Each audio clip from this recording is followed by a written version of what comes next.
In this game of power, everyone thinks they'll be the winner.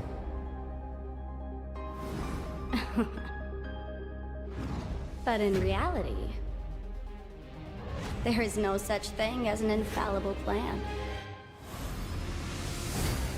Variables.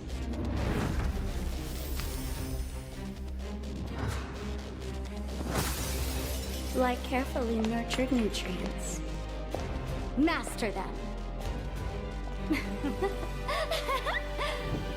Victory follows as a matter of course. This gift, I'll be taking it.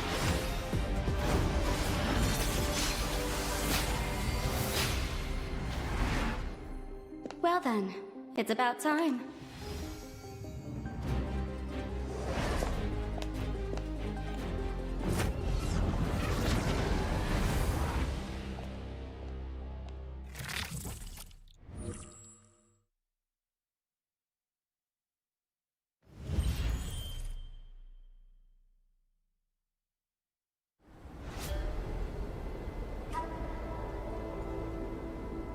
This isn't a negotiation. Be smart. Xuanqi. You have no right to decide my future. And if we insist you stay?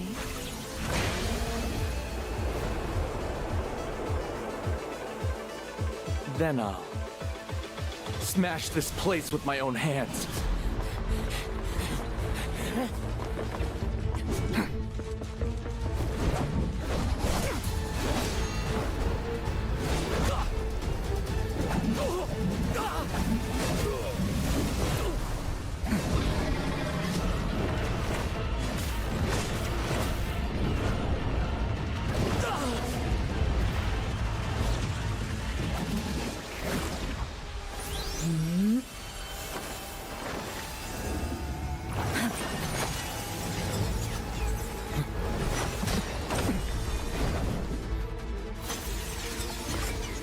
You think you alone can escape your father's control? Just because you can't, doesn't mean I can't. Naive. The naive one is you.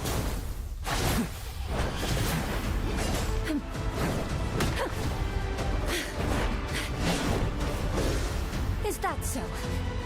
Then let your sister teach you properly. I'll show you what rules really mean.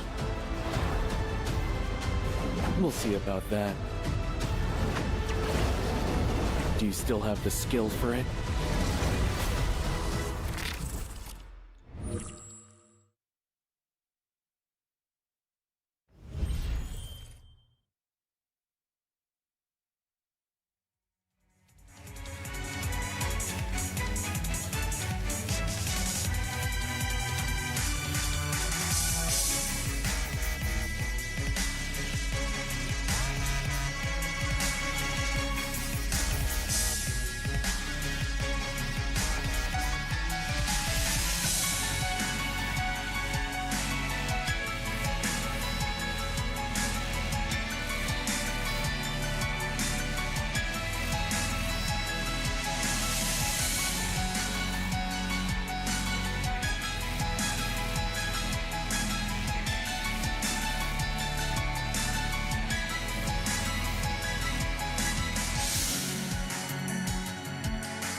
Hello guys and welcome back to the Etheria Start Hyperlinker Cup Season 4. We had an exciting day yesterday and today we are about to find out who will be the champion from the top 8. My name is Sean B and next to me is the most beautiful man Bok, and we're going to bring you guys all the casting for the matches today.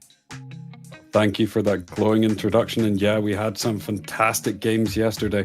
Looking forward to seeing how the different regions are going to shape up. We've actually got 3 through from Global, 3 from CN, and 2 from Asia. So a big mix as opposed to what we've been seeing in the past couple of tournaments. But we had some fantastic games yesterday. Some big names already out of the tournament with Watchum and Bread out, but Kecker is still there. And the highlight of yesterday, probably the Lilium we seen. 1 pick of the Lilium, and it was a fantastic game. But as you guys can see on screen at the moment, we have a code.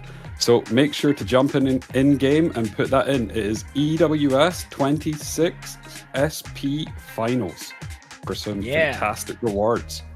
Get some goodies in there, guys. Finally, as sad as I am, the global domination is finally over, and we are seeing the rise in the other server because they have been getting so much stronger in silence with all the new system in the game as well. So the animals at the start in the first cup, which is equipped with simple modules, maybe a shell or 2, but now we have so many different shells, so many different new card system, and the components in there, the way you build your character can be very different. Even though it might look the same, like you can still see like Amber and Tiamat, that kind of thing, but the Amber Tiamat of 2026 is very different from back then.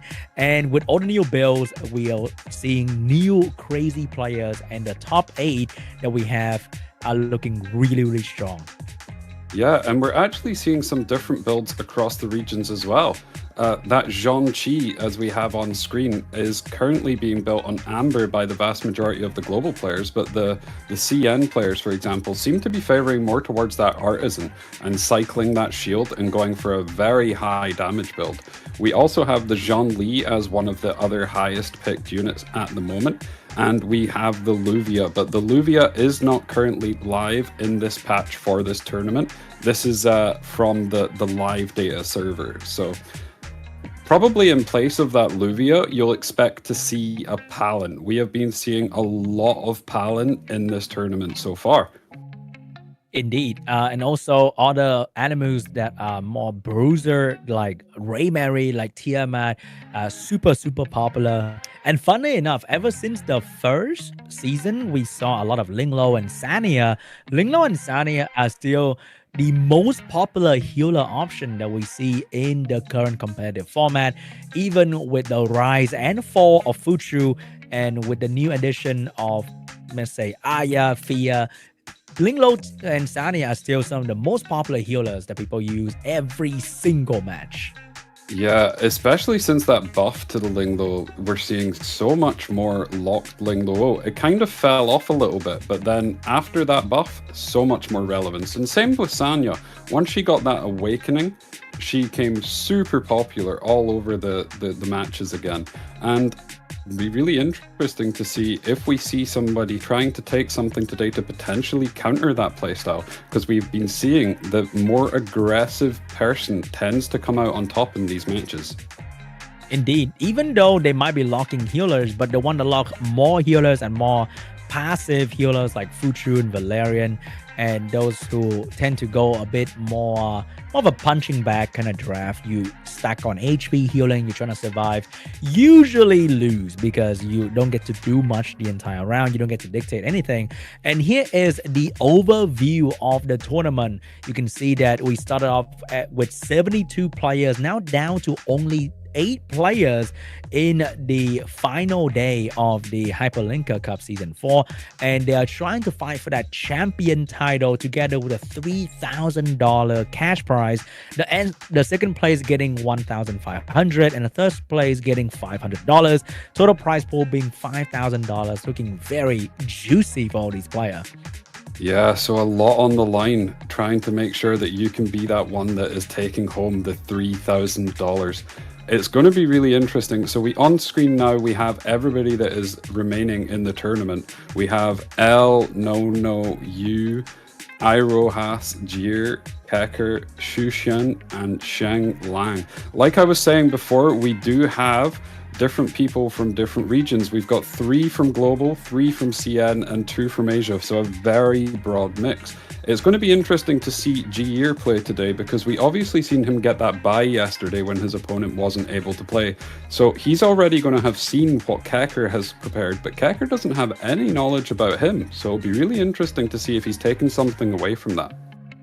And that is where the secret build can come out to play, because what we saw yesterday was a bit more aggressive drafts at the end of the day with the Lily lock into the Lilium. And also we saw like a CC bait Gigabyte Sania that was on Bulwark together with the Lowen on False Bulwark Amber as well.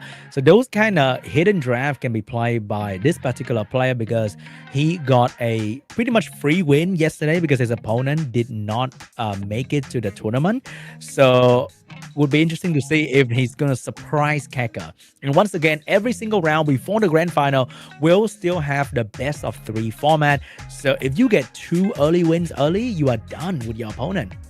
Yeah, and we will have that losers from the semi-final going down into that 3rd place matchup. But the 3rd place matchup will be best of 3 as well. It will only be the grand final that is best of 5. And the match for the first match is about to happen, Bob. The band pick is beginning very, very soon here. Oh, and who are we expecting to win this matchup? Do you have a favorite? I'm not too sure, but I think L was the only person that got a clean 2-0 yesterday. So technically, he is the strongest, best performance player in the bracket today. Well, I may be silently rooting for L as he was in my qualifying stage and knocked me out. So we've seen the Zhangqi taken from L in the first pick. And on the side of Now, we have the Zhongli and we have the Asal. We didn't see a great win rate from the Asal yesterday, so is something going to change this time? And also, we are seeing the Zhangqi being on Artisan once again. That is the build from the Asia side that is getting way more popular because the Zhangqi on Artisan can do so much damage to enemy that it's really hard for them to deal with the kind of damage output a Zhangqi can bring to the table. And we're seeing the Linglo on that Reaper steps with the Palin lock. The Linglo and the Palin, a very strong combo together. But I think this is the first time we've seen the Linglo on Reaper steps. We did see Kecker with the Sanya yesterday on Reaper steps, so probably trying to recreate or emulate something like that.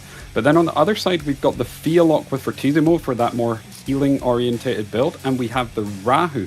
We've seen the Rahu and the Zhongli were getting a lot of mileage out of these follow-up attacks if you had a very high-tempo draft that was able to make them cycle.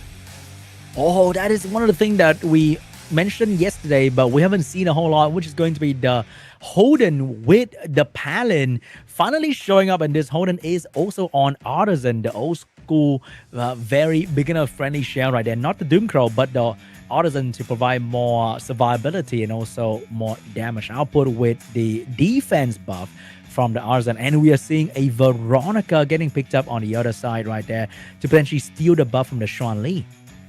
Well, the Holden is very good into the Rahu, can apply that defense break as well as stripping. So he has 2 different ways of stripping, in fact 3 different ways with the Zhang Li, the Veronica and the Holden in his team. And Palin also applies defense break while stripping on her S2, so can definitely get rid of all the buffs that he's looking to apply. Now what is he going to take on the 5th pick? We're seeing the Loan. Now Loan has been interesting in these drafts so far because she's either been a massive hit or a massive miss. It all depends whether she lands that first 2-turn taunt. If she lands it, she's been very successful. If she misses it, I think she's lost every game. Indeed. And funny enough, with how popular Raymary and Tiamat were yesterday, we don't see them on any of these teams, and it's full-on defense scaler as their main damage. Okay, so the Holden is actually taken out. So we're not actually going to get to see our first Holden in the game. So scared of the Holden. But the Asal has also made it through. So really interesting to see how this one plays out. I think it's actually looking like a very good game for the Asal because she has no direct counter from the enemy team. And she has a healer next to her. She has some speed buff. She got the turn boost from potentially the Fear. So I think she is going to do a lot of damage by the time she reach max stacks. Yeah, very, very soon. I agree. There's a bit of a clock on the side of L trying to get that Asal down with the Zhang-Chi. If he can't get him down quick enough, I feel like this is going to be over. Yeah, that is gonna be rough, man. First turn belongs to the Palin here. Which one is going to receive the threat with the skill 3? Is it going to be the Linglo? Is it going to be Veronica? It is going on Veronica for the consistent turn boost. So with the balance patch, Veronica is getting, I think, 80% turn meter every time she gets touched by the enemy. So she is going to move a whole lot in this round. She definitely is. And the Asal just going for the S2, trying to get that debuff across everybody and hit a strip. Unfortunately missed the strip, so there's still the defense buff on everybody at the moment. Now, does he just opt for the S2 here, trying to strip away some of that HP? There is no buffs to steal at the moment, so I think that would be the best play. Not wanting to S3 here on the Zhang-Chi because then that would give the Fia more damage output. Probably just going to try and focus down this Zhongli and get her out of the game as quick as possible. Dude, that Zhang-Chi damage on the Zhongli was massive. She took half her health so quickly because he definitely has more defense value than a Zhongli with the Artisan build. So he could ignore partially the Zhongli defense, and taking away her defense is very important. But now with the defense buff, also Veronica can potentially steal the defense buff. I think this Zhongli is going to go down very quickly to the Zhang-Chi. I think she will, but then it'll all depend on how fast this Asal is actually able to get rid of the rest of the team. Because there is no Amber on that Zhang-Chi, all of these debuffs are going to stay. Obviously, when you have the Amber, that can reset it. So there is this clock that is running. So he needs to deal as much damage as possible super quickly to get rid of this Zhongli and the rest of the team before he can focus down that Asal. All right, here we go. Skill 3 ready, but I don't think he's going to use it because the Fia could move in between and do a lot of damage, but he went for it. He did not manage to kill anyone. He triggered the Fia. Wait, hold on. Fia doesn't have skill 3, unfortunately, so there's no cleansing involved. But he's also stripped all of the defense buffs, and he has defense down on everybody, so pretty big play there. And because the threat is on the Veronica, he can only send the Asal S3 into the Veronica. He's going to be looking pretty happy with this situation at the moment. Also, Veronica is casually putting on the attack down on Asal, which takes away a lot of her damage output, and being a red unit countering the Asal green element, she can receive less damage and potentially make Asal miscrit as well. So the Zhang-Chi one-tap that Zhongli very, very easily. This Palin Veronica tech is looking really strong, Bach. Yeah, and as you can see on screen at the moment, we have almost 63% of the damage being done by the side of the Palin team because they're not able to get through that shield. And the Asal isn't having that much value in the game so far because she's having to just keep hitting that Veronica. Wow, they have found a way to control this uncontrollable beast that is Asal, because by the time she walked through this Veronica, I think it just kind of over. She'd be left alone with nobody around her because this Rahul also can't really do damage. Rahul's seeing lower and lower value here into these team because he just can't keep up with the protection. Yeah, and this is the downside of the Fortissimo Fiamelia. She's not actually able to get that S3 off as consistently if you don't get those time weave procs. Because if you were on Halloween, he would have already had another S3, so he would have been able to get rid of those defense downs. But they're just sticking, so the value of this Zhang-Chi is through the roof at the moment. Yes, Zhang-Chi looking real strong, and this Palin just refused to let anyone else becoming the target. And this Veronica also getting so much value out of being touched by the enemy constantly. She's moving twice or 3 times the amount of turn compared to any of the enemy unit. Yeah, but this Asal does actually have those 15 stacks, so almost at this 20 stack cap. Now, if he can potentially get back to the S2, we could see a massive chunk of damage coming out if he's able to get to that 20 stacks as well. It's just, will it be enough, Sean? Will it be enough? I don't think it's gonna be enough though. That's a lot of protection. No. He did some damage, but the amount of healing that can be done by the Lingler Wales player is a whole lot. And just casually putting the attack now back on the Asal so that when she take her next turn, she won't be able to do as much damage. Yeah, and the threat being on this Veronica is actually super big in this game because the follow-ups from the Rahu are also going into the Veronica, who's red as well. So less crits going on. Strike first.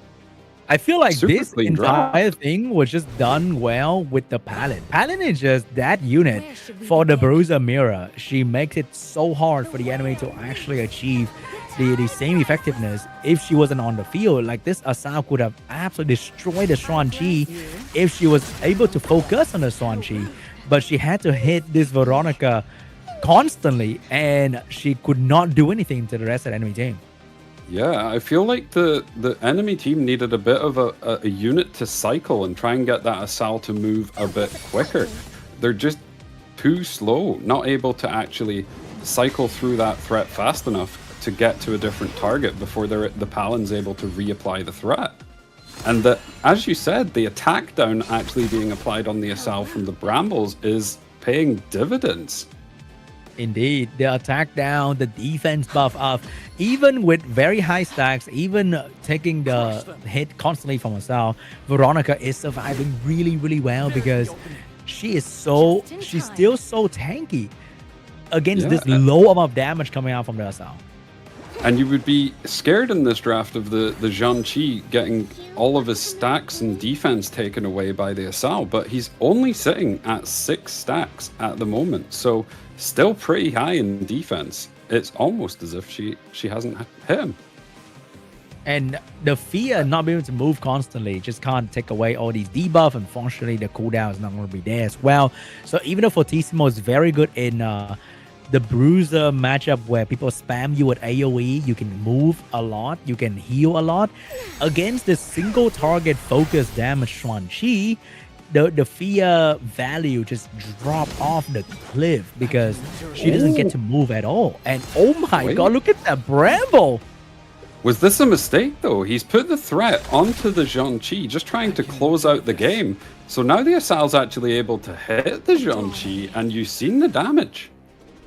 Yeah, that might be a little bit of a mistake, but at least he survived that. If it was like a miscalculation, he let the Swan Chi die, that'd be hilarious. But the Swan Chi managed to survive, pop the Artisan Shield, and he's going back into the Fia. And right now is when the Fia shine because she is now the target. And when Fia is the target, you fail to kill her. She also gets to move just like Veronica, and she is devastating to the enemy team with the constant heal from Fortissimo and the skill 3. He has the S2. Oh, doesn't quite take anybody out. Did a lot of damage onto the pack, but the Bramble deals even more damage back to the Asal. Here we go. We got the skill 3 from Veronica, potentially allowing the entire team to survive, but gonna go for the skill 1. And here we go. If he kills, it might be over. Can he do it though? Just going for the S1. Does he have the S3 here on the Fia? He does. Oh, that might take out somebody. Does it take out the Palin? It took out the Palin. Massive damage there. Oh my god, the Fia. Has this just turned? Are we just going to see the Asal run away with it now? Because the Asal can kill the Zhang Qi. Wait. Oh my god. The Zhang Qi is down. Oh my god. Out of nowhere. We were smack talking her and she swing the game immediately. Now, taking it. Holy, that game looked so doomed for so long. And then out of nowhere, the Fia and Asal just 2v4ing.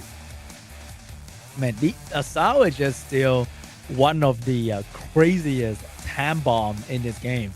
You have to let it stay. And you have to deal with the consequences. And sometimes the consequences getting team wiped by her skill too. Yeah, and you have to wonder, was actually putting the threat onto the Zhongqi a bit of a misplay? Because it let the Asal hit the Zhongqi for a little bit, which then shredded his defense slightly. If he had had more defense when he had hit that Fia before, would he have actually killed? Yeah, maybe that was a misplay right there. He was getting a little bit too cocky. He was feeling himself too much with the controlling of the match. Nobody could really do anything to his team. And then suddenly, the turn have table. And here you can see on screen the key animist. It is that Fiamelia on that Fortissimo build running Sentinel. But unlike what Kecker was running yesterday, instead of running Time Weave, is running that Wellspring Cure Evil Guard. So it is full HP and looking for maximum output from the healing. It also deals really high damage on the S3, but it won't have it up as much as that Time Weave build. I think if he was on Time Weave, he wouldn't have the 25% reduction. He would have been slapped by the Zhongqi out of the game in that moment where she survived a little bit and she get that heal off. So I think if you just want consistent outcome and you don't want to deal with praying for Time Weave, then going for Wellspring just gives so much more value to this unit. And you might think, oh, no Archon, no resistance, is that bad?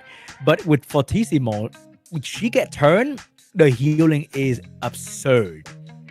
Yeah, the healing that can be stored in that Fortissimo is insane. It can almost 100% heal your team, which is kind of wild.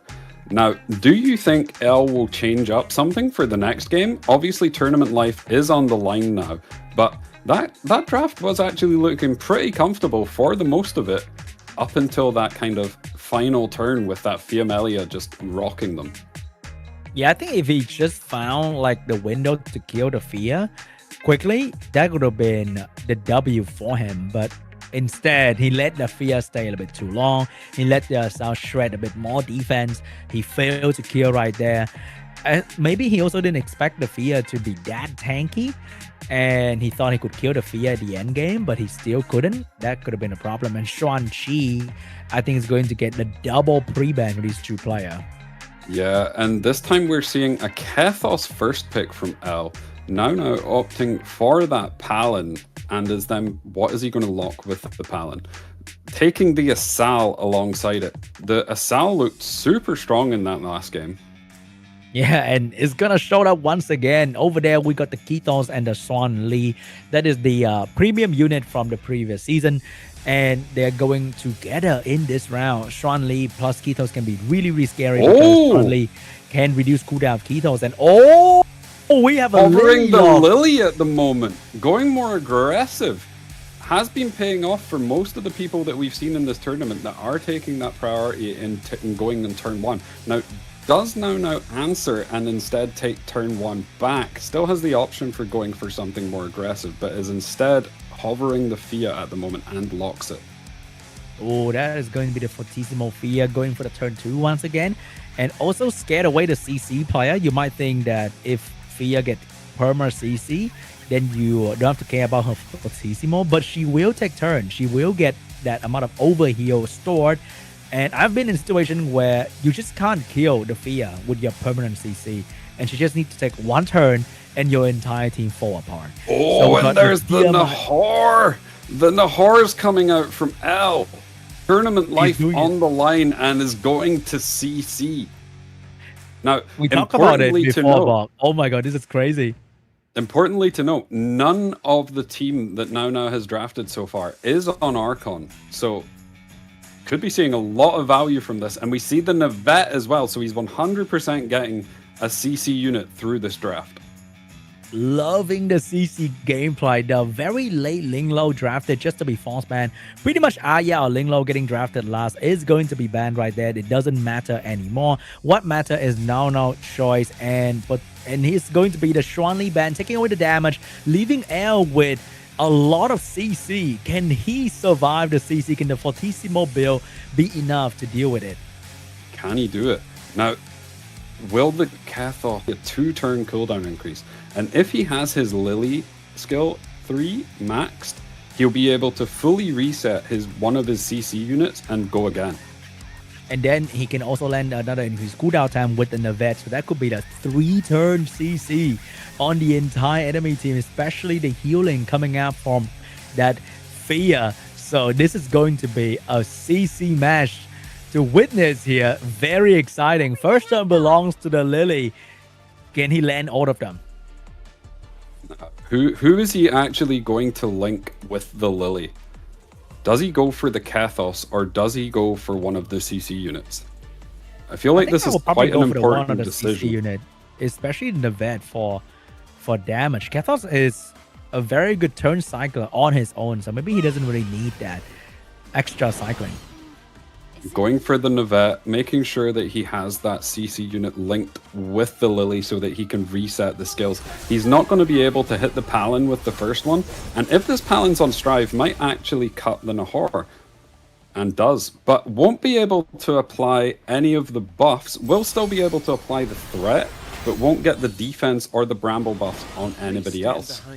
Oh, that is huge. He got the threat on the Fear, so he's forced to hit into this Fear, which will potentially force the Fear to move, and just one bad moment can instantly end the match, because I don't think the Nahor and the Vet are built to withstand any crazy damage from the enemy team here, because they were both on Bulwark, so they're not on Bloodbath as well. Yeah, so this is going to be a tense one. I feel like this is going to be like walking a tightrope. He needs to make sure that he keeps this Fia controlled, because I feel like if she's ever able to press S3 in this game is over. It's kind of like fighting like an endgame PvE mode here, because every turn matter and they are not really moving a whole lot, and you got to really time your CC well. Does he hit the cooldown increase? He does. I think that is like a no-res Fia, which is full HP. And I think he was on Sentinel as well, if I'm not wrong. So she doesn't have any resist, but she would not die. Like, she will refuse to die. And the other thing with him linking up the Navet with the Lily, he still has the options of going for those S1 spams to try and get that S1 CC. Kind of similar to Casio back in the day. Indeed, but a bit lower chance, but a bit more damage. More balance, because you don't hit the CC with the skill 1 of the vet all the time. And now Nahor unfortunately will have to head into this Fia still. He needs to get rid of this threat as quickly as possible so that he can focus back on somebody else, like killing the Tiamat or killing the Palin. The good thing about the vet is that you are blocking the Tiamat transformation with the buff block, so she can't really do anything to your team with a random transformation. Yeah, but the other thing that oh, and a Bramble from the Tiamat, dealing quite a lot of damage to that Lily. She is on Amber, so she will have that extra little bit of safety. The other thing that he needs to keep in mind when he's playing this game out, though, is if the SL actually drops to 0 health, she'll cleanse and jump up in the turn meter, so could potentially deal a lot of damage, especially to that Nahor, with him being a blue unit. Funny enough, the fact that Fia moved way too frequently stopped that chance of happening, because the Asao would never be low health with this Fia constantly healing her up. So that is a good part about this, with the Asao being very healthy all the time. The threat is about to run out on that Fia. Now, who will he decide to prioritize getting out of the game after that? He can start to focus on the scary thing that you really have to just take care of, because one good transformation out of nowhere and she can wipe everybody immediately. Yeah, I think you're probably right there. Now, he's deciding to switch over the S2 to that Kathos, needs the Kathos to cycle more and to get the cooldown increase, and make sure that that Amber is on cooldown for when he actually does go to kill that Tiamat. Yep, and he also needs to land a skill 2. We've got a vet skill 3 ready to go once again. It's just a crazy thing.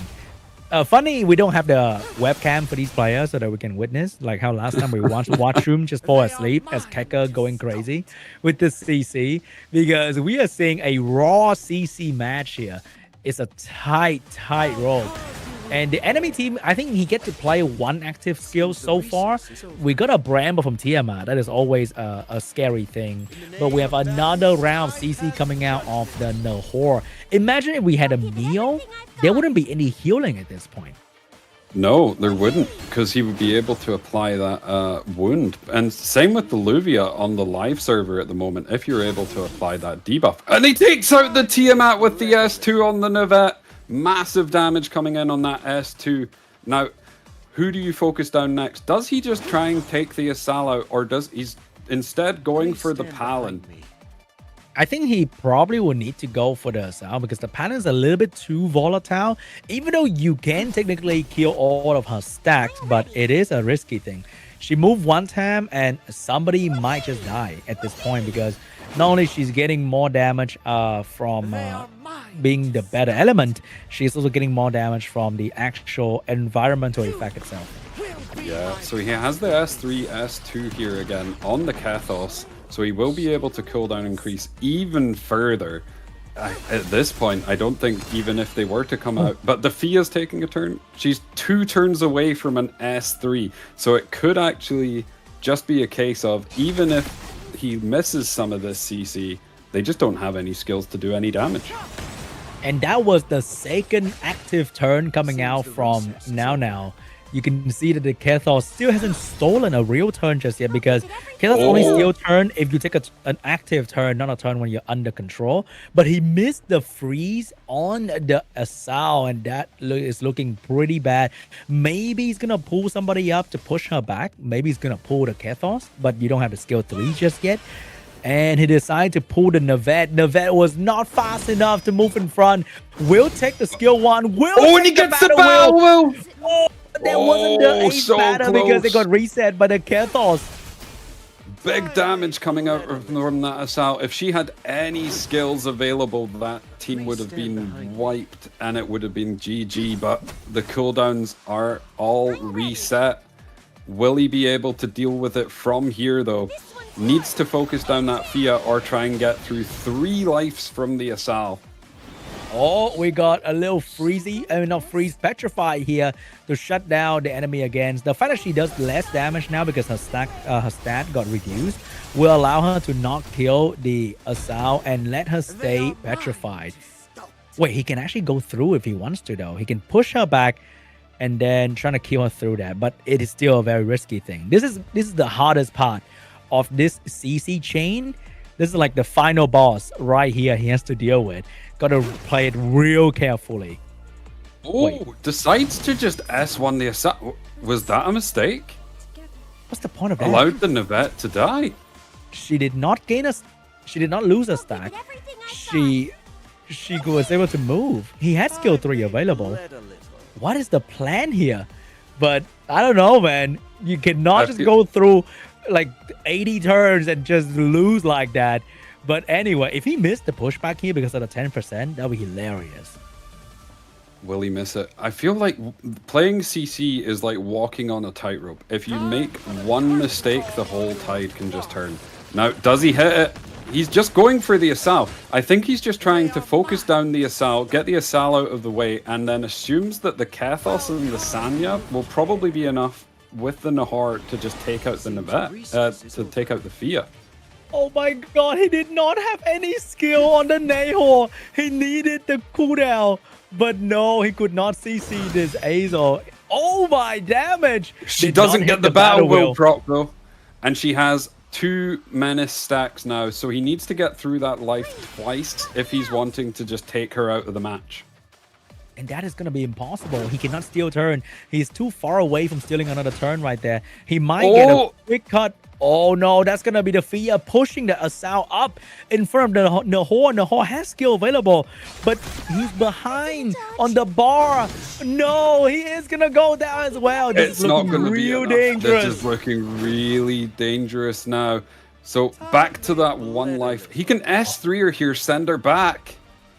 But he needs to land and it. then he should be able to kill her. He can miss. This is so scary.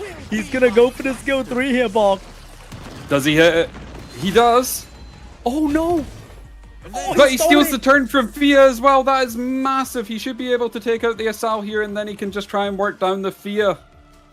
Oh, but the Thea is a beast on her own as well. Got the increased cooldown time. There's still going to be that heal from the Fortissimo at some point, but he can potentially kill it. Oh, the enemy He gave just up. gives up.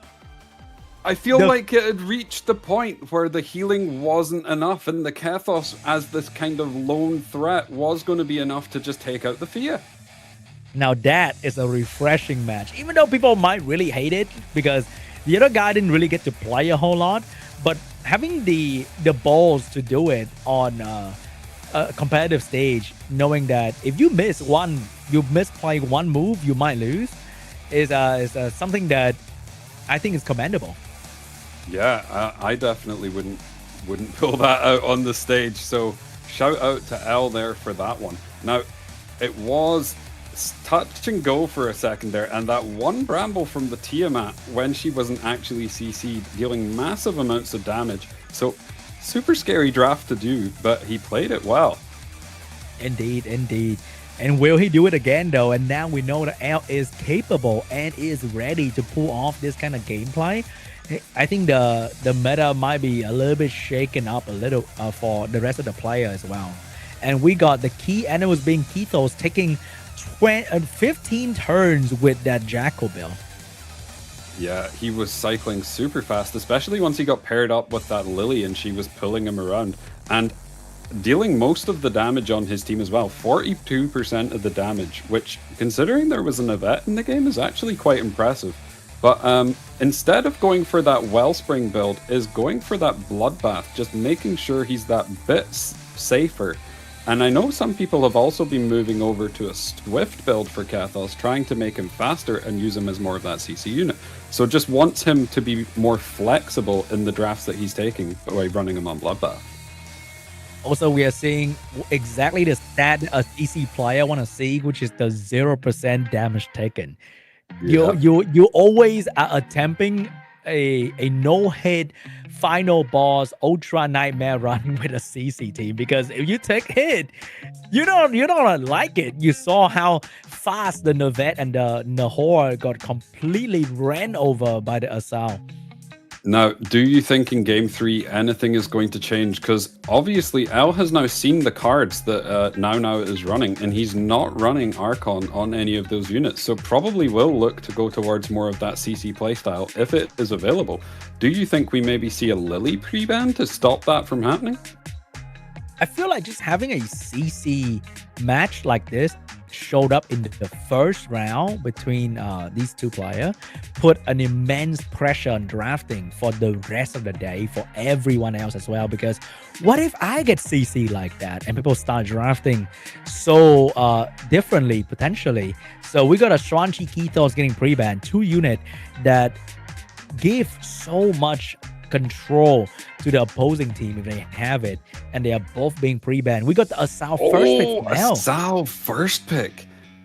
Respect for that one. He doesn't want to actually face into the Assault like he did in Game 1. He's going to be the one that takes it, and then he can potentially go for that Palin unless Now takes it now. And we're seeing the first Raymarie actually made it through both drafts without being drafted.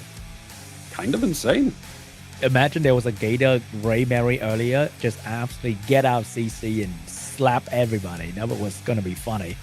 But we got Xuan Li Raymarie, we got an early Thea on Fortissimo getting picked up.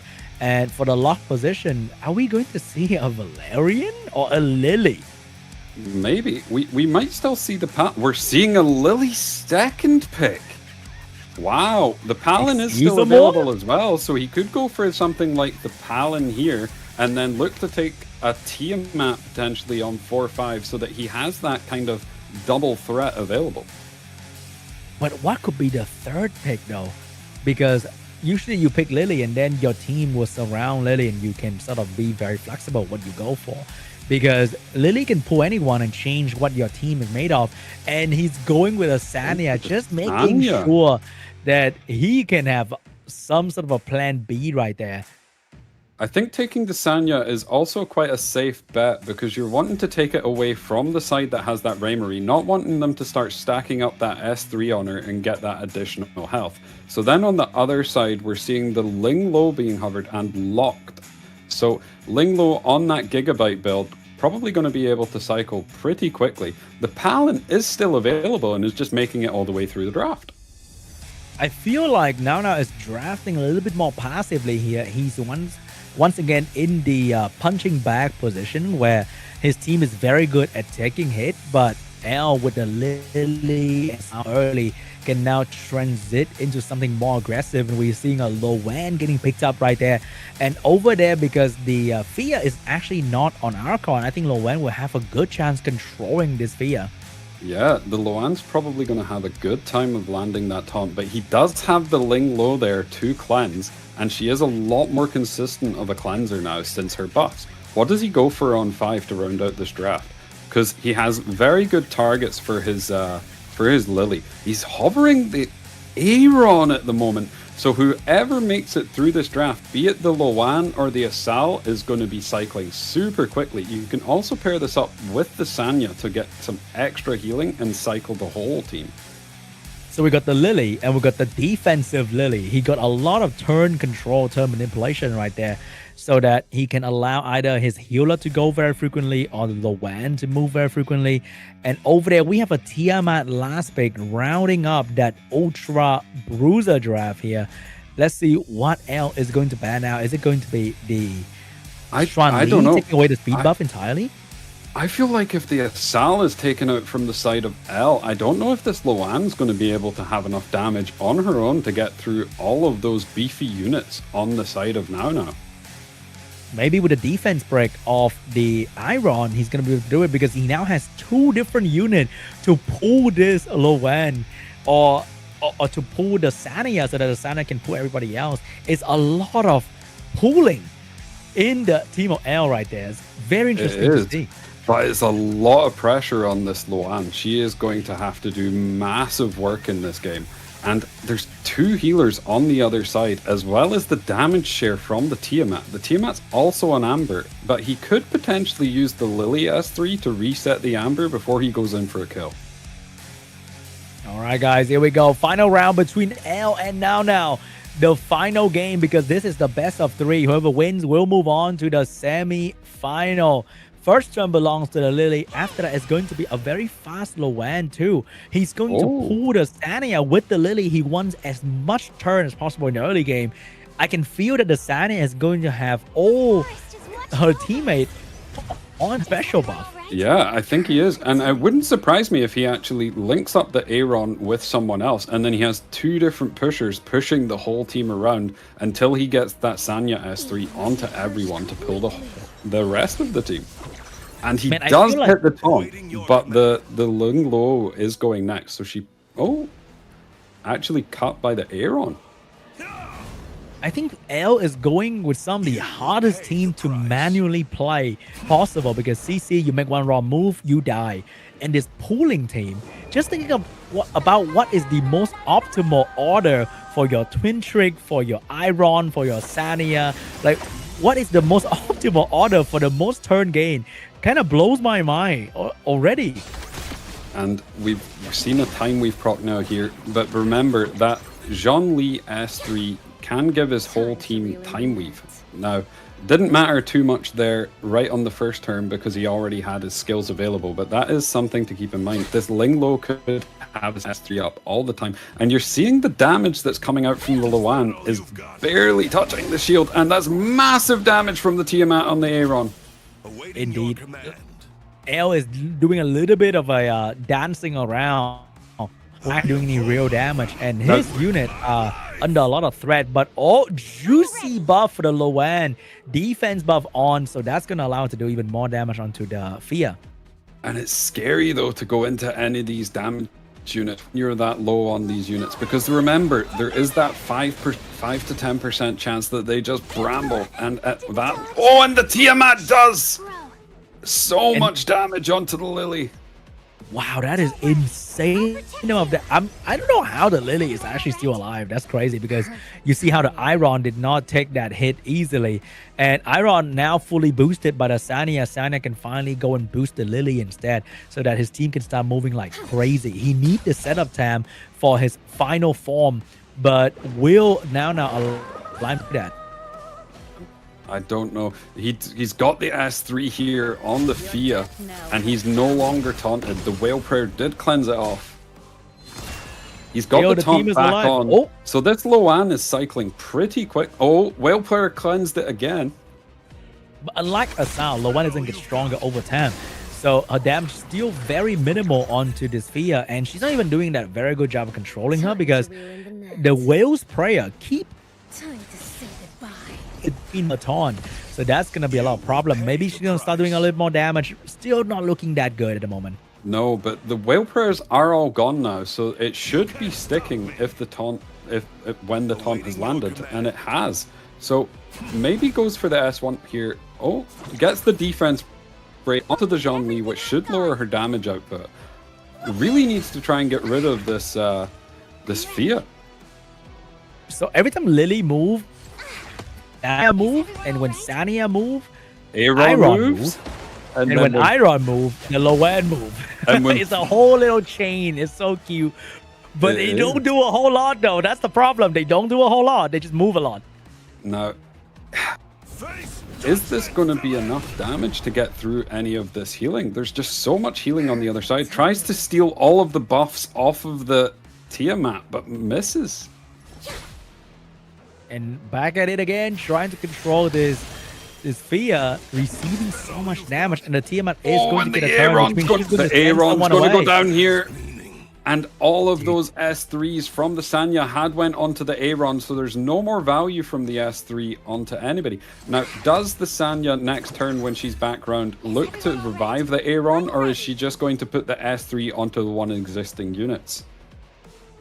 Yeah, I feel like this very complicated team setup is not amounting to any real result right there, because they are not tanking really well. They are not controlling really well. They're not even healing really well. The healing job alone, and healing only goes down anyway. So I'm not sure if L is knowing what he's doing. And the S3's back up on the Fia, so this Aaron he doesn't choose to use it. Just goes for the S1, getting the damage output from the Zhongli.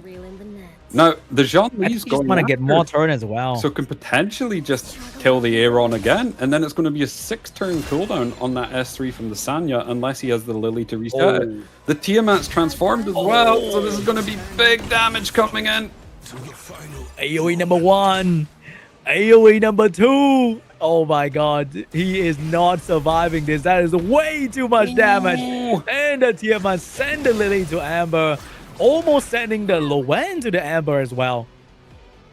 And he's just hanging on at the moment. The Sanya cutting because of the push when she's on Strive. Now, is he going to be able to stabilize from here? It is looking a little bit rough. And that is GG. So such complicated team setup, but now it's going to move on. Through. Very, very kind of standard team from his side, just going for multiple healers and damage dealers, and the very complicated team from L just wasn't able to break through any of it. I felt like now that we're just kind of standing there. You know, like that moment where you're too strong and the kid just run around you and trying to poke you, and then you just sneeze and then the kid just fall over. All that complicated setup. It's so unfortunate right there that he could not break through. I feel like the Iron pick was just like trying to do something too much of the turn boost and not enough the damage. He needed another damage at the end instead of the Iron. Yeah, I feel like that's the type of draft that works if you've got an Asal on lock, but because the Asal was taken as the first pick, was just able to ban it out. If you've got that Asal on lock and you're able to have those two different people manipulating the Asal to get her so many turns, you can shred all the defense and the HP from the other side and you can stack up your Asal super quickly, but the Loan's just not able to do that. Yeah, unfortunately. And also, we saw the power of a ultra fat fake Fia ignoring resist. You don't need any of that. You are just so tanky that even with reduced healing, the damage the Loan could do was very negligible. Yeah, and you're seeing the key animus on screen. It is the Tiamat. Now, throughout the match, she only actually got a couple of hits off, but she was providing that damage share to that Fia that whole time. So the Fia wasn't actually taking all that much damage. Indeed. Really strong animus. And she didn't need a whole lot of turn. We saw how the key animus for L last game took 15 turns or more. And Tiamat just needed 3 turns, do a bit of damage, and the game is already over. Yeah, and Tiamat's been one of those units that's been super popular since Season 0, even in the beta, and she's still a meta unit. She's one of those units that just keeps coming back around, and she's always good. You can't go wrong with a crazy damage dealer that just cut in between and send everybody on the enemy team home. So that concludes the very first quarterfinal match between L and Now. Unfortunately for L, he will have to take the L this time, even though he did not take any L yesterday, and he will stop his journey in the Hyperlinker Cup Season 4, allowing Now to proceed into the semi-final. Yeah, and that Zhang-Chi in that first game was just dealing so much damage, but the Asal was just able to take it right at the end. It just couldn't get rid of the Asal. I think Asal has just been probably very, how do I say, overrated, because she kind of just get absolutely control, or when she's drafted, because she's so sort of strong, she needs to be drafted early to be stolen from the enemy. She ended up getting banned anyway, so she didn't get to do anything. Yeah, it's very rare that you actually get Asal through in a good game for the Asal, because if the Asal she's such high priority that you need to take her early. But if you don't have the pieces around her, you're okay to let her through. If they do draft the pieces, a lot of the time those pieces aren't as good with other units, as we seen with that Luan game. Like I say, if that was an Asal instead of the Luan, that would have been a fantastic game for the Asal. But the Luan just didn't do what the Asal was able to do. And you're seeing in this graph, L taking so many turns. I feel like that's the majority from that CC game where he just didn't let Now play. Indeed, majority of the turn. And also he did take a lot of turn when he went with that whole little fun chain of turn boost with everybody moving. But you can see that Iron took so many turns, didn't achieve anything. And then the Luan took many turns, didn't achieve anything. Tiamat took 2 turns, Iron is dead. And I think that is the biggest problem with that team right there. Yeah, and I think that's one of the things that we're seeing about the Luan this season. Last season, she was able to just deal so much damage and shut down a unit. But this season, she's been used as more of that kind of CC anti-healing type unit, which when you're using that as a main carry in a draft, isn't going to cut. But yeah, we see now moving on, he will play the winner of Yue versus Rojas, which I believe we have coming up next. Man, Rojas is now facing one of the biggest titan of Etheria restart. Yue is constantly ranked 1 on the global leaderboard ever since the end of last year, where he showed up and he showed that everyone is going to absolutely get demolished by this guy going very aggressive. He was going full CC when Fia Aya was a thing. He was locking Freya early, going super aggressive on everybody without being very fast on his, like, even though he's not super fast, he's very confident in the draft all the time, going aggressive. Yeah, believe it or not, he doesn't actually have any red speeds on his account, so no excuse for anybody out there saying that they don't have red speeds, probably me included, I must say. But he does actually pioneer some of his own drafts, which then kind of phase through to everybody else. Now, it will be interesting to see if he has kept anything back, but there will be a lot of pressure here, because if Yue goes out, then the last remaining hope from Global will be Kecker. But Yue going in with the Palin pre-ban. Loving it. I pre-ban Palin myself all the time as well. We got a Raymary pre-ban from Rojas. And Yue going second with the Keithos Swanchi. That is a lot of momentum against that Asal. That is a lot of momentum. And that is one of the kind of primo positions where if you want to go into CC, you can, because you have 2 different turn pushers and 2 different manipulators. You also have a strip on both of those units, so if the option's there, he will go for it. Rojas now going in with the more defensive draft. We have Fia locking Sania, which means Yue can actually lock a Lily and maybe even a Lilium. Maybe, or he could just go for that Lily and then potentially he's going for a Fushu lock. Not seen much of that, and then alongside the Fushu takes that Zhongli. The Fushu does actually give you a lot of healing and helps cycle the rest of your team when they're hit. Now, what is Rojas gonna take in response to that? So he wants to drag the game out for this one here, which means he's going to ban out the Lilium. He's also expecting a Tiamat or a Rahu showing up. So I think that's why he locked in the Fuchu. We got a Lo Wan getting picked up by Rojas for some reduced healing, but we saw that Lo Wan cannot be the solo carry in terms of damage. So I think Rojas would need another damage output here if he wanted to burst through that Fuchu. Yeah, and the one thing from Yue though is at the moment he doesn't have a cleanser. So if you were to take something as a CC option on 5 here from Rojas, he might potentially have to respect it and ban it. Instead, going for that Zhunk. He's going for more damage in the last pick though. Yeah, now remember that Zhunk and Fia, if you have them speed tuned correctly, can just both press S3 and remove any of those defense scaling units. Yue going for that Tiamat on 5, that is a lot of damage on the side of Yue.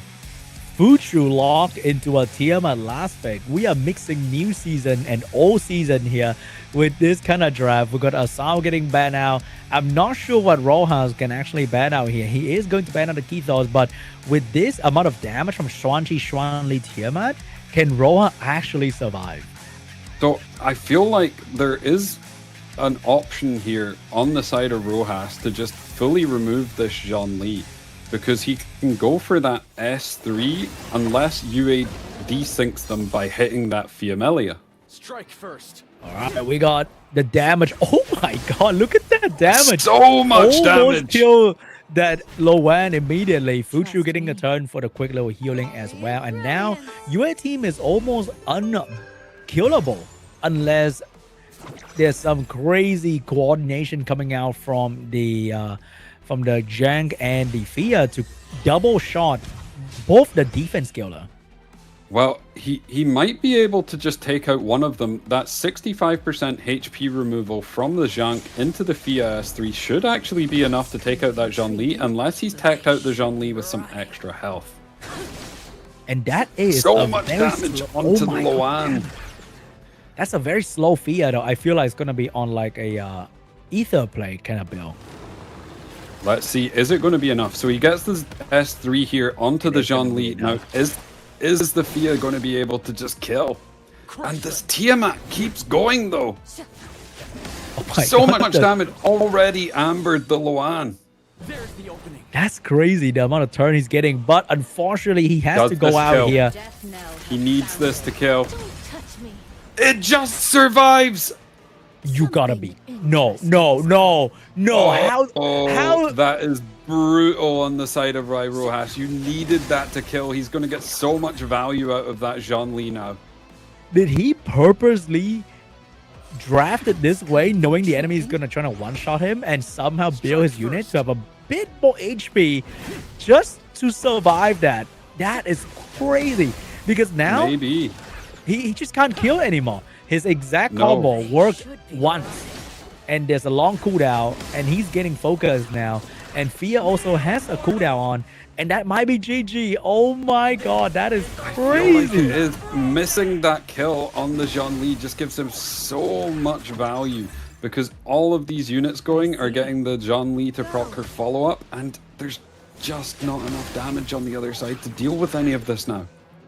I feel like that was a legendary component on HP percent with exclusive on that exact thing right there. So it has another 25% extra HP to survive the Fia.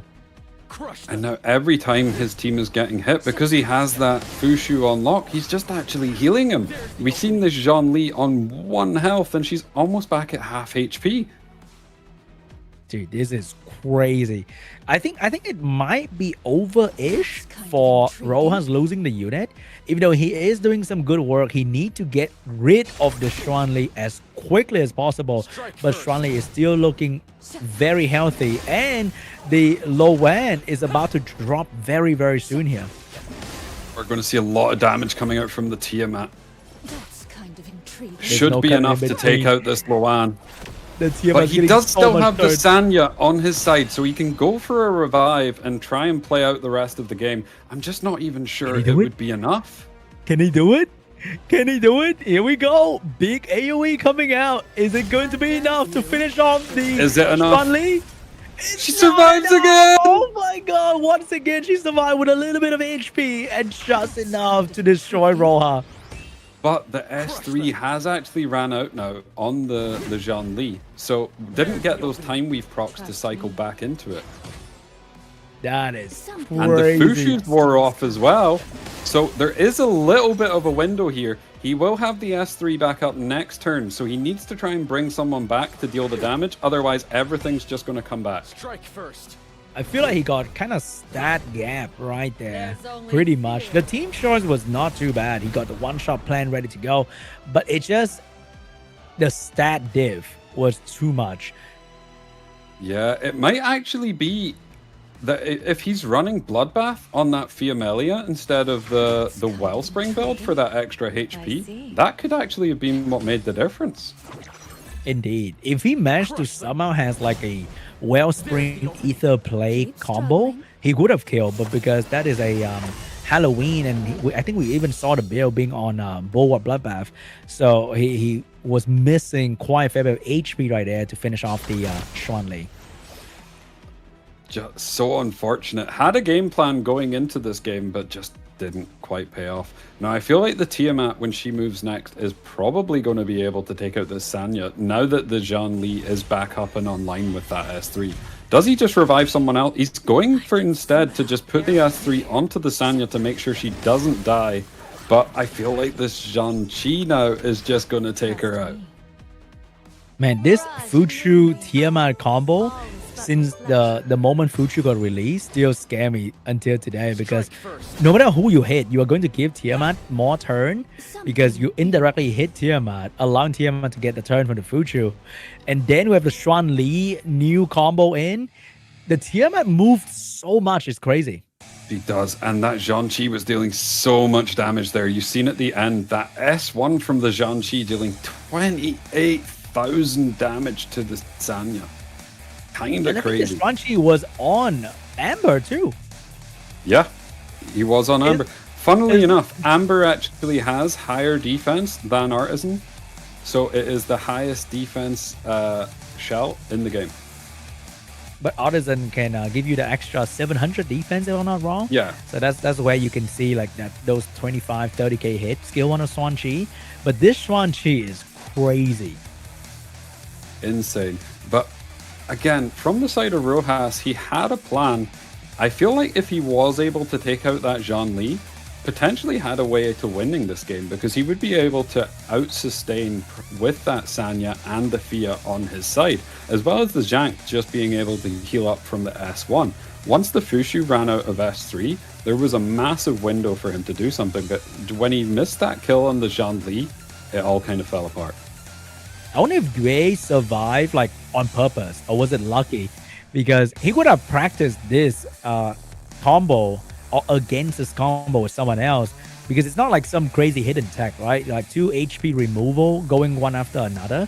He just need to find out, okay, if they have about 70k health and I have this amount of health, I can just barely survive. Yeah, and like I say, it all came down to that. If he was on Wellspring, probably would have been enough damage to take out, but being on that Bloodbath, and this is, he may have already played against him on the ladder as well, so may know a little bit about it, may have seen this exact matchup before. Also, I think the fact that the Jiang skill 1 after his skill 3 may have indirectly healed the Xuanli with the Fuchu being activated just barely enough. So the follow-up might have helped the Fuchu, the Xuanli to survive. Yeah, the Fushu actually playing a lot of dividends there. It was a very good pick. Worked super well for him. Helped cycle the rest of his team as well. And as you say, with that Tiamat being the key animus, Fushu and Tiamat have been a stable duo since season 0. And Once he's again, going Tiamat for the... taking little turn doing crazy damage. That is just the way of Tiamat. When she actually transforms and gets into her dragon state, she just deals so much AoE damage. And he's going for that Bloodbath Bramble Swift Smite build, so not going for that more res heavy build that we've seen, or that more damage heavy build that we've seen on the Wellspring. Instead, just going for that staple build. I know Yue likes to have his units fast, so that'll probably be why he's on the Swift Smite. Indeed. But would you go for Wellspring on all your HP scaler nowadays instead of Bloodbath? I know some people are, and you can force the Wellspring onto your Tiamat with Amber. I know some people, even in this tournament, have been running that. Because I think having Wellspring on your HP scaler is just most of the time better for damage output. You still get the damage reduction, you get more HP overall. Like, you cannot go wrong with Wellspring, but I think another problem is that nobody want to farm Wellspring. So you farm the other two and you get more value instead of farming Wellspring, because you don't really use a whole lot of Fury Edge as well. You get like 2 or 3 good Fury Edge and you're kind of done for the most of it. Yeah. Now, what do we think is going to change in this game 2? Yue just needing one more to progress, but Rojas will need to win both games back to back now. Tough, man, especially against the current or the have been rank 1 in the game for quite some time now. People can't really go and challenge this guy. Yue not only play well, he play too much. He plays a lot. He plays a lot. Like, he plays too much. His point gap between rank 1 and rank 2 are usually pretty big as well. And he doesn't fear losing. Like, he could lose to a random 2 rank below him and lose like 40 points, and he doesn't care. He just keeps spamming game. And the more you play, the better you will play overall after a while, because you just lose to so many different kind of things that you're ready for anything. Yeah, and we are into the draft now. Interestingly, both are pre-banning Asal, but we've already seen the Zhang-Chi taken by Yue and the Kethos taken by Irohas. Okay, we got the Zhang-Chi picked up, but over there, both player pre-ban Asal, even though, once again, might not be a very, very good unit into this aggressive control early Kethos pick. So we're seeing the Raymarie paired up with the Sanya. Very good combo there. Like I say, so you can stack up the HP on the Raymarie with that S3. Also helps you get some extra cycling and gives you that little bit of a safety net with that revive. Although most of the time that we've seen that units have had to be revived, the game already almost seems lost. So you more want to try and make it use of it for getting that cycling and that extra HP on your units. I feel like if you have to use it for a revive, at least in these games we've been seeing in the tournament, it seems a bit doomed. But we're seeing the Valyrian on the other side lock. I'm not sure about Valerian without Asal, though, in this Valyrian position. with Thea as well. So really needs a high damage dealer in this last pick, I would assume, to be able to deal with this draft on the side of Yue. But Yue is just going to lock the Lilium here, because if there's only going to be one threat on the other side, because you can just remove one of them, and then Yue can just send the Lilium and absolutely destroy someone. Yue has one of the highest damage Liliums on the ladder, so it is going to hurt when it hits. Wow, Yue literally just picked 4 damage and 1 heal. On the other side, we might be seeing 4 support and 1 damage from Rojas. The biggest E and the biggest Geo right there. And I feel like Yue might be coming out on top with that crazy Lilium. Is this potentially Jiadai or maybe a Kakardi, so that you can make sure that you don't get targeted? Instead going for the Zhongli, but the Zhongli gives you some value. Instead going for the Senyu! First Senyu we've seen picked in this tournament, but that's still a lot of damage on the side of Yue. Will that be enough? If the Lilium is on Bloodbath, you might just tank out this Senyu right here. Yeah, but does Yue even want to risk it? Does he just ban it and go into the Kethos? It looks like Yue looked to ban the Talon over there.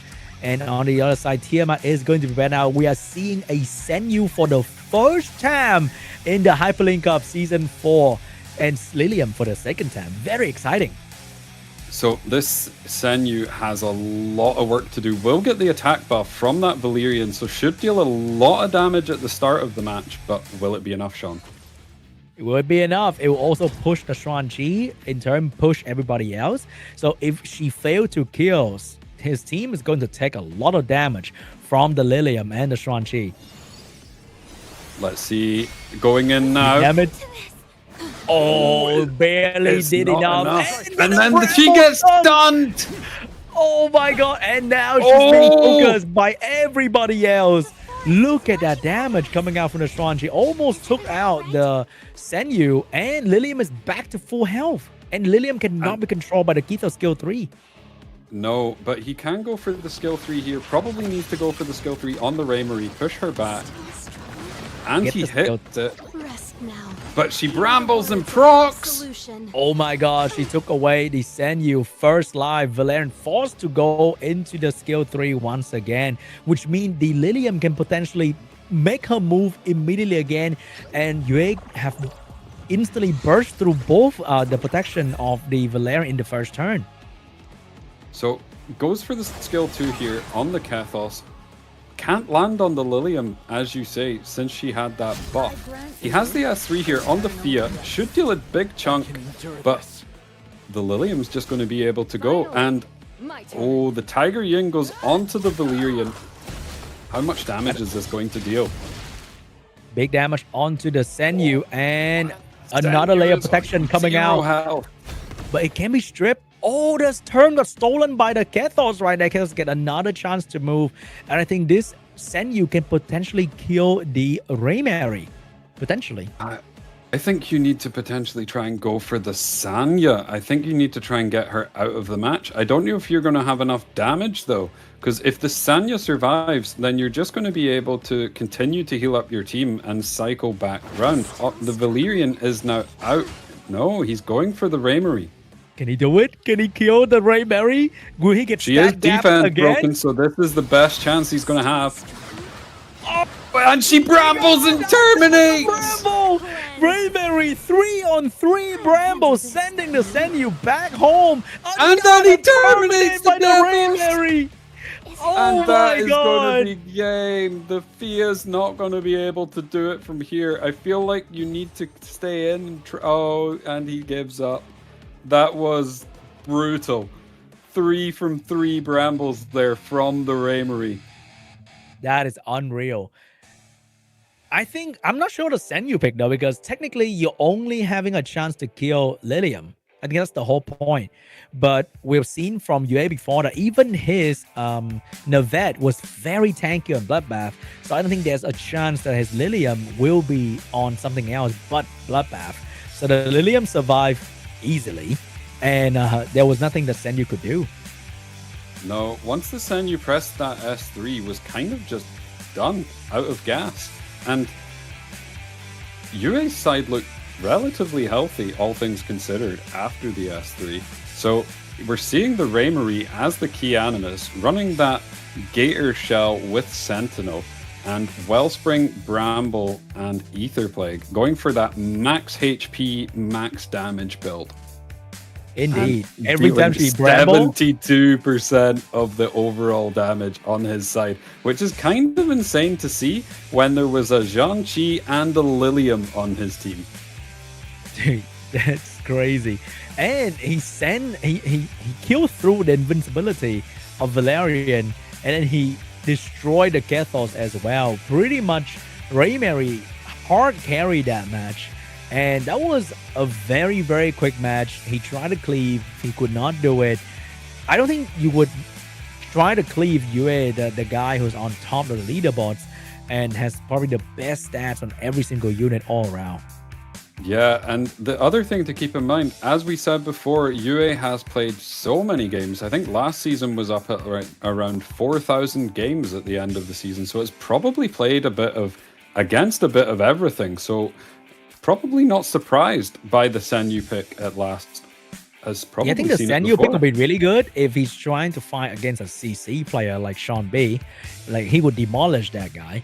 But against UA, and then UA started with 3 Bruiser that can easily take 2 Senyu out, no problem. So I'm not sure about the Senyu right there. Still, I respect him for trying something a bit different. It didn't quite pay off, but if it did, could have came in clutch, and then it would have been something that UA would have had to think about in game 3, but that wasn't to be, and instead UA is moving on. So UA will face off against Now in the semifinals. And now we have Kecker coming up very, very soon after the highlight that you're going to see on screen here. So that's going to be very exciting for everybody, including us, because we have the defending champion coming back to defend his honor once again. Yeah, and he's going to be facing off against GR, who we've not actually seen yet. So GR may be having a little bit of an advantage here, having seen what Kekker's been playing, and Kekker not knowing what he's been playing. So it will be really interesting to see if he's kind of going to adapt his draft based on the way that Kekker has been drafting so far. Kekker having some really close matchups yesterday. The one that's coming to mind is that Giada match. Indeed, that Giada was pretty crazy, almost threw Kekker off right there. So maybe we got some secret tech once again in this matchup, looking at Gue doing the crazy amount of damage against Irohas. The Tiamat, the Rayberry just doing an absolute job. And moving on to the next round very, very soon is going to be very exciting. Yeah, it's going to be really interesting to see if there's any adaptations on these players' side. Now, Kekker seemed to be favoring that more kind of slow playstyle with the Palins, with the Fiamelia, and going more towards that Bruiser style. We didn't really see him speed up at all, if I remember correctly, outside of having Lily on 5 with the pairing of Tiamat and Palin. But Kekker, I think if he wants to, he can speed up with the Lily, because we've seen many different ways that Kekker used Lily in previous championship. He just doesn't use that as a staple strategy. But if he wants to, he always likes to bring out those very pocket pick, because being one of the players from the very first day of the game, Kekker probably has every single Animus built with the lattice, unlike normal player who has to focus their lattice on a couple different units. But I'm pretty sure Kekker can bring out whatever he wants at this point. Yeah, and I was actually having a look at Jier's player profile, and one of his favorite units, which is one of my favorite units, is actually the Doki. So maybe we're going to see a more aggressive side from Jier. And I know Kekker is actually pretty good into cleave all round, so it could actually be a favorable matchup for Kekker if that's the way that Jier likes to play. Yeah, I don't know about a Doki lock in this economy though, because you are kind of forced to go first. Like, all your units are forced to go first. So if enemy is very good at tanking the hit, and Doki doesn't give you a layer of protection like any shield, any defense buff. She can cleanse you, but there's no damage protection. So in the high damage meta with Bruiser going around like this, I think Doki might not be used as often, and might be a weakness to be exploited as well. Maybe, but could potentially look to go for a more CC heavy playstyle if you take that Doki, because you're removing one of the cleansers as well. So just potential options there while we're waiting for the next game. Now, do you think Kekker's going to take it? The Doki? No, the game. Oh, Kekker has a very good shot at this, man. He is the tournament favorite. He is the defending champion. He has a lot of chip on his shoulder, but he has always been a very calm and collected player. You see him on stage, you see him off stage. You see, I saw him in China. Bro was always just kind of chilling and winning at the same time. Well, it must be nice to just be able to chill, rock up and win. But I know he does put in the work behind the scenes. does a lot of scrimming with other people and kind of theory crafting to make sure that he has everything ready in terms of what drafts could come out, anything that he's struggling with. He will actually do the work in the background to make sure that he is able to deal with it when the time comes. Indeed. Yeah, one fun fact is he was using a notebook in the first Hyperlinker Cup, and that inspired the team to just make a notebook so that he can have an actual Etheria notebook to use on the EWS stage instead of just a random piece of paper, you know?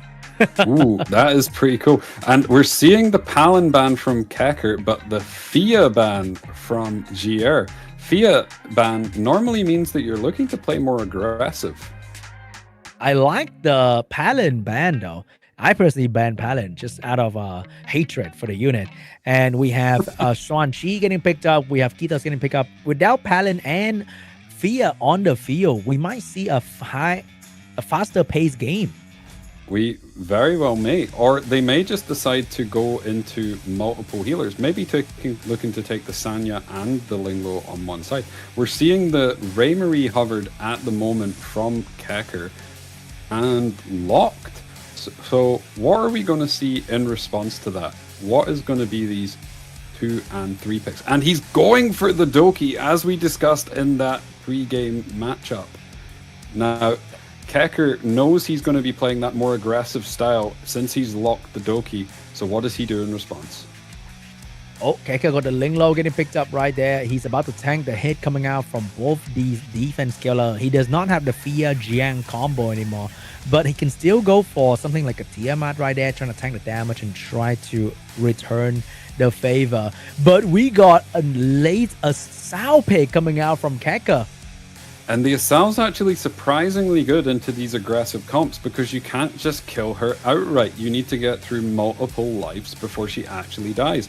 And if you kill her that first time, she normally pushes in front. And if you're able to cut in front... Oh, but he's locking the Lilium. So looking to just go in and absolutely obliterate one unit with that pick. Oh, very exciting right there. We got an early Lilium pick, and we have a lot of damage coming out from the Doki team because we have follow-up from Sean Lee, Shang-Chi skill 1, Lilium skill 3. So much damage immediately. We might lock another damage here. Could also be, I don't know, a Messiah at this point just to pump even more damage onto the enemy team. No, instead going for the Aaron. That's a bit of a surprise. So looking to cycle one of the units, one of the damage dealers that gets through and also provide them with that bit of damage reduction. But then Tiamat on the side of Kecker, just looking to try and tank down and get through that damage share across the rest of his team. It will be a lot of HP for him to get through, and Lilium is very bad into Tiamat because of that damage share. When she presses S3 on anybody that isn't Tiamat, it isn't going to do nearly as much damage as it would if she isn't in the game. Yeah, I'm not too sure about that Iron right there. I think the plan was just to have something that you can use to protect the Lilium after you done killing one of the enemy target, because it seems like he might be able to kill something, okay, but then after that he needs something to protect the Lilium, so maybe that's the play right there. So here we go, guys. The turn push coming out from the Doki, pushing the Lilium and the Shang-Chi in front to start doing damage on the enemy. And I think the focus could be the Raymarie. And if he hits the shell cooldown, he could actually just destroy the Tiamat and get her out of the game without proccing the Amber. Can he do it? Can he do it? He's sending the Lilium, and that is going to be onto the Tiamat. Get rid of the Tiamat immediately, but proc the Raymarie. AoE damage. Everyone is looking hella low at this point, but proc the Lighthouse on the Iron as well. Iron need to protect somebody at the moment. But pushing the Iron in front is actually pretty good for him here because he can send the Raymarie or the Assault all the way to the back. If he landed though, Kecker would be on He could transfer over the stun here from his Shang-Chi. It missed. The pushback, but he missed the transfer debuff component. Unfortunately, that's one of the reasons why Iron is not as popular as he should be, because of the inconsistency of the skill 3. Now, does he just go in and try and kill off this Lilium? He didn't pair up the Lilium with the Aaron, so she's pretty susceptible at the moment. And that is a very quick 1-for-1 trade, unfortunately. Now, will he be able... He doesn't have any sustain here, so he needs to try and deal as much damage as he can onto this Raymarie as quickly as possible, and it's not taking all that much damage.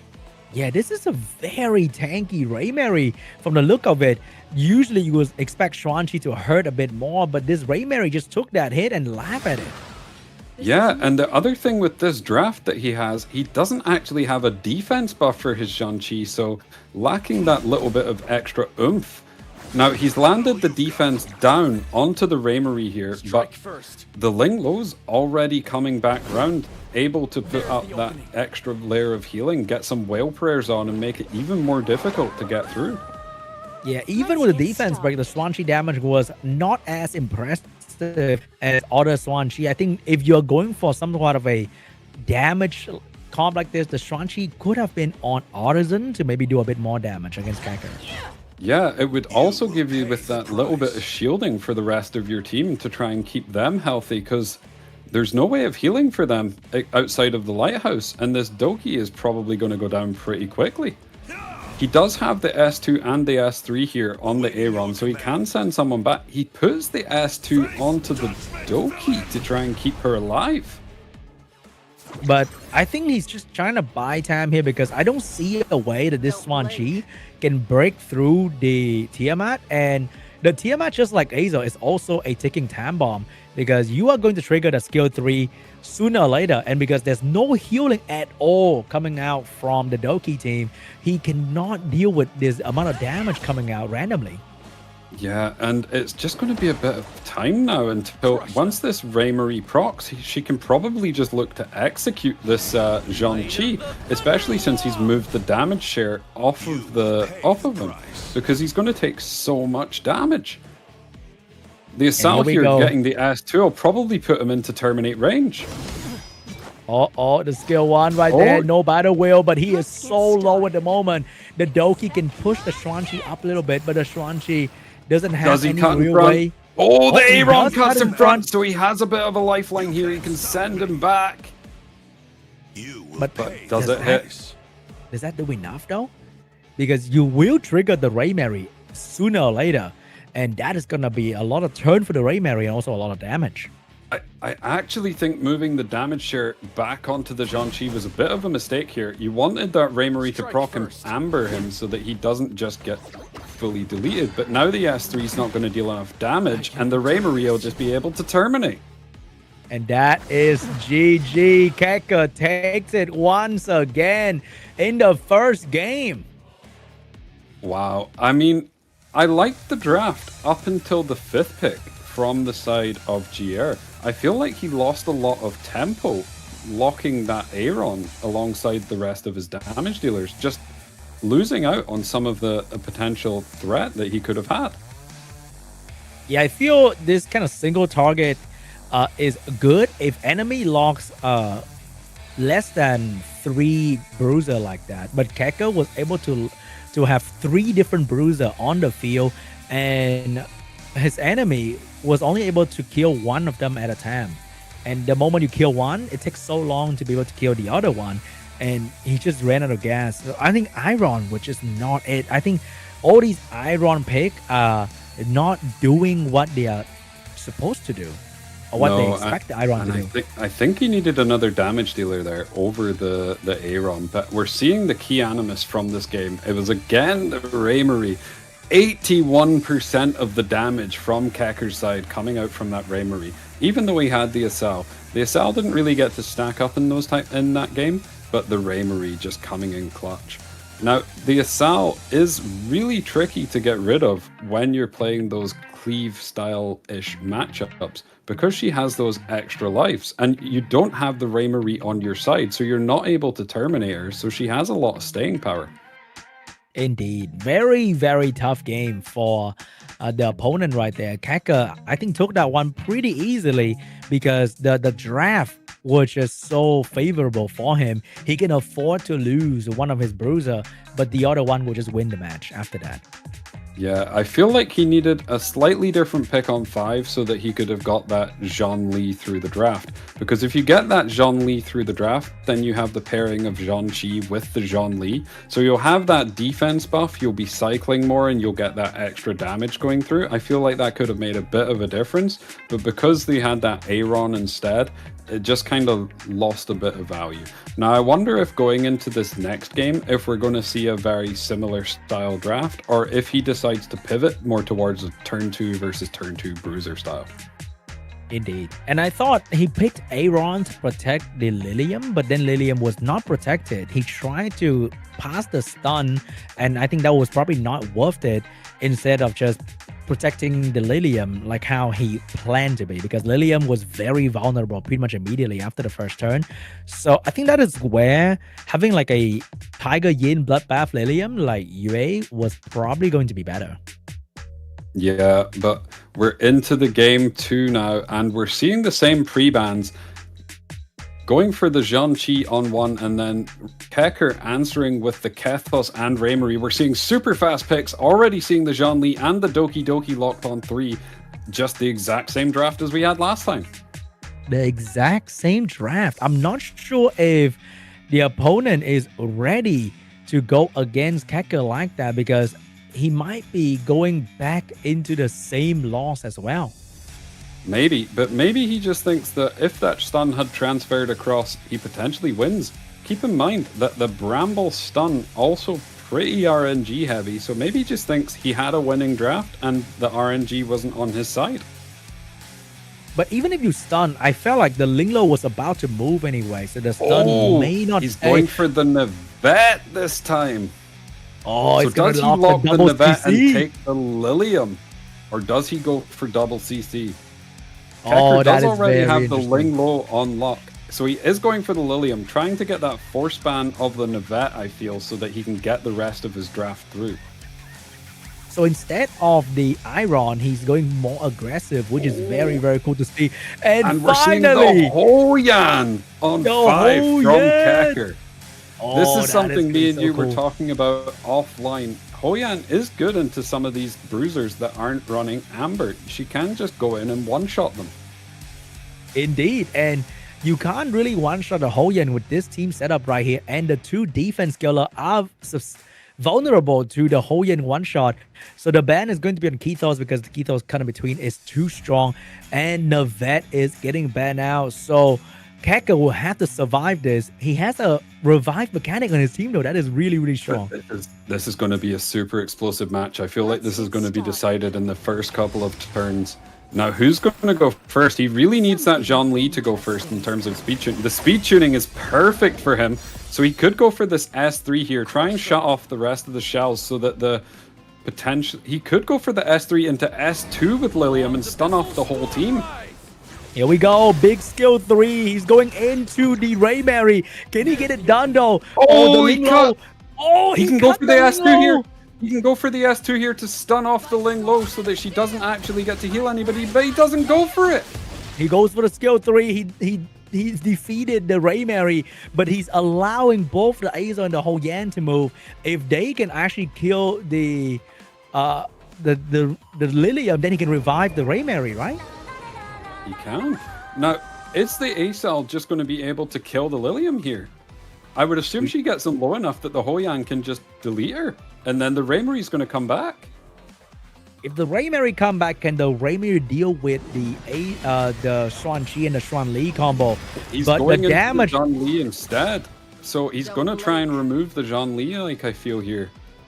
But will it be enough damage? The he shell did not take is... away enough the Jade stack, so there is a crazy amount of damage reduction on the Zhuan Li. I don't think that's going to be enough. And now, and he's not even going to get the count buff because he has that shell lock on. Is it going to be enough damage? Strike first. No, it's not enough to even take out the Lilium. Oh, I think that was a little bit of a greedy move right there. He did not manage to kill anything. And I think that is GG. I think that might be. He's got the S3 here again on the Zhong Li to potentially just put up some extra shielding, make sure that nobody goes down. And the Lilium's going to be able to come in here with the S2 and just wipe out this Ling Luo. Does the Hoyan Revenge proc do enough? It doesn't. It only just breaks the shield. Indeed, because of the defense buff, the shield, the Jade Empire stack, way too much defensive buff on the Sean Lee, so there was nothing that the Ho Yan could actually do. Lilium going in with the skill too, and that's gonna definitely hurt somebody here. Yeah, it's not quite enough to stun or to take out the Ling Lo, but I feel like it's only a matter of time now. This Zhong Li keeps going, and then the Zhong Qi's going to follow up after. The Ling Lo is cycling pretty fast with the Strive, cutting in though. between so much. But he has the S3 here again. Oh, that is definitely This going is to going to hurt be somebody. big damage. Can Keka survive the skill 3? Here we go. Big skill 3 coming out.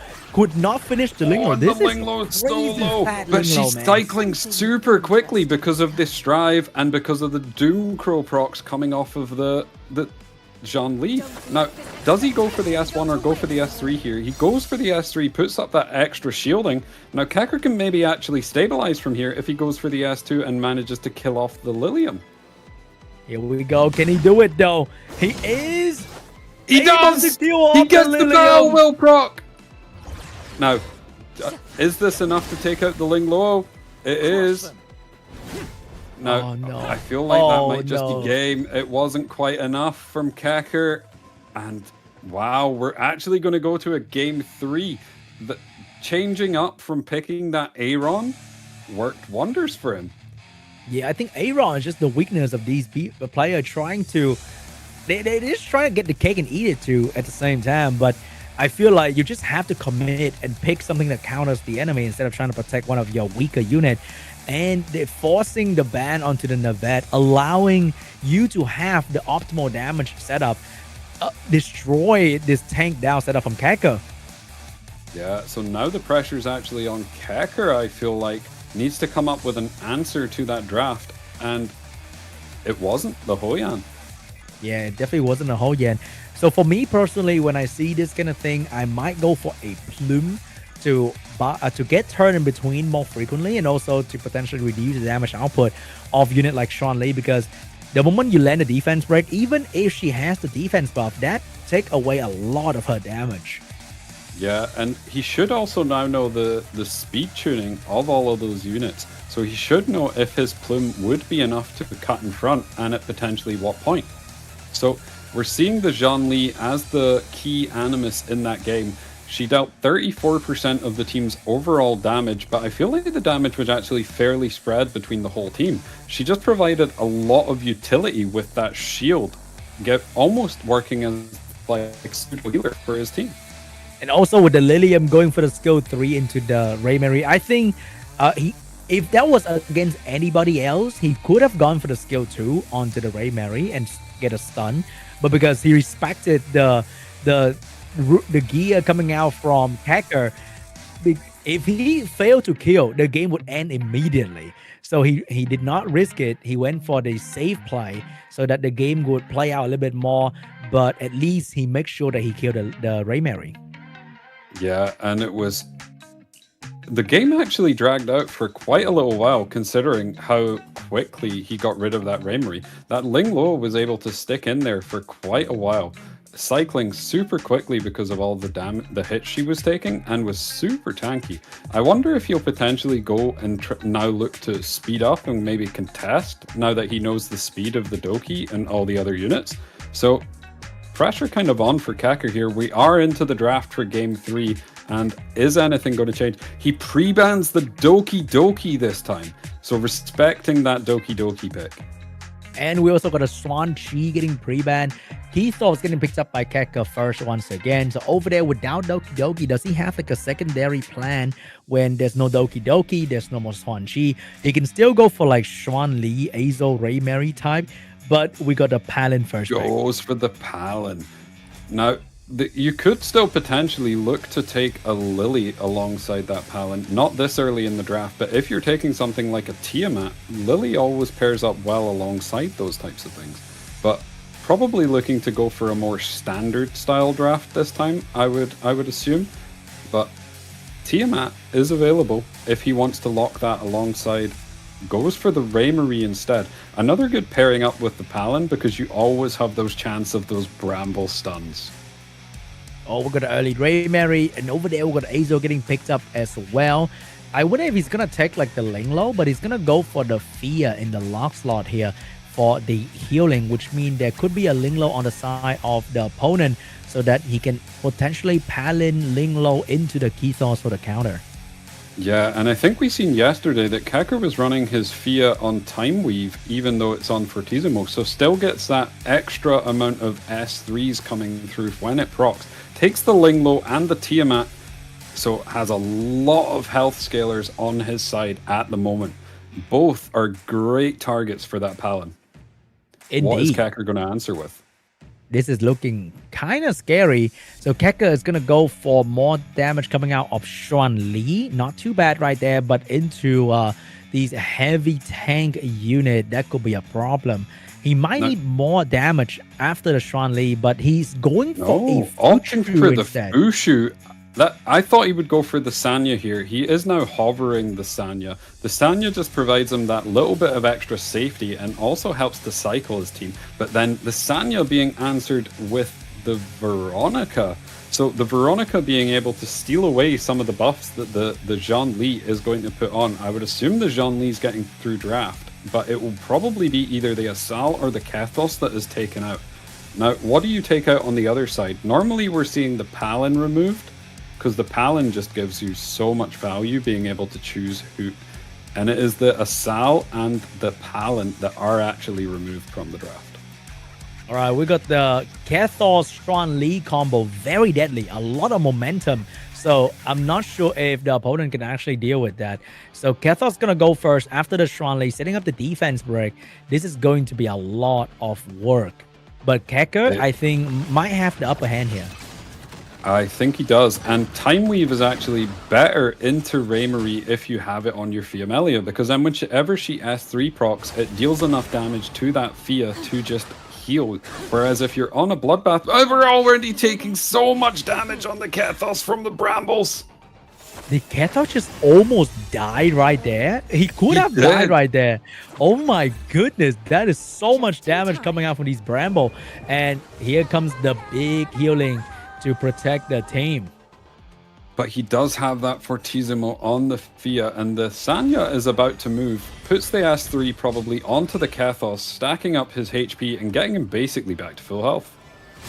All right, so both teams have kind of stabilized a little bit, and now they were trying to find opening in all these shield and healing in between. Tiamat, where are you going to send your damage? I think he is going to focus on the Kethos. So much damage to this Kethos, and the Raymarie is getting pretty. Bramble proc. But big damage coming out here soon. Stole a turn from the Linglo, getting another strip pushback onto the Raymarie. Raymarie is getting absolutely focused down. So much damage. Will the S2 be enough here? Oh, the Raymarie's going to proc. Followed by the Tiamat double AoE coming out. This could potentially kill the Kethos if the Raymarie's going to go down. The Raymarie's going to go down from the follow-up here on the Zhang Li. Yep, and that is the power of the Kethos Xuan Li combo. A lot of momentum, and if you cannot take these damage, you will go down eventually, no matter what kind of healer you drafted, because they are moving so much, and you cannot just heal in between these damage. And there is no revive on the side of Jier, so he's going to have to play out the rest of this match with just the Tiamat, Ling, and Veronica. And this Tiamat is just getting focused now, and she's not brambling. He needs to bramble if he wants any chance at winning this match. And Tiamat kind of like me focused at the same time as not being low health. So she gotta really counter-attack here, because that's the whole point, being focused. If she counter-attack at a low health position, then she won't be able to do a lot of damage. Yeah, but even if she brambles at this point, I don't know if she's going to have enough damage by herself to get through both of those healers on the side of Kecker. It's looking pretty scary for the side of Jier. Kecker can also choose to focus someone else now. Like if he can send a skill 3 into the Veronica, that is going to be so much value as well. And Tiamat is going to get a turn here and there occasionally, but at best she's doing about half extra health. Though. And So because if he of the gets a tap, couple of big damage coming in from the Fia there, but I think you're right. I think what you'll do instead is just focus down one of these other units on the side of the Tiamat, because you can passively deal damage to the Tiamat by hitting the other units through the damage share. unfortunately, this Tiamat doesn't have any real turn support, so she is back being that slow bruiser Oh, and heavy he's unit. fully as she is. stripped this Veronica, and he has the defense down on her, so she's going to start taking massive damage, and she's already at 1/3 HP, about to go down. If Palin is the one sending the putting the threat on somebody to protect the team, Kethel's the one putting the target on your back with the Xuan Li support. Look at the combo. He stripped Death Break, Xuan Li going in, start pumping massive damage, and there's nothing you can do about it because Kethel's moves so frequently that he just channel all the team damage into you. And also this Fia being on Tam Weave, just getting a casual proc every time this Tiamat get a turn. Yeah, because he's on that time weave, just letting him take that little bit of extra damage so that it procs every single time. Now, he just can't break through all the healing. It's just not dealing enough damage. Every time he hits, they go to half HP, and then one of the healers moves, and they're all back to full. And these Force Bulwark Linglo don't have that strive like Keka Linglo. They don't get as many turns as they should. So the moment they get focused by the Xuan Li like this, they just get absolutely focused down and die very, very quickly. And this Linglo's about to go down. The Tiamat's brambling, but it's not going to be enough. That is the Linglo down. Now just needs to deal with the Tiamat. And the Tiamat has no healer alongside them, so will still go into the Amber unless it is on cooldown. But looking I think rough that's here. pretty much it. Keka once again, the defending world champion, not losing today just yet. Tiamat, the final wall, he needs to scale here. Not really a big problem. Tiamat below like 50% health doesn't really do that much damage anymore. And when she go into Amber, she's gonna come out being the normal state as she is, and she will go down sooner or later. Yeah, and probably won't get another turn. Probably just that. Oh, we even get the Battle Will proc to try and speed things up there. But yeah, I don't think the Tiamat's going to get another turn. Will just die while she is in that ice state. And solid win there from Kecker. Taking away that Doki Doki, making him play turn 2 is where Kecker kind of thrives. Now, it worked out. It worked out perfectly. Kethos Xuan Li combo absolutely dominating whenever they get played together because there's just so much damage. And the counterplay to it, Palin could not be in the lock slot, so could be banned out very, very easily. If there was a Palin on the lock slot, could have been a different story. Yeah, it could have been. We've seen those Palins doing really well, especially when paired with those HP scalers, but because same with the Asal in one of those previous games, when you can't lock it, the unit that you need to make your whole draft work, they can just remove it, and then your draft kind of just loses a lot of momentum.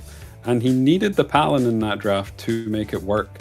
But the key animus in this game, yet again, is that Zhang Li. We're kind of seeing a theme here where Zhang Li, when she is up and running in one of these more aggressive drafts, is kind of taking over. Indeed. The devs saw how good Rahu is and just make Rahu but beautiful and hits all the time. Being What the do you damage mean? dealer behind Rahu all is these beautiful. It's kind of funny how Rahu was so popular yesterday and people just decided, you know what, maybe we shouldn't draft that unit anymore, and no more Rahu today, only the Xuan Li. Yeah, and have we seen a Zhang Li lose yet? Zhang Li just her. She's just doing so much damage all the time. They provide so much more utility for the team with the speed buff, the shield allowing you to survive. She is just a monstrosity. We might need to see some Xuan Li pre-ban from some of these players. Maybe, but dealt with the Doki Doki ban, and Kecker onto the next round. Now, we'll be seeing who Kecker plays in the next round in this next game. Now, the next game has one of the kind of highlight people from yesterday. It is Zhan Lang, I believe, who was playing the Lilium. with the Lily Lock yesterday and to watch him in one of the more exciting matches. Indeed, that was a crazy game right there with the Lily Lock into the Lilium, doing so much damage. Let me check their name once again. So we have Cheng Lang against Shu Shan? Shu Shin. All right. So Cheng Lang was the person who played Lily Lock into the Lilium, going super duper aggressive, and I really like that. And I hope that he's gonna bring that out against in this round here against his opponent Shu Shan, so that he can quickly show the people that going aggressive can be a very, very good playstyle still. Yeah, I mean, we have seen a lot of these aggressive picks doing really well, even in that game just against Kecker, and had to respect it. And you've seen the Doki pre-ban because didn't want to deal with it. And with all these matches, just make me wonder, man, what if these players have access to Luvia? Because they're playing on the patch before Luvia. If Luvia is in these games, these healing machine will be nerfed quite a fair bit with her special buff and debuff. Yeah, and I feel like we'd be seeing a lot more CC if Luvia was in this as well. I do actually think we'd maybe see a little bit of Quano as well. He's doing quite a lot of damage in Cleave at the moment on that Rev build. Yeah, maybe we're gonna see some more Quano into these like single target Xuan Li, Xuan Chi kind of team, because they can't directly target the Quano, and Quano can bring them down one after another. That would be very cool. It would be, but that'll need to wait for the next cup. And exciting for this next matchup.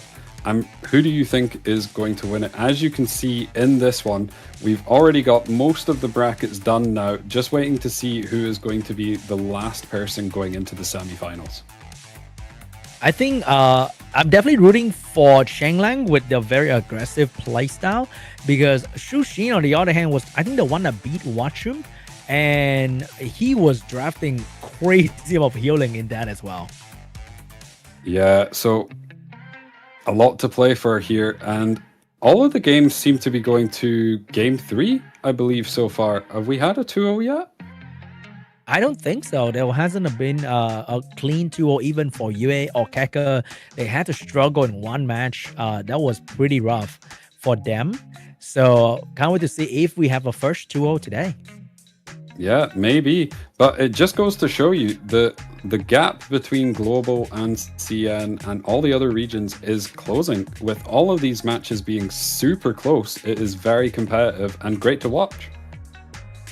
And also, funny enough, I look at the leaderboard earlier. I think Keka and Yue are rank 1 and rank 2 at the moment. So they are literally on top of the server in-game, and they're representing the server in the cup. Wow, and they could even meet in the final, because if they win their semi-finals, that is where they would meet. And a best of 5 between Kecker and Yue would be interesting to watch, but those players would have played against each other a lot. We are into the draft now for the final quarter-final. And we've seen a Fia and a Zhanqi removed in pre-ban. Oh, no Fia, no Xuanqi, no crazy damage, no crazy healing. But we still have Sanya, we still have Linglo being available for these players. So they can still go tank out if they want to. First pick for Shu Shan, what is it going to be? Kethos? Oh, it's going to be for the Raymary. And the Raymary is on Archon as well. Interesting. Normally when we see the Fia pre-ban, it means that they're wanting to play more aggressive. We're seeing a Kethos hovered at the moment on Gladiator. Gladiator is one of those cards that is better for an aggressive playstyle, because the lower you get on HP, the more damage you deal and the less damage you actually take. And going we're for going that in Kethos and the style. Oh my god, that is so cool. That's going to be a lot of damage coming out from Cheng Lang already. And over there, Raymary, I think we are leading into like a Linglo lock into a Tiamat early pick as well, if he want to tank this, because there's no more Fia. But there is going to be a Palin, not in the lock position, but in the second pick. So the lock could be a healer, so the Palin can send that red. Changes to the Tiamat instead, so that he can lock the Palin. I think that's a smart play, because you don't want what happened in the last matchup to happen, where you bank on getting that Palin through the draft and it is just removed. Now he's answering this with the Doki lock, so going more aggressive. That Doki could be going very, very fast, leading into we have a Shuanli available still. So we can still go for like a Shuanli Lilium situation here. And that is going to be a Shuanli getting drafted by Shang Lang. The team is looking very aggressive. It is. Now, what is he going to answer with on 4 and 5 here? Does he decide to try and tank down even more? Maybe take another healer like a Ling Lo? Ling Lo being very good pairing with Palin and Tiamat. Or does he take the Sanya, try and pump up those HP scalers to make them deal even more damage? Or does he go just for another damage dealer? Oh, never mind. He's going for the Valyrian instead to try and just make sure he is super healthy. I'm not too sure about that pick, in all honesty. Yeah, I am not too sure about that. We have seen Valerian being drafted a couple of times in the previous matches, especially yesterday, where she just kind of stand there. She bought some time, but those were not valuable time that she bought because the team was being absolutely out of control or still die through all her protection very, very quickly. And we saw a Valerian earlier trying to protect the team, and we have another very defensive... But he doesn't have healing. a cleanser on his team, so he's able to take a Nivette on 5, and that should be a forced ban, I would think. He does have 2 Moon Bunnies. There's a Moon Bunny on both the Valyrian and the Palin, so won't be able to get through those unless something else hits them first. And yeah, the Nivette is just taken out, but also takes the Valyrian out. I feel like he must be very confident the Palin can actually outspeed the Doki Doki if he want to play like that. But the Doki Doki is actually taking the very first turn, which means the Palin might not be even able to use his Moon Bunny that well because Kitos and Xuan Li are moving to doing a lot of damage already. Yeah, and the speed tuning's okay. It's not perfect tuning for him. Would have liked to have the Zhang Li going first so that before the Kethos went, he could get that damage off with the follow-ups. But he's sending the S3 into the Raymarie and gets a Battle Will proc, so she's already at 8 stacks. That is a lot of damage, but at least maybe the Palin could actually move in between to cut the Kethos and send the threat onto potentially the Tiamat instead to save the Raymarie. So if the speed tuning from the Doki team was a little bit better, then the Xuan Li could have taken her first turn, and then that will be a dead Raymarie.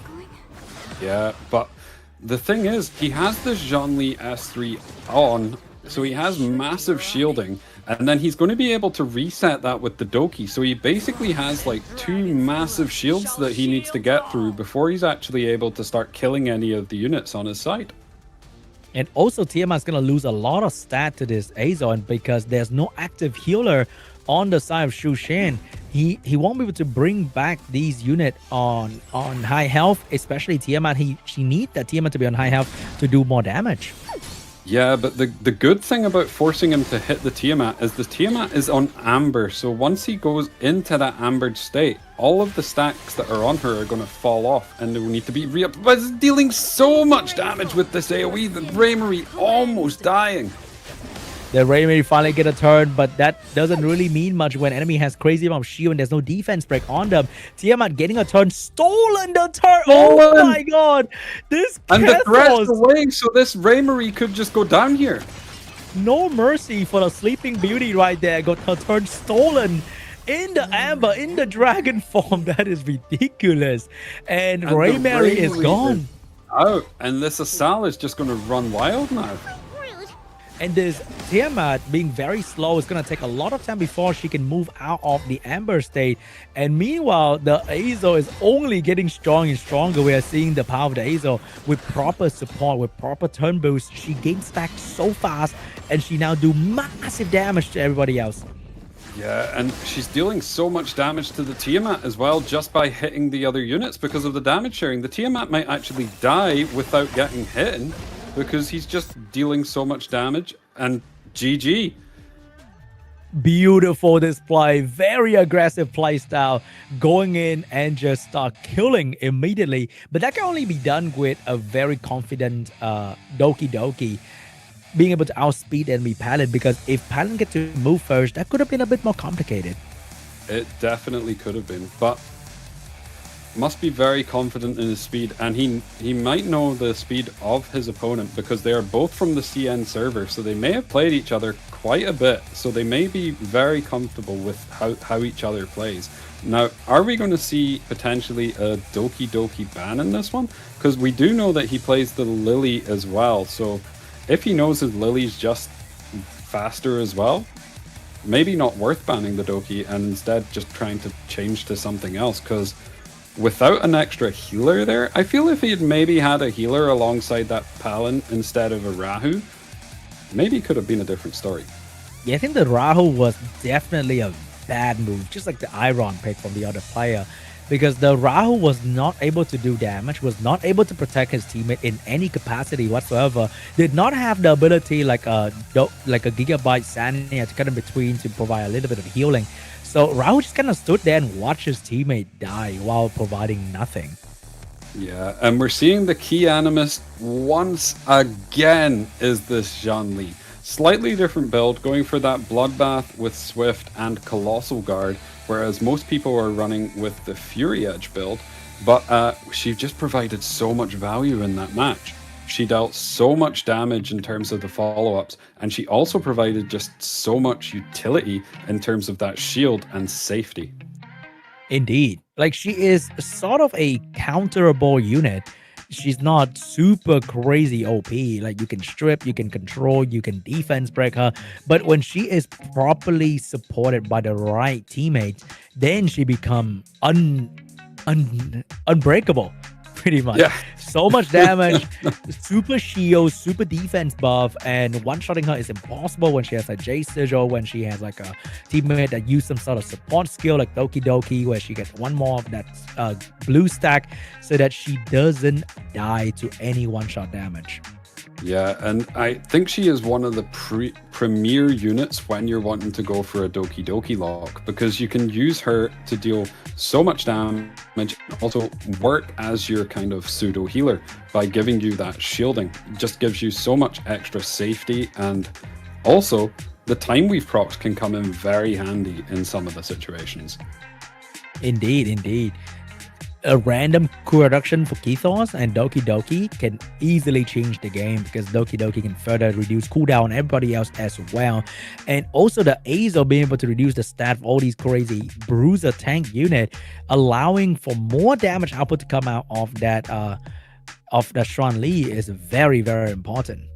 So we're into the pick ban phase, and we're seeing the Fia and the Kethos taken out, and Shang-Chi first pick. It is on Amber though, not an Artisan build. Oh, we got the Palin Azo early pick coming out from Shu Sheng, and Sheng Lang is going to go for the Xuan-Chi, easily lock in that Doki or Lily to go very aggressive with the Xuan-Chi. Yeah, I'm just waiting for the Asal to be actually locked. He's potentially thinking about going for something else, or just thinking what the next moves will be. So does take the Asal. Now, what is he going to answer with here? Probably going to look towards something like a Raymarie, or maybe even Tiamat, paired up with like a Lingbo. Instead, going for the Zhongli. The Zhongli makes a lot of sense with the Zhang-Chi, so that you have that defense buff to help him deal more damage, as well as getting that shield across your whole team. Locking in the Xuan Li, what is going to be the turn support? It is going to be the Doki Doki. He was very confident. He know he outspeed the Palin very easily, so he might not even need to ban. Oh, we're getting a race this time. He's locking the Lily against the Doki. Now, did he check the turn meter, and does he know if he's faster? We don't know that just yet, but we know that over there we could have a plume for the Doki team as well for Sheng Lang, which allow him to cut in between the Lily. And Lily can boost somebody to go crazy, and that is going to be the Tiamat. Oh my god, we are going in aggressive for both sides. Not a lot of healing, a lot of damage. Team. This is so much damage on both sides at the moment, and as you say, not that much in the way of healing. At the moment, we only have the Bramble healing offered by the Palin, but a Raymarie is great in a draft like this, because if there's not much healing, all of her damage is going to stick, and then a Lilium on 5, just going in to look to destroy one unit. I'm loving this crazy aggressive draft right here. Both are trying to do the damage. Both are trying to go turn 1. And then a Holden! Oh my god, I feel like the plan is to twin trick the Palin and try to put it on the Holden. Because right now the Lily doesn't really have a fast unit to pull except for Azo. I feel like even if he pull Tiamat or Holden, they're not going to be able to move after the Lily because they're not fast enough. Oh, and the Palin is removed, so the Holden does get through. But the Lilium is also removed, so this is just all-out damage on both sides. And who's going to be faster? And the first one belongs to the Lily. What if he skill 3 though? That'll be crazy. I mean, if you skill 3 here, I know the only unit that was on Archon is the Jean Li. And if the Jean Li gets the S3 off, I feel like you would just lose so much momentum if you're going for that play here. I feel like you need to pull someone up and try and S2 the Jean Li. So he pulled up the Holden. Now, does he go for the S2? Does he try and hit? He does know it's on Archon, so there is high resistance on it. Indeed. It could be 100 res at least, and Holden on Doomcrow probably is focused more on damage. And he hits! He hit the cooldown, but the Doki can fix that if she wants to. And the Shang-Chi is going to pull the Shuan Li so that the Shuan Li can buff once again, and that would be a wasted turn from Xu Shang. I think she's going to fix do here? I think he's deciding whether he wants to use the S2 to fix it. Oh no, he goes for the S3 instead. Now, will he be punished for that? I don't know just yet, but we know the Ray Mary and the Shang-Chi can do crazy amount of damage here. And I'm not sure if the Shuan Li can survive both the Tiamat and the Azo. It's going to be tough. Oh, and not shutting down the shell there on the Lily. So the Lily won't actually go down. She will still go into the amber state when she dies. But the Tiamat shell has been shut down. So if this Raymarie procs and deals enough damage, could just actually kill out the Tiamat outright. And here we go. Let's see what's going to happen here. I feel like the Doki not going for skill 2 was kind of greedy because he could have skill 2 the Shuan Li, and the Shang-Chi could boost her anyway. But he went in for the damage, and I'm not sure if that's going to be worth it. And he's sending the S3 from the Assault onto the Raymarie. He wants to try and lower that overall health on the Raymarie to try and lower the damage that he's going to take across the rest of the team. And then on the Tiamat, instead of actually going for damage, looking to try and shield and heal up across his whole team. Oh, he got the skill 3. He sent it. He will let the Shang-Chi move, but he will get the skill 2 of the Holden back once again. Does he go for it? Did he get the cooldown on the Doki? Because if he didn't get the cooldown on the Doki, he still has the S2, but the Holden is going after the Doki, so now he could look to reset, and there will be no way to get rid of it.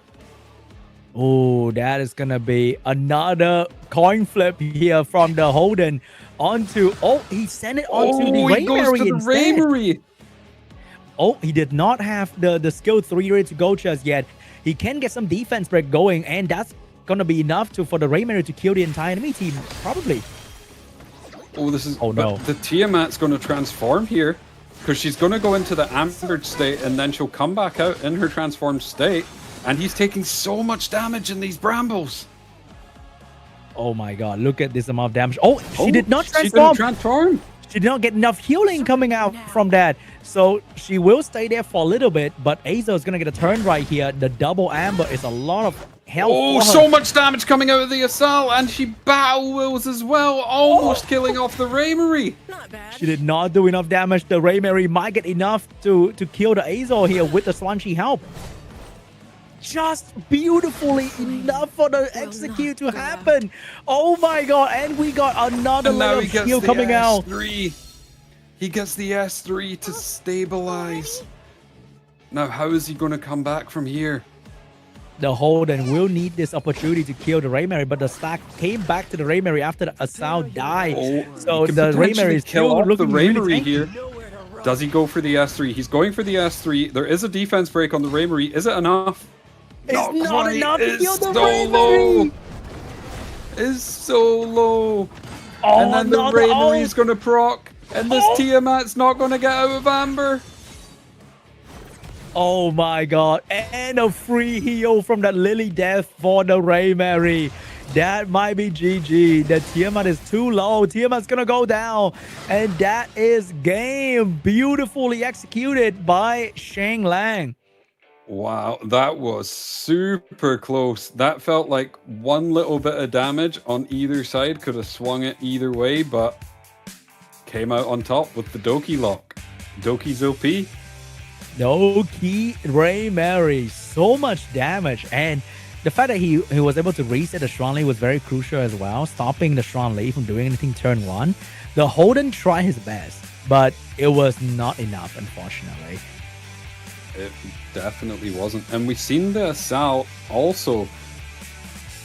A couple of Battle Will procs in there, almost taking out the Raymery. If it was a little bit more damage, could have been a different game. Because if you take out the Raymery there, I feel like you win.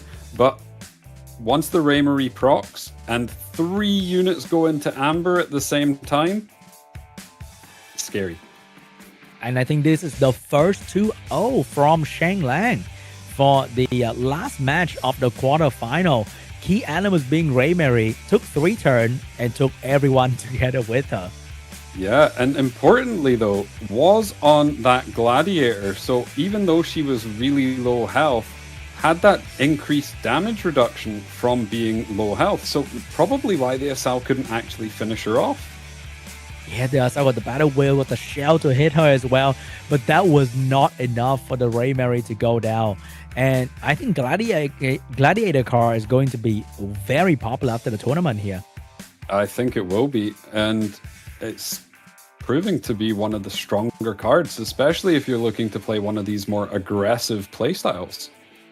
Because you don't have heal, right? So you kind of need to be super tanky when you're low health because there's no healing involved. And that did really well for the Ray Mary. Survived the Assault, survived the Holden skill 3 over there as well, allowing for another ult to come out. Beautifully executed coming out from Shang Lang. And he stayed with his playstyle. He did not switch it up. He stayed aggressive. He stayed with the Doki, the Lily, and so that he can go turn 1 and do the damage immediately.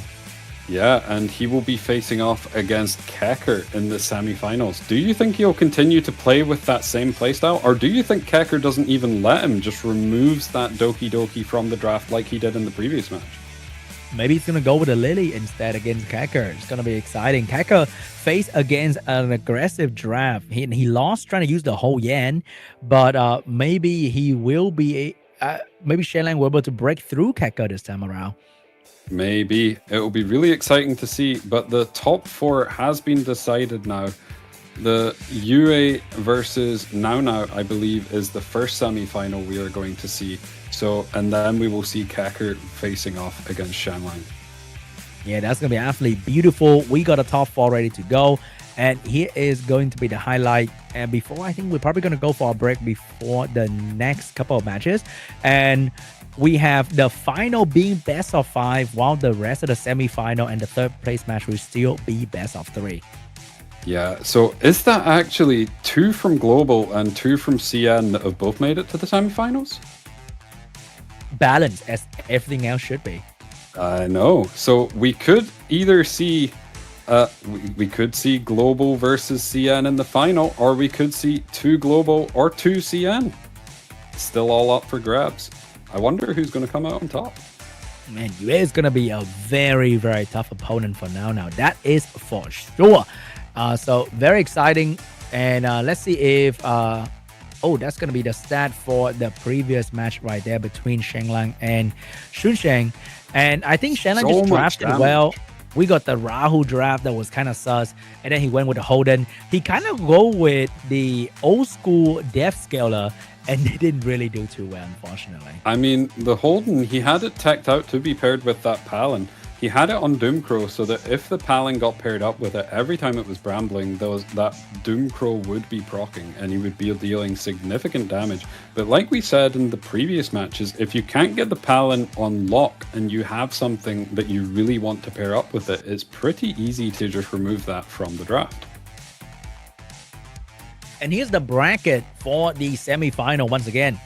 We have Nono against Yue and Kecker against Shang Lang. And we could have double CN final or double global final or a CN global final. Anything can happen.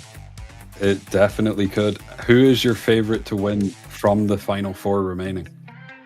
I don't know, man. Shanglan is just consistently a very aggressive player, no healing involved, going in raw, going in with damage, and I love it.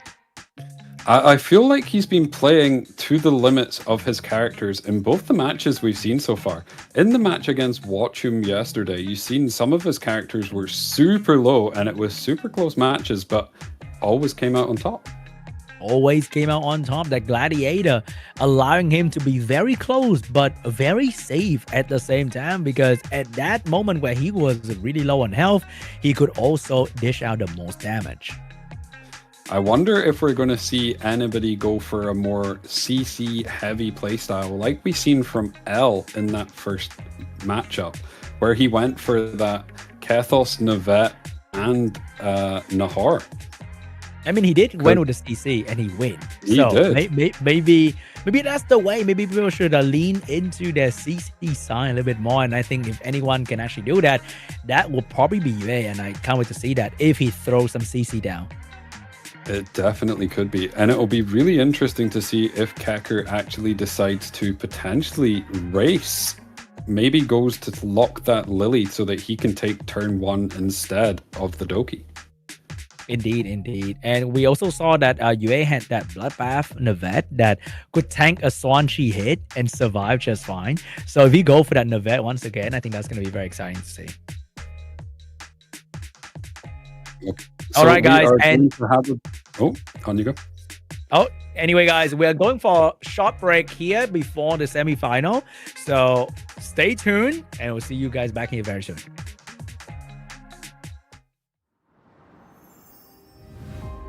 In this game of power, everyone thinks they'll be the winner.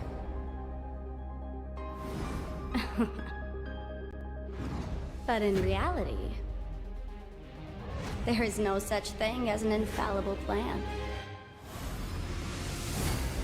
Variables.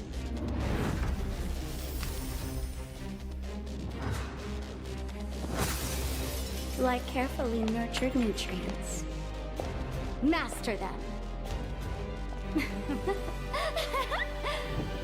Victory follows as a matter of course. This gift, I'll be taking it.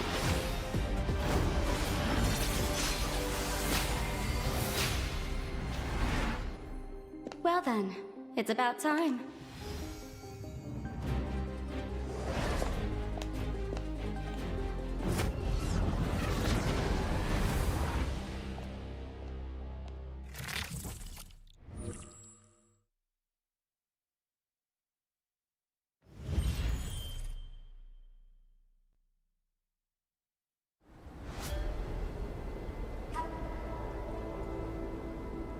This isn't a negotiation. Be smart. Xuanqi. You have no right to decide my future. And if we insist you stay?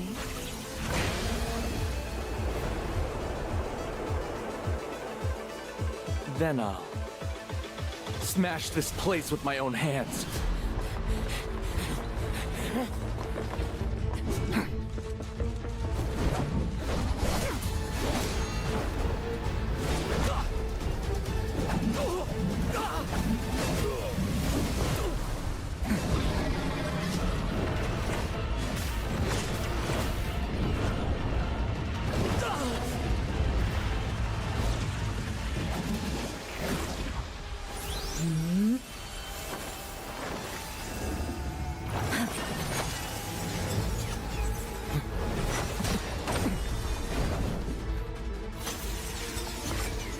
You think you alone can escape your father's control? Just because you can't, doesn't mean I can't. Naive. The naive one is you.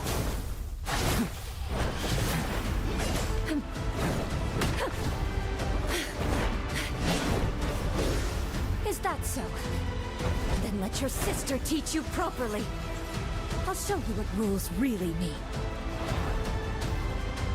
We'll see about that. Do you still have the skill for it?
Hello and welcome back to the Etheria Restart Hyperlinker Cup Season 4, the first official tournament for Etheria Restart in 2026. And we are down to the 4 players for this tournament, and 2 of them from Global, 2 of them from CN. And the first match for the semi-final is going to be between Yue and Nono. Yue is the current rank 1 player on the global leaderboards for the last couple seasons now. And also, we got a beautiful code down there, Bok, that everyone can use to get some free goodies in-game. Yeah, so put in the code. It is EWS26SP Finals. Make sure you put that in-game for some fantastic rewards. Really looking forward to these next couple of matchups coming up. All of these players have fought through from the top 72, and they're down to the last 4. Now, all to play for here. If one of them does lose, they will go into that lower bracket for the 3rd place playoff match. 2 still go for $500, but let's be real. Everybody that's made it here wants to get 1st place and is going for that $3,000. And we are into the pick ban. We are jumping right into the action, boys. So Yue against Nono. Yue is the top 1 player from the global leaderboards, and he is capable of playing every single unit in the game. So very flexible, very unpredictable, because I think he is the only person so far in this entire tournament that suddenly locked a Fuchu. And even though you know the unit, you fought it before in previous season, doesn't mean you are ready to take on a maxed out, crazy geared Fuchu once again, randomly out of nowhere like that. Yeah, so from the side of UA, we have seen the Asal pre-ban, and from the side of Now we've had the Zhangqi. UA is going for that Kethos and the Zhongli with Sanya on lock, whereas on the side of Now we have that Palin with the Tiamat looking for that really strong combo. But the Palin not being unlocked means that it can just be removed if UA wants to. I think so far Palin has not been the crazy unit that she should be. Either she kind of dragged the match out for quite some time and then the enemy just ramp up enough damage and ignore her threat unit, or just go through all that threat and kill something else afterwards, or just go too slow and then get outsped and die as well. So we got a Fia getting locked for that slot, probably gonna be the unit that Palin's gonna put a threat on if she stay on the match. So over there, without a sound, let's see what UA is going to do to counter this very heavy tank down combo. Yeah, so he also has the Raimery, and UA opting for the Rahu here, making sure he has one of those follow-up units in both having the Zhangli and the Rahu. So that Sanya cycling actually gets a bit of a threat there, because it'll turn into a bit of a pseudo damage dealer with one of those sitting in the backline, just kind of dealing extra damage. And then the Navet on 5, trying to make it a forced ban, or forcing him to take some sort of cleanse here on 5. Instead, now opting for the Plume. Funny enough, on the entire team of Now, there's not a single Archon card. So this Navet is going to be extremely effective if led through. So I think Navet probably will be the ban, but Kethos and Xuan Li together are also really, really good. So I think UA is looking strong in this draft here, but the Plume can significantly delete a lot of the damage coming out from the Xuan Li and Rahu. So Now also has a very scary unit on his side. Yeah, and the Plume also gives you that with the Cursed Quills, if the game goes on for long enough, those Cursed Quills stacking up can make the difference, because effectively you get about, 60% extra damage when they're at max stacks, and it doesn't take that long to stack up with a Plume. And here we go. First one belongs to the Plume already. Very fast Plume going in on Amber, putting on the defense break, taking away the damage coming out from the revenge of the Rahu, but that will be cleansed up very quickly by the Sanya. Yeah, so he's putting the S3 here onto the Zhongli, just making sure that he removes all of those defense breaks off of her. But the defense break has stuck on the Rahu. Oh, we got the pushback of the Kethos, and now Kethos is going to start controlling and dictate the flow of the match, letting every single cooldown increase as well. Oh, but cooldown reduction. Rambo Brock. But I think the Kethos is actually on either Time Weave or has a cooldown reduction in one of the components of his card. And that's going to allow him to get a lot of cooldown reduction with the Xuan Li as well. There's only fear. So the Tiamat is going to get a turn here and dealing a lot of damage to that Kethos. But the Kethos is going to steal the turn off the Plume here, and then we'll be able to go again. Probably not wanting to hit someone that... And this Tiamat keeps brambling. But and the Tiamat Raimery is already at 96 stacks. If the Raimery procs here, is it enough to take out the Kethos? Oh, that is It's not not. enough. And the Raimery's gone down. Man, this flow of the match is so quick. I think the increased cooldown time hit the Tiamat. The Tiamat might also fall very soon as well, but the target is going to be the Plume, taking so much damage. But Amber's the Tiamat here, and will this be enough damage to kill off the Kethos? No. Oh my god! Oh, wait, the Bow Will Brock! Bow Will Brock on the Tiamat takes out the Kethos! The nightmare of so much damage from the Fia!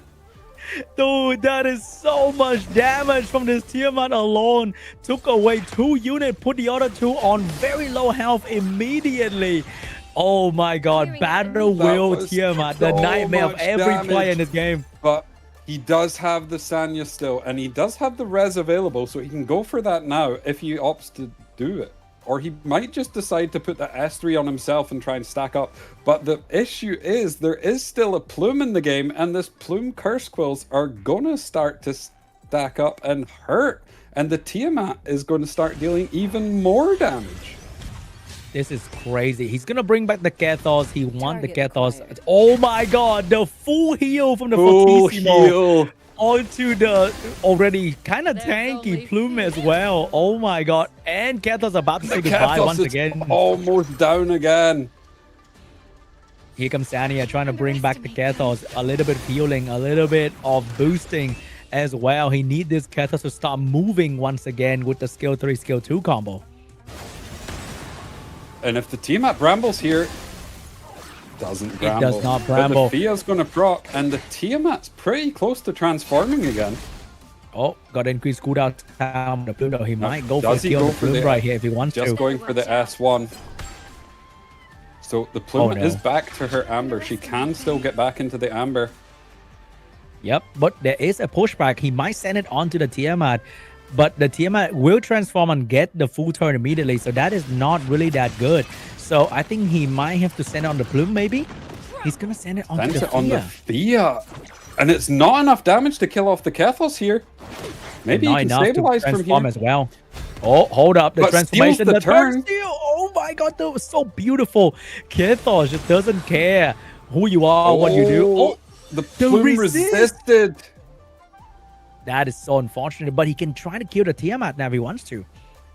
He definitely can, and I think he should be able to take him out. Oh, not wanting to risk the Bramble proc. Indeed, because one Bramble, I think that would send the Kathos away. So But he has might the go for it, S3 though. here on the Kathos. Does he go for it now? If he can land the He Death might go Break, I for think it. that'll be enough Go to for kill. He go for He it. hits gets the Death defense Break. Oh, but the there was no Jean Lee's follow-up. ran out of S3. Oh, the Kathos damage is Oh, really good. she- Low damage she Tiamat, brambles, not but a it's not problem. enough. Does the S1 from Sanya just kill? It does! Oh, that is looking really good right now. Fia, I think Fia could probably solo Kathos and Sean Lee if there wasn't a Sania, but because of the Sania, she cannot kill this Kathos too easily, and Sania boosting HP technically reduce the effectiveness of this Fia as well. Plume's not Better going to be watch able to out. do much here anymore. She will be able to strip off the defense buffs and probably just kind of elongate the match slightly, keep the Fia alive, but I don't think the Fia's ever going to get to press S3 again, so I can't see him out damaging the healing that the Sanya's going to do. And also, you can probably increase the healing, the cooldown of the Fortissimo, right? So that's going to take away the healing of the Fia getting that instant turn as well. And that's the Plume gonna go down. Oh, she survives with a tiny bit of HP, but the Sanya would have killed. And that is game one going to Yue. That was an exciting match. I thought that was completely over, and then out of nowhere, the Tiamat transforming with the Battle Will proc. Funny enough, we talk about how using the Sania as a reviver means you are probably going to lose anyway.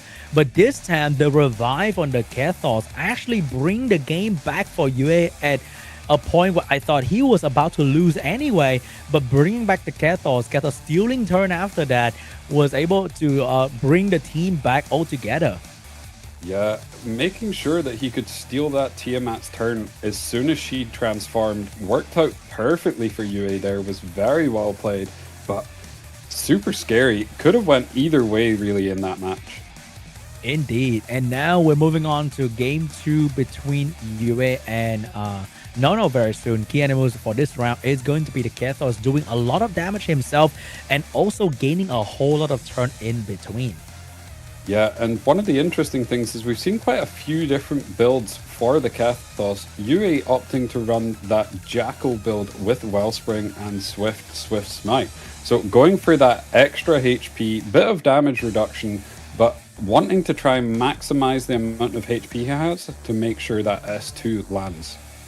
I think this is the kind of build that you can do without Luvia in the equation.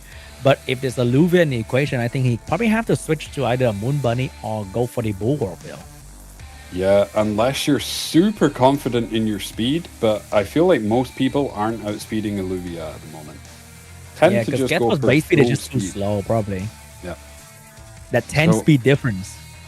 I wonder if we're going to see anything change here in this second match. It was super close, so it could have went either way. Both players may be feeling pretty confident about the way they drafted. Maybe just I think- thinking, So far, the moment you see Kath or Sean Lee together, the combo is sort of unbeatable and way too much to handle.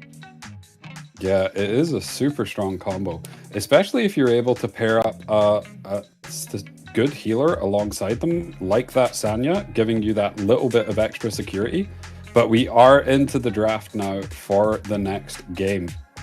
Oh, the Artisan Xuanqi getting picked up by Nono, and Yue getting a Palin pre-ban, loving it, and going for a Azo Xuan Li because the Kethos is in the pre-ban slot. Yeah, so what is he going to answer with here on 2 and 3? Really needs to decide where his draft's going to go here. The Asal and the Zhongli, pretty scary to face into both of them. We've seen a lot of success from the Zhongli today, but is opting for the Raymarie here. And what is he going to pair up alongside it? Normally going to... Oh, he goes for the Doki Lock. He is speeding up.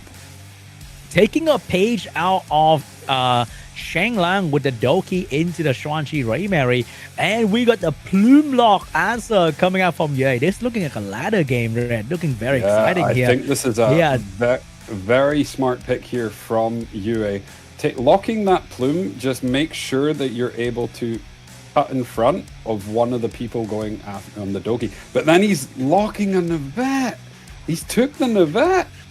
I'm loving this aggressiveness here, man.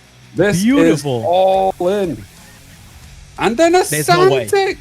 There's He's no way. The Santic. This is the first Santic we've seen in this tournament. This is the first Santic I've seen this season. Altogether. And then we're seeing an Aya on 5. So surely looking at this draft, the Aya is removed and the Navette is removed. So is this Santic going to be able to do enough? Is he going to hit the cooldown increases? There's only one Archon on the side of Yue, and that is on the Sanya. I want this Santic to be on like a, I don't know, Jackal Tamweave build to be even more aggressive, because he's picking in this position where he know he's going first, but the Plume is definitely kind of in between, so that's going to be a small problem. But the Raymarie sending it, pushing back everybody, except for the Sanya. The Zhongli cuts in front, so the Zhongli's going to get her S3 off before the Santic's even able to go. Is that GG? Is that over? I think that is GG.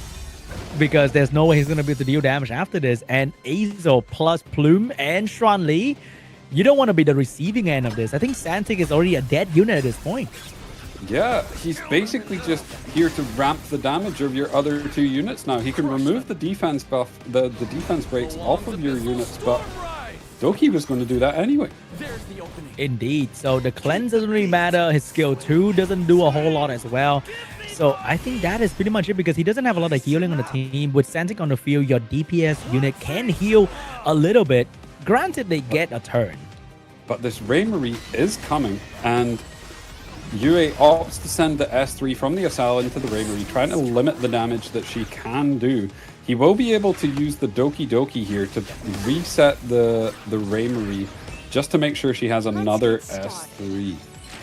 But the enemy team looking too healthy. You cannot execute. And the Plume, is he just going to be able to take him out here? The Plume is providing God. so much value. Oh, look at the Azo. She is so juicy to be executed, but he could not get the opportunity. The Plume is just providing so much value here. But the Plume's down. Can the Zhongli do this by himself? The Xuanqi, he is the hero that no-nos need. He is super hard carrying this match on his back right now, being the solo damage. And he is healing a whole lot with the Santic on the field. He almost took out the Sanya. Oh, but the Brembo allowed the Sanya to move, and the Sanya has the revive ready to go. Is she going to revive? She is going to boost the HP of the Azo, allowing her to stay longer in the field to absolutely demolish this Xuanqi. So he can put the crit damage up on the Zhongli again, and now he needs to just go all in and hope this is enough. Oh, this Sanya cutting in between too often. And the Xuanqi is going to be the target of both the Xuan Li and the Azo. Oh, she has skill 3 box. She's going to chop this Xuanqi in half. And that's probably GG. Good try with the Santic, but the Plume value was too big. the plume value was massive there, just making sure that his Zhongli was able to cut in front. If the Zhongli wasn't able to get that S3 off, probably a different game, but as soon as you get this S3 off, the Santic's a dead unit. Indeed. Oh my god, a very aggressive game. Good try from Nono, but Yue was such a beast. Yeah, good recognition there. As soon as he seen the Doki lock, instantly locked that plume, making sure that he had something to try and cut ahead. So that is Yue securing his spot with a 2-0 into the final of the Etheria Restart Hyperlinker Cup. So who is going to face this man in the final? So I think ever since EWS 2025, everyone has been wondering when this Yue player who came out and came on top of the leaderboards since I think season 2, like when is he going to win something officially? And I think he is going to do it today. Oh, you think he's going to beat Kaker? Or Shen Lang in the final? You think he's going to win? Will Kaker even make it to the final? You never know. Maybe. You never know. We will see. But again, Zhongli is the key animus in this game. And yeah, Zhongli is just providing so much value in these games. She's just giving so much damage output to your whole team, and she's just giving you that bit of extra safety as well as that time weave proc. If that time weave proc happens at a crucial moment, can just be enough to win you a game. And also I like how Yue just on that Sentinel, like that OG card that you started with, and you sort of put all your resources in it, and he's still on that, even though I'm pretty sure he has the financial capabilities to unlock all the other cards at this point.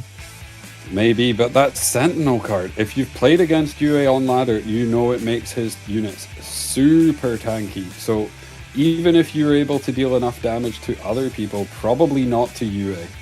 But that is not the last we will see of Now. He will be going into the lower bracket final, so he will still be playing for that third place match and looking to go for that $500. But as you say, Yue moving on to the final, he now has that shot at $3,000. Indeed. And next up in the semi-final is going to be between Kaker and Shang Lang. So we have a global representative for the final. Are we going to get global on global action, or is it going to be global in China? Kaker and his opponent Shang Lang is going to be the one to decide that for us. I don't know, but all I can tell you is this is probably going to be an explosive matchup. Shen Lang has been focusing more towards those aggressive matches, either going for the Doki lock or the Lily lock, and just going no healer all in. Indeed. And they are in the room. They are ready to go for the pick ban phase as well. Hope you guys are excited for this one. We have come so far from 72 players down to only 4 at the moment. And it's going to be very, very fun to watch. So, do you think Kaker is going to remove the Doki like he did in that previous game when he was facing up against a similar style player? Maybe, or maybe he's going to be so confident in his stat that he's going to let his opponent Shanlan go first and tank it the way he did last time. Maybe. We will see. It's going to be an explosive match up though, and I am really looking forward to it. And also finally today we are seeing more Aza win, because yesterday she was either pre-banned or drafted into not doing a whole lot of things. And interestingly though, she's been getting a lot of wins against the more aggressive playstyles because she's so hard to actually remove. Indeed, she can be that tank in the turn 2, but also the one that get way stronger over time if the enemy decide to halfway go back to a more bruiser matchup. And looking at the total shielding, all of that shielding mainly coming from the Zhongli, 84% of the shielding. Kind of crazy. She just provides so much value at the moment. Yeah, and even though Yue did less damage, but he managed to kill the Ray Mary. That was very, very important. The Ray Mary did a lot of damage and probably heal a little bit with Santic passive sharing as well, but it was not enough to keep her alive against the Shan Li damage. And Yue hasn't actually dropped a game so far today, winning his quarterfinals 2-0 and the semifinals 2-0, maybe looking to win the finals 3-0. Ooh, that would be crazy. But it's not going to be simple because his opponent, two super strong player, Keka. I'm pretty sure he fight Keka on the daily, and Keka and Yue kind of just switch plays in the first rank on the global leaderboard all the time at this point. Yeah, they do fight each other a lot, and I know they actually speak about the certain drafts as well. So interesting to see. They will both know each other's accounts very well, but does Kecker even make it? Because Shan Lang is a very strong opponent and is looking very good at the moment. So it could actually be a UA Shan Lang final. Could be. And I think Keiko needs to stop drafting that Hoyan. We were pretty hyped for that, but I don't think the Hoyan was able to do enough damage into these Bruiser. Maybe back then when she was able to counter like a Tiamat or Rahu, but the modern day Bruiser with the shield coming out from all these things are a little bit harder to go through. Yeah, especially if the Zhang Li is on the field, because that shield is massive that she applies. And even if it's her that's hitting her, if the sigil stacks are still on the Zhang Li, then the Hoyan's just not able to deal enough damage. I don't think Hoyan ignores shield, right? Like she ignores defense, which is great. She ignores defense, yeah. But Zhang Li with that stack just make her extra tanky. So Bloodbath and Jade Sigil, you look like you are a mountain for the Hoyan to ignore. Well, maybe we'll see her at some point. Maybe when Sharon comes out, who knows? Yeah, looking forward to that as well, because right now we don't have Luvia, so we are kind of playing on a meta that is not super current in the actual live service game. So when Luvia and Sharon getting thrown into the mix in the next tournament, could be very exciting. Yeah, and we are into the pick ban now, just waiting for those pre-bans to come through, and then it will all kick off. I wonder what's going to be the pre-ban here. Is it going to be Doki Doki and Shang-Chi? I think Kekker's going to pre-ban the Doki Doki. Oh, Kekker pre-ban the Xuan Li, and Shang Lang pre-ban the Azo. I feel like pre-banning the Shang-Chi is also taking away from that Doki Doki draft, because you're using her as like a pseudo healer while you're going for that more aggressive playstyle.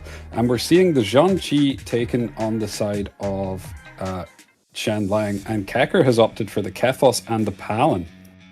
Finally, someone put some respect on Xuan Li being the key animus for so many matches, and she just get kind of ignored by all these players. And now she's finally getting pre-banned, and we got the Ray Mary getting picked up with the Swan Chi.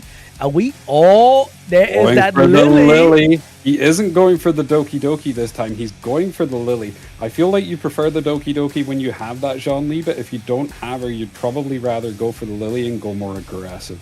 But that is letting Kecker lock that Fia that has been giving people so much trouble at the moment because it's on Time Weave. I think we will be seeing like a Lilium last pick into another damage dealer here. When that's going to be it, so that he can focus down every single target around this Fia. Yeah, and Kecker taking the Tiamat here. All of his units are on Archon, so trying to dissuade from CC, but the Navette is being hovered at the moment.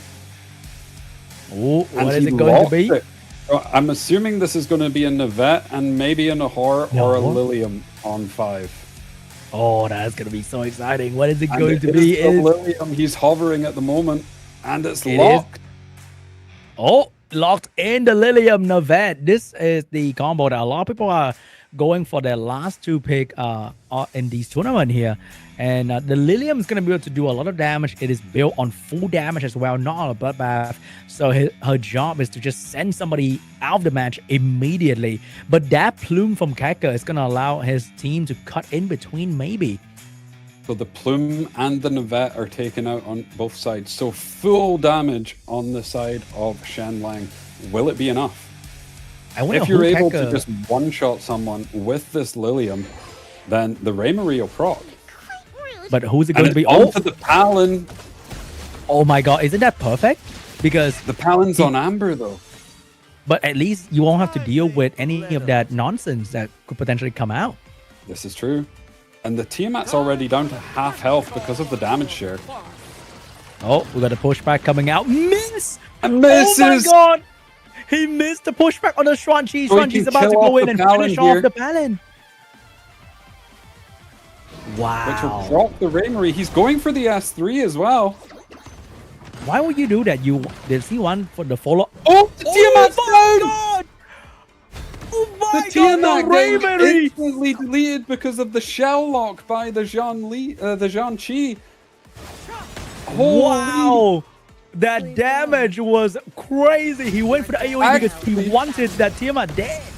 Yeah, and the Archon actually backfiring there because there was no debuffs applied to the Fia, so she didn't proc. Oh my god. Wow! He ended Keka in less than 4 turns. That That's was crazy. super quick. That is That a was 4-turn insane. checkmate coming out from Shang Lang right there. Then also, I think the Lilium getting that kill in the first turn. I wonder if she could get it without a Tiger Yin proc, but the Tiger Yin going for the Palin was also kind of perfect. Yeah, it did actually work out perfect for him as well. I thought that with the Tiamat there would probably be enough damage share to stop him from killing, but no, it wasn't enough. And then I didn't think he was going to go for the S3 on the Zhang-Chi either, but he did. And because it missed the debuffs on the Fia, didn't proc her, so was able to just kill out the Tiamat outright with that Rainery proc. I love how greedy he was and how successful the greed payoff in that match. That was so satisfying to see. Like the Rainery got her turn stolen by Kethos, but Kethos' teammates was stolen by Rainery without even taking a single turn. I mean, that's just super aggression, and it paid off perfectly. It couldn't have worked out any better for him. Everything just worked out perfectly. It's funny how every time we go in, we thought, oh god, turn 1 is dead. And then this guy's go in and absolutely cleave Keker out of his game without the Rainery even taking an actual turn. That's so beautifully done. Yeah, so would you just think you maybe go for... Oh, we're seeing the Key Animus here, and the Key Animus is that Lilium doing so much damage, 53% of the total damage. And yeah, through that damage share, fully killing the Palin and half HPing the Tiamat in one press of a button. Is running on that Gladiator card, so the lower she is in health, the more damage she'll deal and the more tanky she is. But full damage on that, running Kenai, Harvest, and Fury Edge, just looking to go all in. Indeed. Man. I find it Look at that. funny looking at the stats and you've got turns and it's 1. Yeah, like he is so good. But if the key animus is like Rainery, it'll be like turn 0 and did 40% damage. Yeah. He won the game. That's crazy. Oh my god. Lilium, no, Rainery was just Xuan Li, but only needed 1 turn. Like Xuan Li need like 20 follow-up to win the game. Rainery needed 1. Do you think if instead of locking the Fia there in that position, Keker had locked something like the Plume that was banned out, he potentially could have cut and put the S3 up on either the Palin or got the S3 up on the Plume to apply that weakness? Yeah, the Plume Lock would probably work better, but the Plume Lock really do well if you know for sure enemy is going for turn 1, but there's always that nasty feeling that if I Plume Lock and he doesn't go turn 1, then my Plume is going to be a liability instead. Yeah. And because enemy has Xuanqi as well, that's going to be a bit rough. And if you lock the Plume there, and he didn't take the Fia, then the enemy can just take the Fia, and Plume does not do well into Fia, just giving her so many turns and letting her stack up pretty quickly. Indeed. But, Also kind of we are crazy in- how the Tiamat died because she shared damage. If she didn't have to share damage, she would have survived. But the fact she shared damage, she lost half immediately because of Lilium. And then the AoE from Rainery hit the other 2 units too hard, especially that Tam Weave Fia of Keker. So she took more damage, which means Tiamat took more damage on her own as well. So all roads just lead to the Tiamat dying. Yeah, so we're in the pick ban now, just waiting for those pre-bans to come through, and then we will start kicking off. But tournament life or finals life on the line for Kekker. What is he going to change? Oh, he didn't. He's get the fear in the second and now lock the Palin. But we know that the enemy, Sheng Lang, can actually pick up the Lily to outspeed the Palin very comfortably into another option that can do damage here. I'm not sure if that's going to be the play, but oh my god, I thought it's going to pick up the Hoyan. The Hoyan on crazy. No, instead going for the Lily. Very similar draft to the last time. Instead, this time just has the Zhang Li to kind of anchor him down and provide that bit of extra safety. And then going for the Navette on 4, going for that CC option again, but this time Kekker has 2 slots where you can go for cleansers if he wants to. Man, the balls on this man that actually lock a Navette before seeing the last 2 pick is crazy. And also there's a Fia in front as well. But Kekker is going to go for Fushu. I'm not sure about going more passive. He's going to go for a Tiamat for Swaps damage and over a to the Linglo to counter. Oh, it's going to be the Sanya on Reaper. So the Sanya is super good into some of these more aggressive comps if you're able to cycle round and get off a revive in a key moment. Because if you're ever able to stabilize and you get through their initial burst, you normally kind of win out from there. But having a Zhang Li kind of just gives you a bit more... And we're seeing another Santic! That's crazy. A Santic again with the Santic. I'm not sure if that's going to work out. So Sanya is going to go. Santic's going to stay. If he land the reset on the Palin and the Fia early on, that's going to be huge. But this time, importantly, there isn't a Zhang Li on the other side to stop him from cooldown increasing. So he can't do it. And he's pairing up the Lily with the Santic so that he can make sure he gets it off before the Palin goes. Oh my god. And but also, he misses! Oh no, he misses. That so happened that the Kethos was not on board, so at least he stopped the Kethos from going a little bit too crazy. But he does get that threat off and puts the threat onto the Fia, so he's forcing him to hit that Fia, which is going to cycle her super quickly, and then will transform that Tiamat pretty quickly. Man, imagine if instead of Santic, he went for like a Nahor with a more consistent chance to land the debuff. That could have been a win, like immediately. Yeah, it could have been, but he didn't. So a lot on this Raymarie now, and will she be able to do enough? Yeah, that's gonna be hard because you are forced to hit on a unit that will provide unlimited healing for the enemy team. So this is going to be rough. The Kethos has stole the turn now, so now he can actually just do back to the Santic what Santic done to him and cooldown increase. Oh, he can't actually because the Zhang Li S3's up. Indeed, so he cannot increase cooldown time. He can still do damage though, so you gotta really utilize the window. Santic is a very squishy unit, so I think the Santic's probably dead to the Tiamat turn here. I can smell. Yeah, I feel like he's about to go down, but just survives. But it's only a matter of time, and then that's going to proc the Raymarie. But I feel like Kekker's in a pretty strong position here because he's stabilized. Yeah, he's very, very stabilized. There's not much the enemy can do to break through. If Sheng Lang accidentally do too much damage to debuff, he will trigger the Fia to go crazy as well. And with this amount of healing, that's going to kill the Santic. That's going to trigger the Tiamat to go crazy. And I feel like just missing the Santic skill too completely destroyed the game for Sheng Lang. Yeah, and then he went for the skill cooldown reset on the S3 for the Lily, but missed that as well. This Archon card coming up huge in this match. But we also noticed that Kekker did not have still Bunny a lot on of his damage team at from all. the Raymarie. The Raymarie's still dealing a lot of damage through, but the Fortissimo just healing that Tiamat to full health. Yep, not much you can do about it. The more he hit into the Fia, the more often the Fia will move. So it's such a bad combo for Sheng Lang right here. And I think we have to GG go next at this point. Yeah, I feel like you're just hoping Raymarie can do enough now at this point. You have paired up the Raymarie with the Lily, so you're going to be able to get her to S1 more. And the Fia is getting pretty low. If you're able to cut in front here, you could potentially look to try and kill her, but I don't think it will be enough. He's able to reapply the threat, and he's swapped the threat over to the Tiamat now, so you don't even have that out. Yep. And now you have to hit into the Tiamat, and one Bramble from Tiamat could be the end of the show. There it is. Goodbye to the Xuan Li. And that is oh my god. Some damage coming out, but I think the Fia is going to use that to his advantage.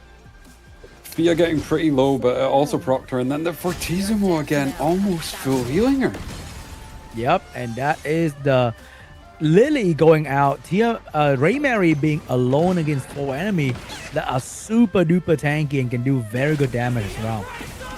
Yeah, I feel like this one's just GG. You're probably thinking at this point about your next match and what is going to happen. There is still a Raymary, so never say never, because Raymary can do some insane things from these situations, but it is looking rough. I mean, if the Raymary Bramble battle with every single hit, maybe there is a small opportunity, but she is not doing that in this moment. Wait, does she got the Tiamat into the Amber state, so gets rid of that threat. Nah, look at the Fortissimo just going absolutely crazy. Did not give this guy an opening at all. The constant massive healing is too much. It is indeed, but Fia getting the Battle Will proc, actually helping to push his team. And now he's going to have the S3 with that Kethos. Does he opt to go for the Lily, or does he just send it into the Ray? He sends it into the Ray. Like, there's no way, right? Another turn is going to be stolen soon by the Kethos unless he managed to do some killing here. But every time he... Oh my god, that little Battle Wheel thing. Oh, gotta send a damage somewhere else once again.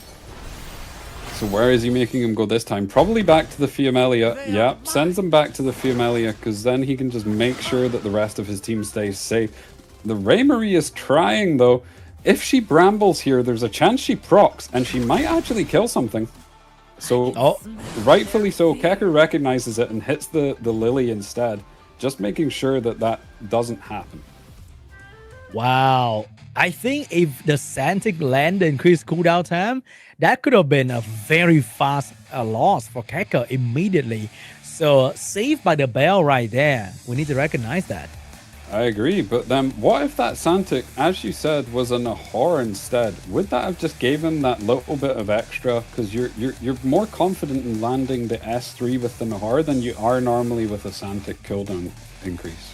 Yeah, the already inconsistent Santic going into the high resist Archon Palin, giving her probably near the amount of accuracy the Santic even have. So Santic landing, even if Palin has less resist than Santic, but I feel like Palin having near the amount of accuracy the Santic have can easily just resist that because the skill is already inconsistent on its own. So going into game 3, I feel like both players have seen quite a bit from each other now, and both got one win. It's all to play for. Oh boy, Shang Lang, what are you going to bring here? Kecker, you got saved by the bell. How are you going to survive next time? He drafted Palin. I also noticed that his entire team did not have any Moon Bunny. He did not have any Bulwark. So he's very vulnerable to like a strong turn 1 control like Navette, Nahor kind of thing. So I'm not sure if the next game he's going to be saved by the bell just like that once again. He is, but most of his units, even the damage-dealing bruisers, are running that Archon card. So instead, just kind of relying on that. You can see the Fia here on that Fortissimo, but he is running the Time Weave with Cure and Evil Guard, going for more of that healing, but also looking for that cooldown increase so that he can get that S3 off more. Indeed, he's trying to get as much healing as possible through the Fia, getting consistent turn. I think Kecker Fia is probably 80,000 HP. So even without Bloodbath or Wellspring, he can easily survive most damage deal out there. Yeah, just a little bit of HP. And actually being on that Time Weave helps you to, as I've said before, proc that Fia skill S2 more consistently because you're actually taking more damage. It actually works out better for you. Oh, we got a Lily pre-ban coming out from Kecker. And Kecker is the Lily pre-ban is from Kecker, right? Yes, from Kecker. And over there, we got an Azo pre-ban, Xuanqi early pick, so it's going to lead into I think he goes for the Zhanqi. Oh, he doesn't go for the Doki. He takes the Palin. way he stole the unit that cost him the game in the previous round. But does Keka go fast? No, Keka will go slow with the Sanya, but over there we'll go to Palin. Is he going to steal the fear from the enemy as well? But wait, this could potentially be a bait and switch, because we know that Kecker isn't on... if he locks that Sanya though, that Sanya is on Reaper Step, so it would be very hard to do CC into that. It would be zooming across the field. Indeed, so indeed. Oh, with the Sanya, I would assume he's going to take something like a Tiamat here as well. Or asking the enemy to CC and then whip out that 3 billion rare Sanya, not accepting any CC whatsoever.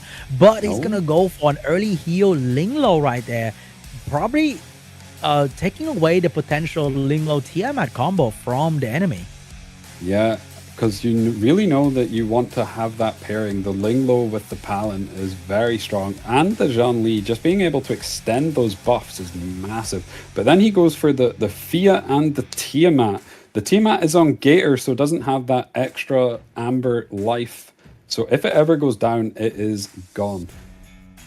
Oh, Shang La is actually going with Bruiser this time around, and the one locking the CC unit is actually Kecker, seeing that the enemy is not having any cleansing beside Fia, so it could be a Fia ban for the Navette.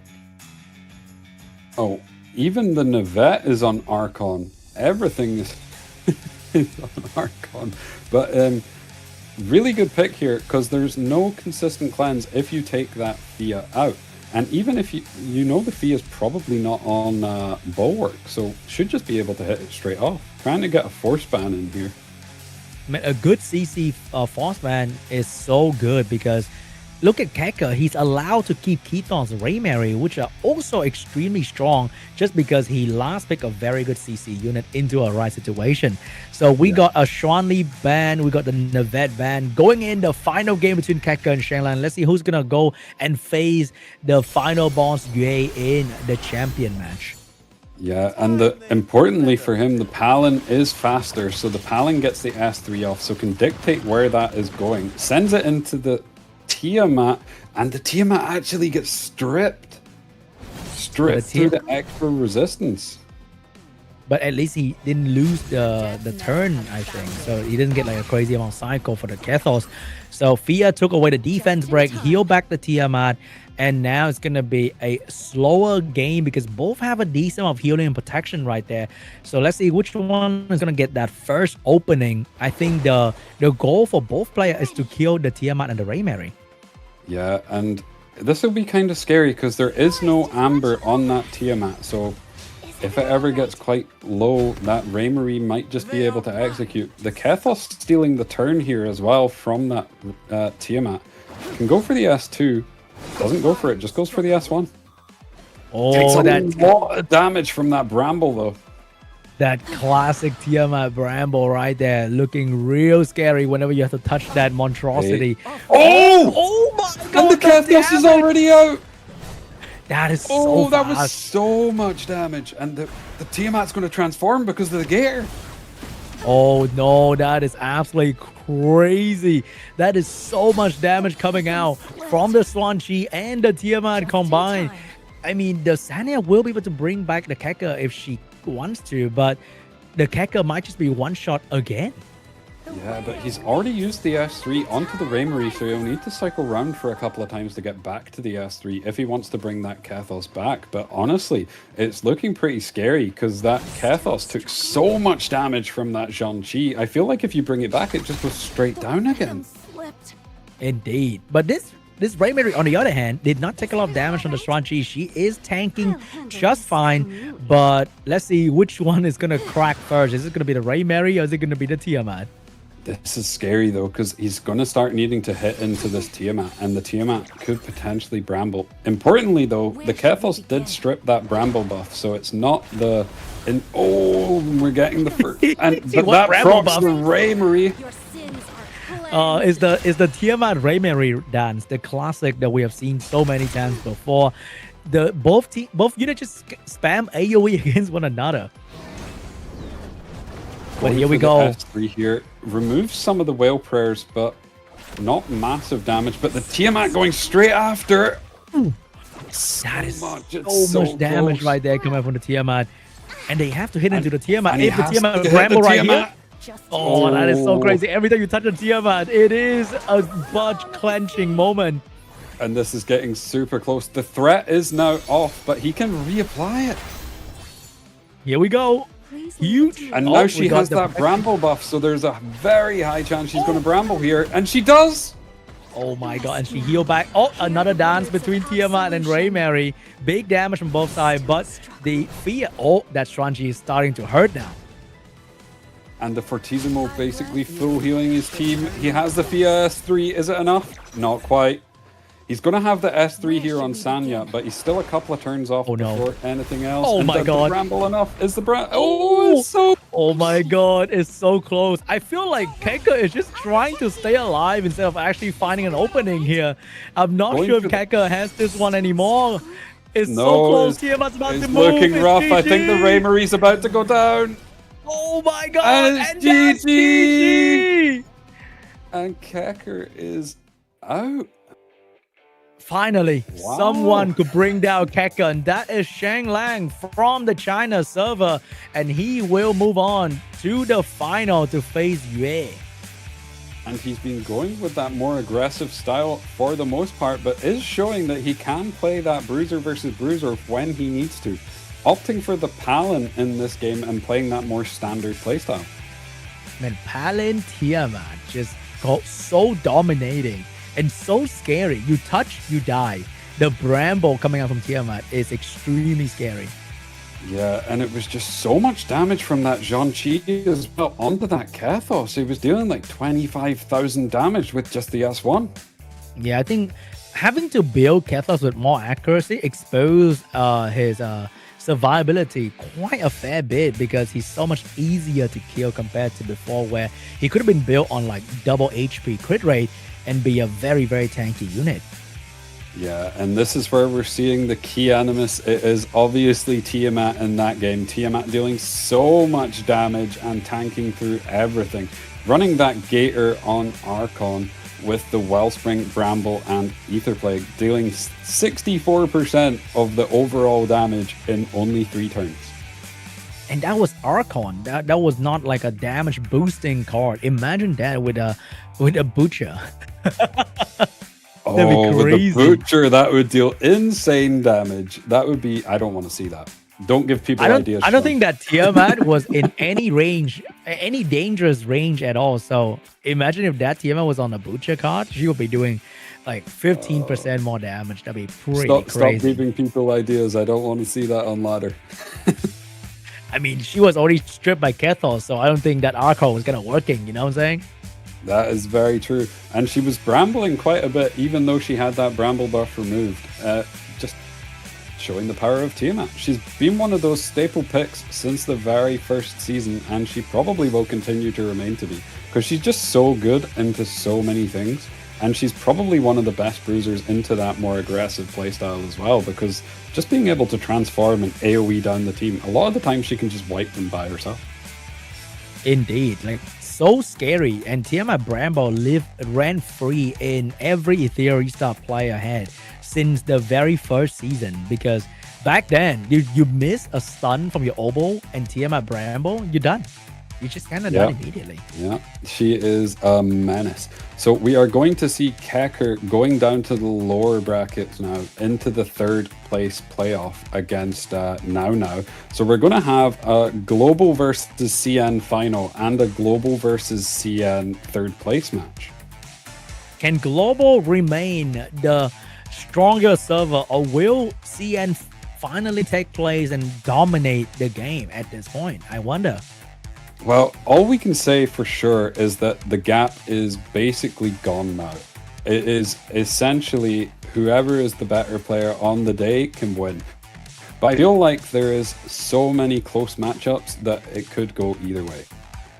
Indeed, because any of these players have their unit built so well. Because I think in this game, the moment you reach like a certain build on the unit with stats, there's not like a huge variation between these players that are playing against one another.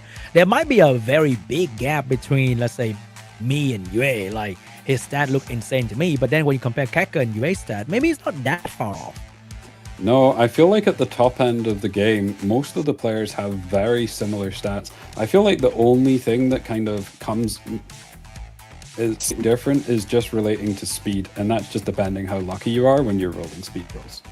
Indeed, and also sometimes they depend on the shell you want to go for. So we see Yue with a Jackal Guard going a bit more aggressive. Someone else could go like a Moon Bunny on Kethos to be a bit safer, and we're seeing more Fortissimo coming out of Fia instead of the usual Halloween build. So builds are changing, builds are always evolving in this game, because when you switch a build, the effectiveness of a certain unit change quite a fair bit.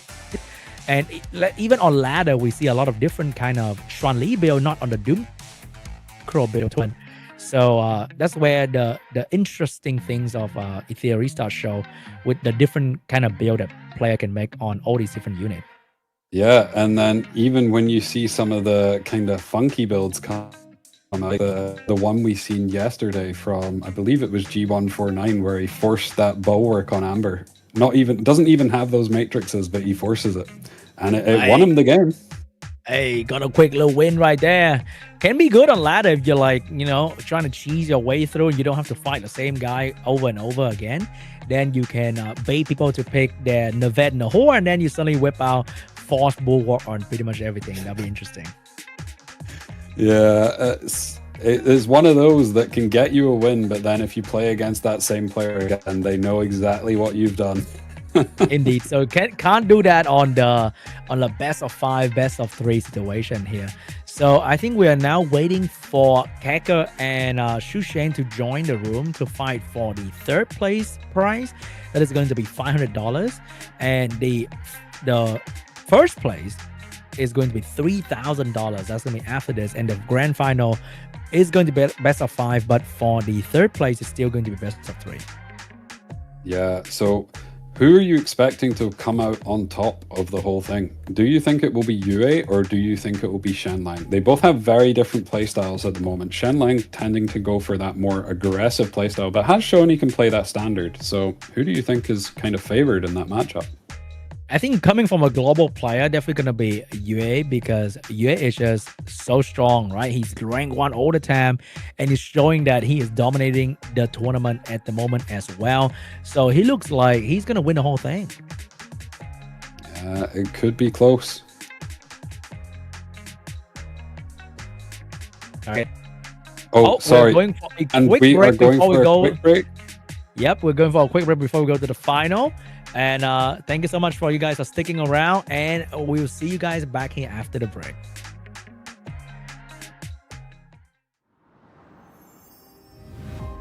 In this game of power, everyone thinks they'll be the winner.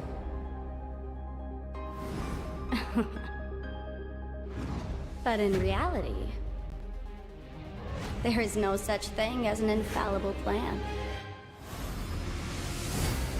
Variables.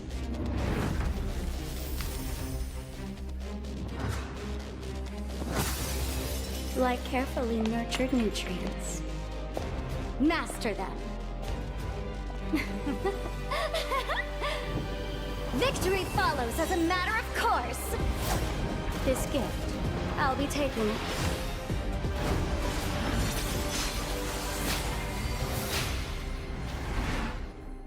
Well then, it's about time.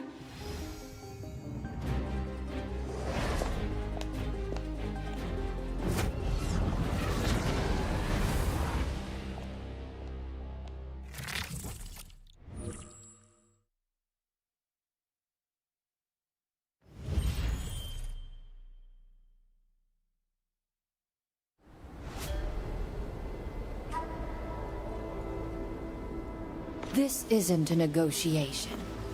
Be smart, Xuanqi. You have no right to decide my future. And if we insist you stay?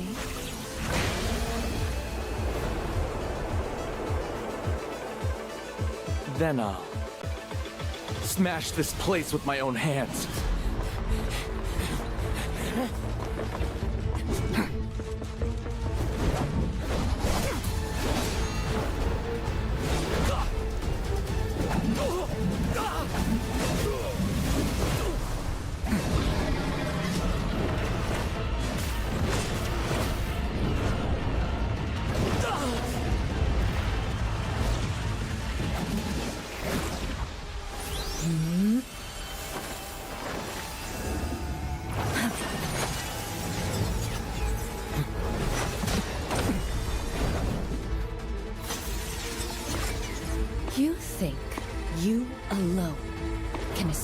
your father's control.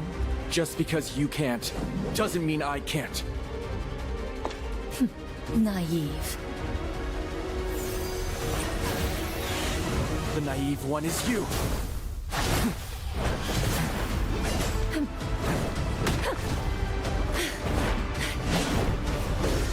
Is that so?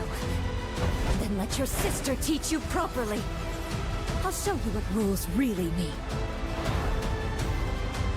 We'll see about that. Do you still have the skill for it?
Hello guys and welcome back to the Etheria Start Hyperlinker Cup Season 4, and we are right now at the very end of the tournament with 4 players remaining but only 2 players left important for the Grand Champion title.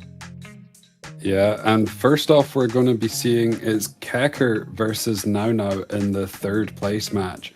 Not where Kecker expected to be, I would assume, coming into this. Probably wanted to take it all, and I think he probably was the favourite, but will still be looking to go away with that $500 in the 3rd place match. Going to be an exciting one, Sean. Gonna be an exciting one right there. I can't wait to see if Yue is going to be the champion, because he is the rank 1 player for the global leaderboard, so everyone expects him to do super well, and he did not betray the expectation. He did really well, 2-0 the opponent that he met today, and he's going into the grand final against the opponent from the China server. So we finally have a final for a tournament between the 2 global and China to see which one is going to come on top. Yeah, but it's going to be a hard one. Shan Lang has been looking super strong in his matches, but going to be a tough one for him to win it. And we're going to the pick ban phase 42 player immediately, but that is not going to be the one we talk about. It's going to be between Kecker and No, right? No. Yeah. And Kecker for the 3rd place. Kecker unfortunately did not make it to the grand final in the he did not win the semi-final, so he will now trying to go for the 3rd place, and the 3rd place will still get a cash prize of $500, so it's still a good price to get. And Kecker is gonna start off with Kithor Sania. Meanwhile, Nono is gonna go for the one that beat Kecker, the combo, the Tiamat pattern combo. Yeah, but we're actually seeing a Zhongli on lock, not opting to lock for that Sanya. He's going for that Zhongli, has seen the value of the Zhongli over these couple of days in this tournament. Honestly, most of the time if you get Zhongli, they tend to come out on top. Indeed, especially the Zhongli Kethos combination together. And if you don't draft well and you left yourself exposed to a very strong last pick and you have to ban it, you give the enemy Kethos Zhongli, it is usually a very devastating position to be in. Yeah, so opting to go for this Fiamelia on 3 here with the Fortissimo build. The Ray Marie is still available, so could potentially look for that, but is going more aggressive with the Lily, making sure that he can take turn 1 and going to be able to link up with either the Tiamat or potentially another person that he picks on 5. Now, that gives Kecker the option to go for the Ray Marie, and then I would assume if he locks the Ray Marie, probably going to go for Lingbo. There it is. That is a pretty good, well-rounded draft coming out from Kecker right there. He got the turn manipulation, he got the heal, he got the cleanse. Fushu. Oh, the Fuchu right there. So he doesn't want the last healer to move frequently. He just wants the unit to be there and provide the healing support while the rest of the team move. Historically, Fushu is one of the best healers into Tiamat because whenever Tiamat presses that S1 and gets that AoE damage, the Fushu healing normally counteracts what she's doing and actually just looks to push your team. And a last pick, Holden! So we're seeing a second Holden of the day. Last time it didn't come out all that well. Looking to pair it up with the Palin again and has the Lily to push it around and look for that cooldown increase on the Zhongli at the start of the game. Very interesting draft from both teams right here. With the Palin Lily, we have 2 crazy units that can boost the DPS to be either super tanky or super aggressive. The ban is going to be on the Sani on Kecker side, so Kecker will lose that cleanse and the revive. The Lily ban. So no aggression coming out from Nono. Not a little bit just yet. But at least there's still going to be that Holden counter attack. I want to see if the Holden is going to work well with the Palin against the Kethos here.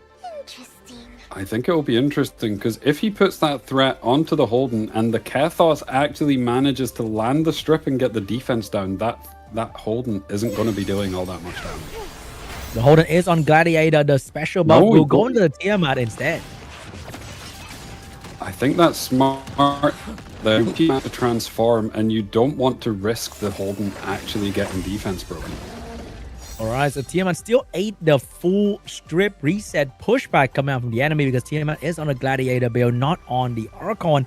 So she probably don't have a lot of resistance going on, but she is definitely going to be tanky and deal a lot of damage very soon. Yeah, so the Fushu's getting up now, which will limit the damage that's going to come out from the side of Now. But he does have the option to go for the strip on his Holden. Unless it was cooldown reset. I don't see if it didn't hit. Oh, here comes the Holden going in with the skill 3. No, it's going to go for the skill 2. Goes for the S2. The Kethos resisted that, unfortunately. So wasn't much value from the Holden right there. Big AoE coming out. Holden with a counter attack and healing him. Yeah, he wouldn't have been able to increase the cooldowns anyway because the Zhongli is up and running on that S3, just looking to push back, which I'm kind of confused at because the Kethos was going to steal the next turn anyway. Ooh. I think he maybe should have went for the strip to try and get those defense buffs off. But AoE into this is kind of bad because we have the Holden going for the counter with the defense break, and Tiamat follow up after that with a big AoE can be quite devastating. But the Tiamat isn't actually doing that much damage at the moment with the Brambles because the Fushu is there to kind of counteract it. So he's back to the S3 now on the Kethos and then can go for a further cooldown increase. But the Tiamat's brambling again, and every time she brambles, she's healing quite a lot because of this Palin. And also the enemy team is healing quite a lot because of the Fuchu and also getting free turn. It's like getting a bloom on your team. Oh, that's so much damage onto the Tiamat. Follow-up. Huge damage onto the Tiamat as well. And the Tiamat's ambered already. So that's the threat removed. So Kecker just nullified the combo that he lost to in the previous game, the Tiamat Palin combo. So the Holden actually did not provide a whole lot of value to the team, unfortunately. He was just kind of there, and he's too slow to be impactful in this round.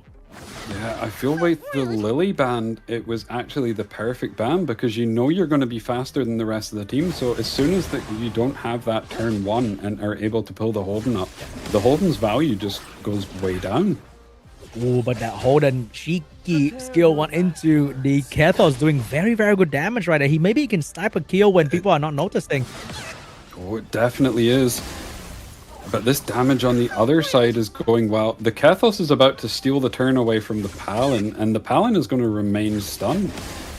Oh, Kathos is going to get a turn and then get a full turn steal. Oh, he could not get a very efficient turn rotation right there. But at least he pushed back the Palin, who is now stunned and is about to go down very soon too. Yeah, so does he just go for the skill 1 here? I don't know if you go for the skill 2 because it would probably proc the Fia. I think you just go for the skill 1 and continue to just try and focus down the Palin. Unfortunately, his defense broken, so his damage kind of bad, and it did not proc the. Oh, he went for the Holden instead. The Holden. Oh, but that procs the Rainery.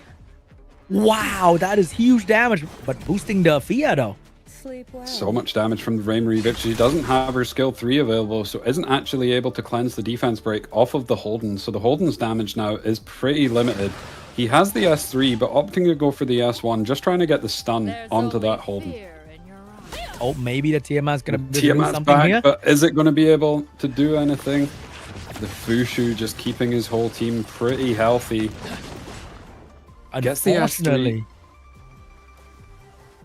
Yep, that's pretty. That is just an unfortunate moment for the Tiamat right there going in, but the Fushu damage reduction is just so good, and she's proving to be a more effective Valerian at this point, because Valerian doesn't give this amount of turn push all the time like the Fushu, while doing kind of the same thing. Yeah, she definitely is, and the Zhang Li is back to the S3, so he's getting so much damage here, and there's no more Amber on the Tiamat, so the next time this Tiamat goes down, she is just going to... That is going to be GG. Oh, I think that is pretty much it. Keka dismantled the enemy team 1 by 1, and there was nothing that Nono can do about it. Even with the combo, it was supposed to be very tanky. Tiamat has transformed. Will she be able to do enough? Maybe with the Brambles. She's going. She's trying. Oh, she's getting something done right there, but even the Xuanli stay alive after all of that. Just suffering. She tried, but that will probably be game 1. The Fia Amelia S3 is on cooldown, I believe, but even if it wasn't, I don't know if it's enough if you can take out... It's not! He can take out the Zhang Li here. But that's the only thing he can take out, probably. Zhang Li is gonna go out, but I think Tiamat, and not Tiamat, Raymary, and what is that stun out of nowhere? Well, just to make sure. And the Kathos and the Raymary will be able to take this home pretty comfortably now. Yep, quickly. I feel like break right there. I feel like picking the Holden when you didn't have the Lily on lock was maybe not the play. I feel like you needed to make sure that you were taking turn 1 if you had the Holden. I think Holden is just a little bit too team dependent, and when the team is not the right perfect thing, then he just can't really contribute, unfortunately. Yeah, I did see the vision. If you were able to pull up that Holden and reset either the Kathos or the Zhang Li, I see how it could go in your favor. But as soon as Keker noticed that and banned out that Lily, I feel like the draft kind of just fell apart a little bit. Yeah, very well drafted by Keker. Also, slotting in the Fuchu just to absolutely counter the Tiamat damage was very well played. I think he learned his lesson a little bit too late for this one.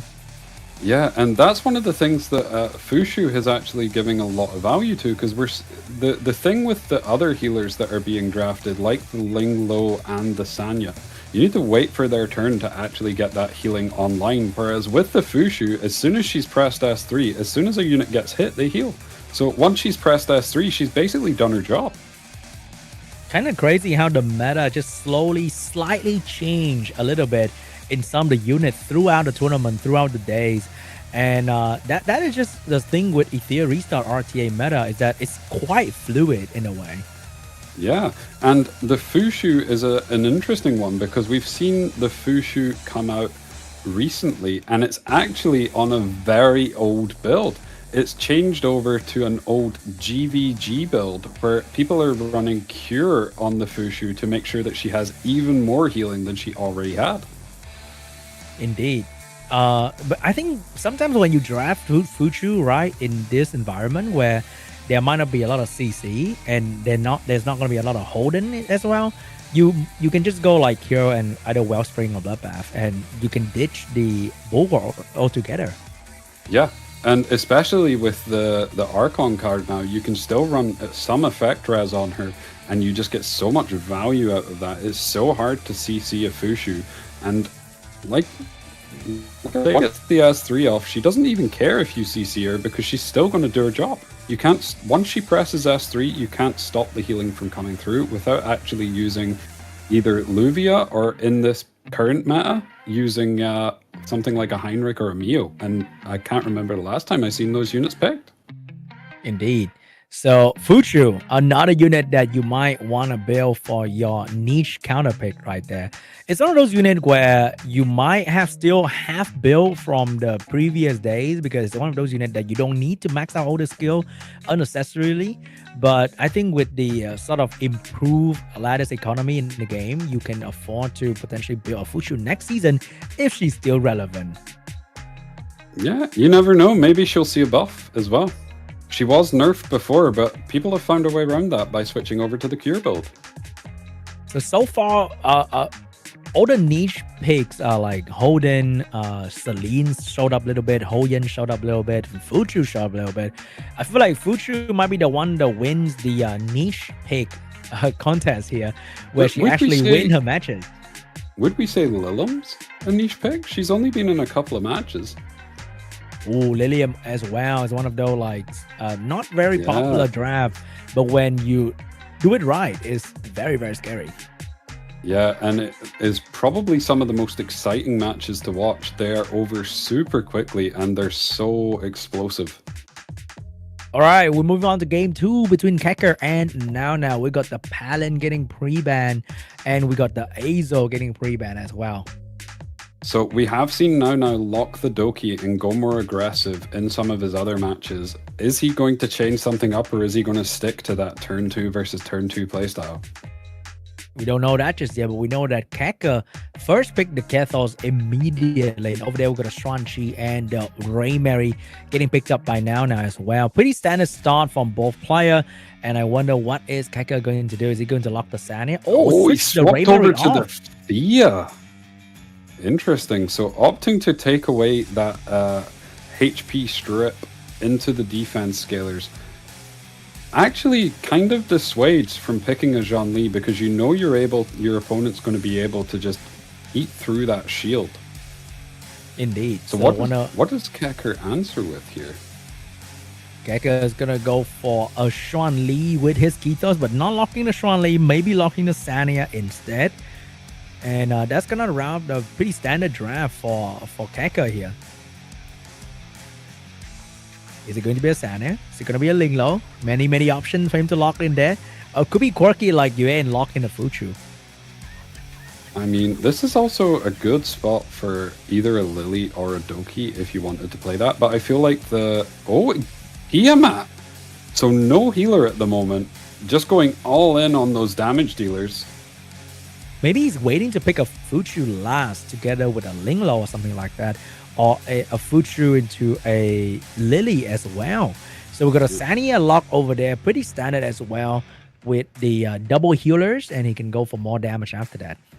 Yeah, so taking that Raymary as in conjunction with the Sanya, so he can either S3 onto the Fia to give her more damage, or S3 onto the Raymary to give her more damage. But now, I feel like this draft from Now needs either some healers or needs to just go all up tempo to make sure that he's getting turn 1. But that is going to be rough. I'm not sure about the Tiamat draft right there, but we got a Linglo getting picked up there for some extra healing. Might need to go for another one, because if you don't go for another healer right here, Kecker can have a free last pick CC and he can keep his 4 strong core unit. Yeah, or could go for something like a Lily and just go really aggressive, because then you could look to pair up that Lily with... No, takes away the Fushu. Fushu's super good with this Tiamat, so all in on that Tiamat, protect the Tiamat comp. And what is Kecker going to answer with? Wow. Going back to Season 1, with that one. So we got a Nervet CC last pick right there, looking to ban out the Linglo maybe.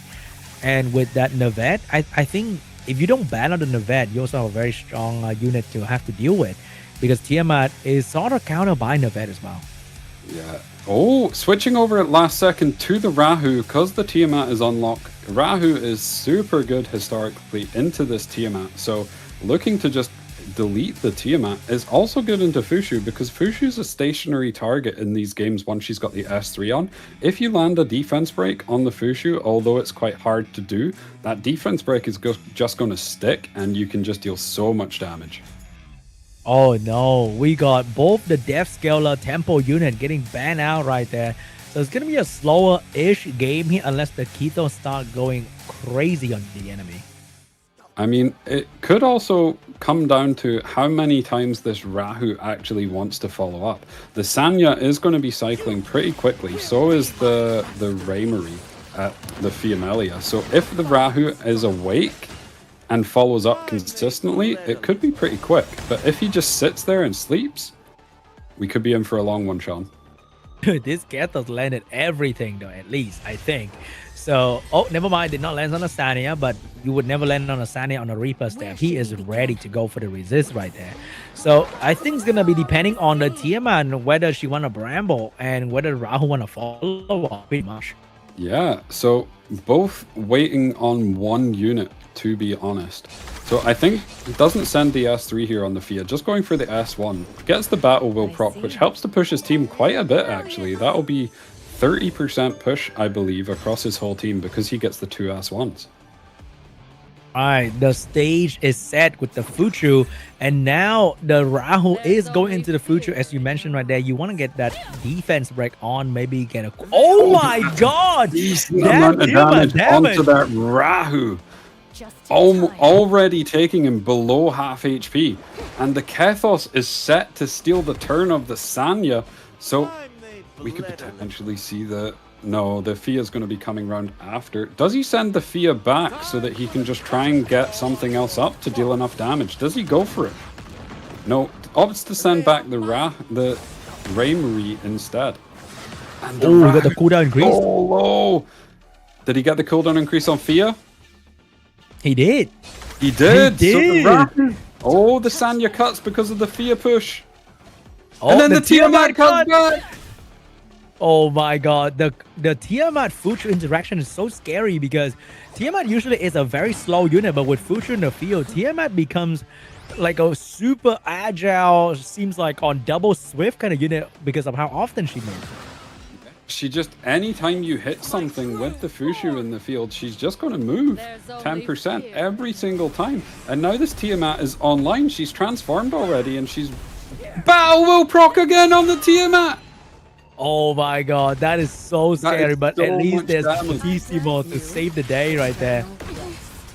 Now, Kecker still does have the Sanya, so he still does have the option of the revive, and can bring back the Rahu if he opts to do so, but might actually just decide to try and stack up on the Raymarie and the Fia. Unfortunately for Keka, he does not have the Fuchu this time around to save him. So this Tiamat damage is looking very, very scary. And once again, who would have thought the one to do a lot of damage to Keka is going to be Tiamat for so many different players? Yeah, Tiamat just proving her worth in this tournament so far. Fushu has already done a full lap though, so Kecker is probably just trying to wait out this Fushu S3 and survive until it's off. Once that's off, he can try and go all in and try and take down some of these units. But can he survive until then though? Because that Raymarie doesn't look like she's gonna be able to do a lot of damage in the meantime, and she's taking a lot of hit. Maybe, but he has the 2 stacks of the S3 from Sanya onto the Raymarie, so she has quite a lot of health, and every time the Sanya S1s, she is going to be pulling that Raymarie around, so she is actually more agile than you would normally think. Indeed. So this Raymarie is not going to give up just yet, and is surviving. She took a full HP Tiamat hit and only lost maybe 1/3, so she's looking very safe. Yeah, and the Fushu's actually about to run out. The Kethos keeps stealing the turns away from the other side, which is actually making the Fushu end quicker because the more turns are taken on the other side, the longer Fushu will stay in that S3. Funny, so all these little counter interaction that you can't really take into consideration all of them. You just have to play along with them. And Fuchu, I think, is finally off the healing form. So the protection on the Fuchu is off, and here's where the Raymary going absolutely crazy could turn the game around. Oh, Ooh, that's a look at lot of that. damage, Ooh, and the look at that. Bramble proc almost. There's so many whale prayers though on the side, and it's so much healing from those whale prayers. But the whale prayer only works if you actually get that turn. So Raymary could potentially sneak in and go and finish off this Tiamat here. Oh, if he gets a battle will proc here, it probably kills. Not that Didn't easy get it. though. Not that easy. Tiamat being low helps a lot with surviving the Tiamat hit as well. Fuchu should have another skill 3 up very soon, and the moment that happens, it's looking very bad for Kecker. Yeah, but Raymary is kind of just sitting in there and waiting. If she's at 37 stacks at the moment. She needs to try and get back to that 100 stacks, and he probably wants to try and get a double S3 off, but I don't know if he'll ever get that because of the Kethos cooldown increase, and he landed it again. Oh, and she's not doing a lot of damage to the Kethos. Unfortunately, Kethos is still looking quite tanky here. And with the fear boost, she's still not moving, and here's going to be a lot of damage from the Tiamat. Oh my goodness The gracious. Raymary's That is... going to proc. Oh, how much damage is this?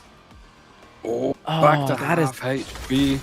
That is not enough though. With the Fuchu about to enter, he has like this is the last opportunity for him to actually win the match, because the Fuchu open up another, I don't know how many more turns of survivability for this Tiamat.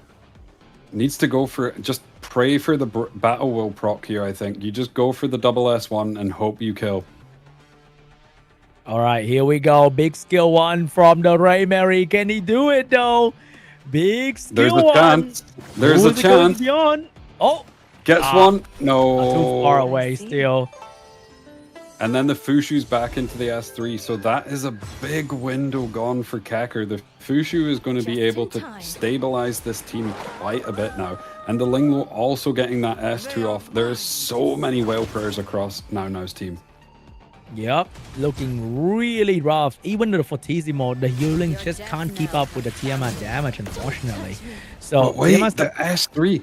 Can he pull up with the S1? Does he cut? He does cut. Is it enough? No, Is it the enough? Linglo cuts. Oh, that little small heal right there actually helped a whole lot for this Kethos to survive. Oh, but the battle will proc! Oh my god, no way that just happened. He took away the The Kethos. battle will proc! That is massive for the side of Kecker.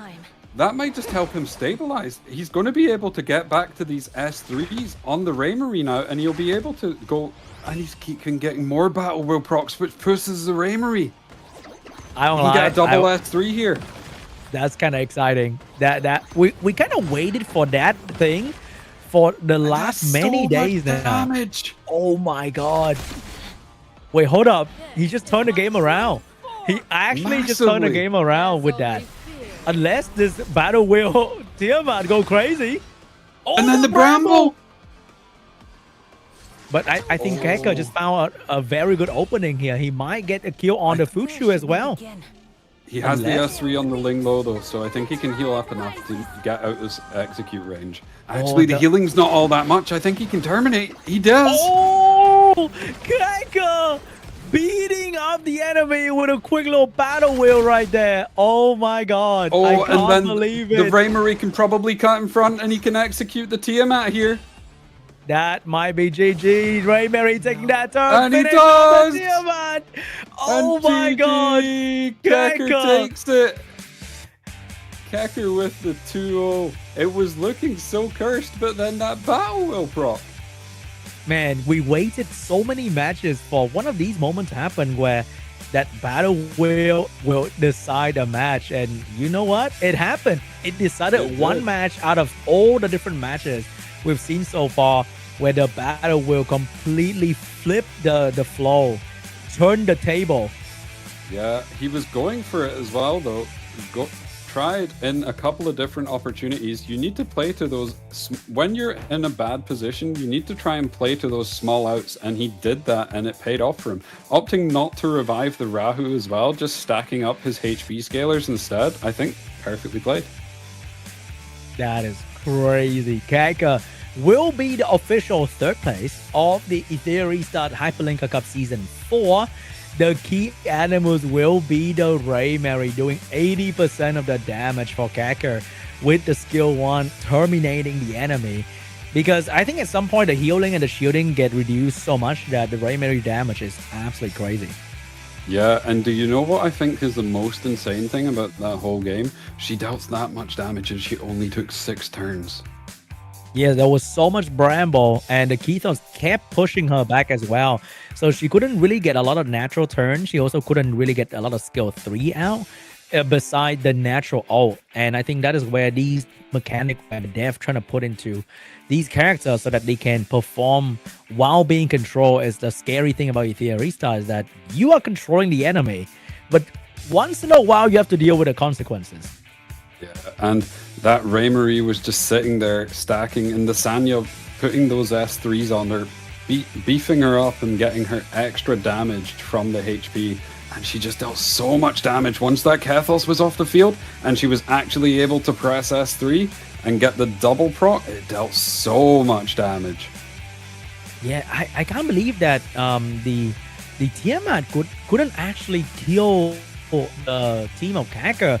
There was so many moments where he got Kaka down to like 10-15% HP, to be honest, but the Tiamat just could not do that little extra. Yeah, I think that Fortissimo on the Fia was actually coming in pretty clutch there, getting quite a lot of healing value, and the Sanya. But also, because Raymarie is on Wellspring, the damage reduction from Bloodbath doesn't actually do all that much into a Tiamat, so you get more value out of being on that Wellspring. And it paid off. Indeed, the damage that you can do on Wellspring is also very important, so that you can do a little bit more damage. Because for Raymarie, it is so important that if you skill 1, you better get below that 15% threshold. And so that little extra, just 1%, will make or break the moment. I'm not gonna lie though, for a second there, I thought we were gonna see 2 back-to-back Fushu wins, because it was looking pretty comfortable for now up until that Battle Will proc from the Raymarie, which was kind of crazy. Unfortunately, if you drag the game out long enough, it will happen at some point with these little smaller RNG in the components of our card that can potentially change the flow of the match, especially when you have a match that drag out so long where healing and shielding just becomes slowly irrelevant and the damage is so scary. Yeah, but congratulations to Kecker on placing 3rd, and also congratulations to Now. Making it to 4th place in this competition is not an easy feat. He done considerably well to get there.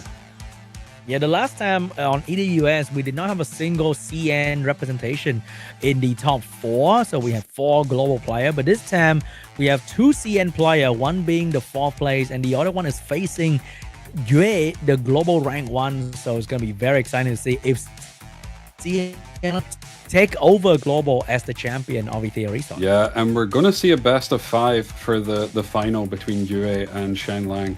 So it will be really interesting to see if we see any slight adaptations that we're not seeing in those best of 3, because they have that extra game of to play around with, because you can afford to lose 1 more game than you can in those best of 3 format. Or maybe Yue is gonna get 3-0. You never know. Yeah, maybe Yue has in him. You know what I'm saying? He hasn't lost a game today, so that would be very impressive if he can do that.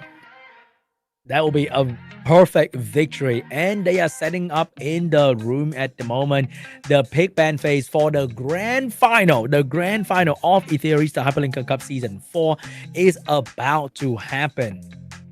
All the farming comes down to this. It does, and Shan Lang has been the one playing this more aggressive playstyle, but that is not to say that Yue cannot play it. He was known for playing that more aggressive playstyle a couple of seasons ago. He's just been opting to go into more of that turn 2 bruiser versus bruiser as of late. So he can do it if he chooses to. I know he still has that turn dot on lock, and it is geared. Ooh, that would be crazy. But also just remind you guys that there is a code down there for you guys to key in game so that you can get some free goodies from watching the tournament. Really appreciate you guys spending your precious weekend time here with us. And me and Bob just having a lot of fun and giving you guys an insight, a little bit of shouting in between so that you can enjoy these matches even more. And I hope you all had a good 2x. Hope you all got red speed. I certainly didn't. Dude, I got a goal 14. I'm slightly depressed. I got another yellow unbreakable. I'm kind of broken. Kind of broken indeed. Unbreakable. We're gonna buff unbreakable again. The fact that they buffed these old set is really cool, and I think the winner of the old set is definitely Wellspring for sure. Yeah, Wellspring. Although someone actually pointed out to me that Giada yesterday was on Onslaught, and that is why it kept healing to full health every time it pressed S3. Crazy, and it did a lot of damage as well. Yeah. We're actually into the pick ban now, and the pre-bans are Asal from the side of Shanlang and Palin from the side of UA. Loving the Palin pre-ban, making the game potentially more exciting. But let's see what is going to be here for the first pick of UA. Is going to be Kithos Xuanli, the very scary combo that's been dominating the battlefield. Over there, we got a Gladiator, Raymary, and Xuan Chi on Amber. Maybe we are seeing a Doki Doki or Lily Lock here. So if we see a Doki Doki lock, I would expect to see we get the Lily lock here. So if we see a Doki Doki lock on the other side, I would expect to see the Plume taken in response as a way to try and cut. All right, is it going to be the Plume coming out from UA? It worked before, but maybe he's going to go safe here. He's going to go for the Fushu Going for the lock Fushu? for the final Grand Champion round. Both players are choosing to go a little bit safer. Oh no, Fushu's here, man. Oh no. But at the moment, there's no cleanse, so he could potentially just go into a double CT here. He could Going be. for the Loan. We've not seen much success from the Loan today. We did see some yesterday. I think Lowen won like one game and lost most of it. There's the So Navette. switched Does he go off for the the Nahar? Lowen. He's gonna go for Lily. Going for a Navette. Lily. No, swapping back to the Loan at the last second. And then we Wait. see an Aya on 5. Kind of crazy. Did I see Navette going on a time weave set in there just to get a bit extra accuracy with the Codex build? That's kind of cool. And we're seeing the Aya going out and the Loan. So the Navette has actually made it through the draft. Will it be enough? And will it actually land onto the Fushu? Oh, Toma belongs to Navette. He got all the unit on the enemy team ready to be petrified, except for the Xuan Li and the Fushu. Both can be immune to CC in the first turn right there. So he's going to get that S3 off on the Zhang Li, and he will get the S3 off on the Fushu, which will make it pretty hard to get through. Because even if the rest of the team is CC'd, this healing is still going to go through. Yep, and the Petrified at least stopped the shield and the speed buff on unit like Kithos, for example. But the Kithos will be stealing a turn very, very soon. That's going to be quite devastating for the Navette. Yeah, and the Navette will probably be pretty squishy. I don't think she'll be able to survive very long once this Kethos starts hitting her, because the Zhang Li will be able to follow up on that Kethos. Here we go. We got the Sania trying to do some work here. Maybe put the skill 3 onto the Raymary on Navette to keep them alive a little bit longer. So opts for the Raymary, just trying to pump up the damage, but the Kethos has stole the turn here, and I would assume he goes into the Navette and just tries to kill her off instantly. Doesn't land the defense break, but that's a lot of damage onto the Navette. The Navette probably would have died if the defense break landed, but it will die now. And Raymary is going to get a free ult out of this, but because of the Fushu, her damage will be negated quite a fair bit. Oh my quite a lot of damage, goodness. and she brambles. Wait, hold up. This Xuan That's Li a lot of damage. is going to hurt. Wait, he tried to kill the Tiamat under the debuff, but he could not finish off the Tiamat, unfortunately. Can he finish off here with the S1? Can he terminate? He does! Struggling. Oh, Rayberry being the key unit for everyone once again. The termination is just so strong. It's now a 3v3. The Fushu is up, but the Sanya will be able to bring the Navette back at some point if he wants to. He's trying to focus Zhongli, but the Zhongli does have Amber. The Kathos just get a back-to-back turn steal. It felt like he didn't have even cooldown for his passive right there because of the cooldown reduction of the Xuan Li. That's pretty crazy. Goes for the S3 onto the Raymarie, pushing her back and lands the defense break, getting a lot of damage down on the Raymarie.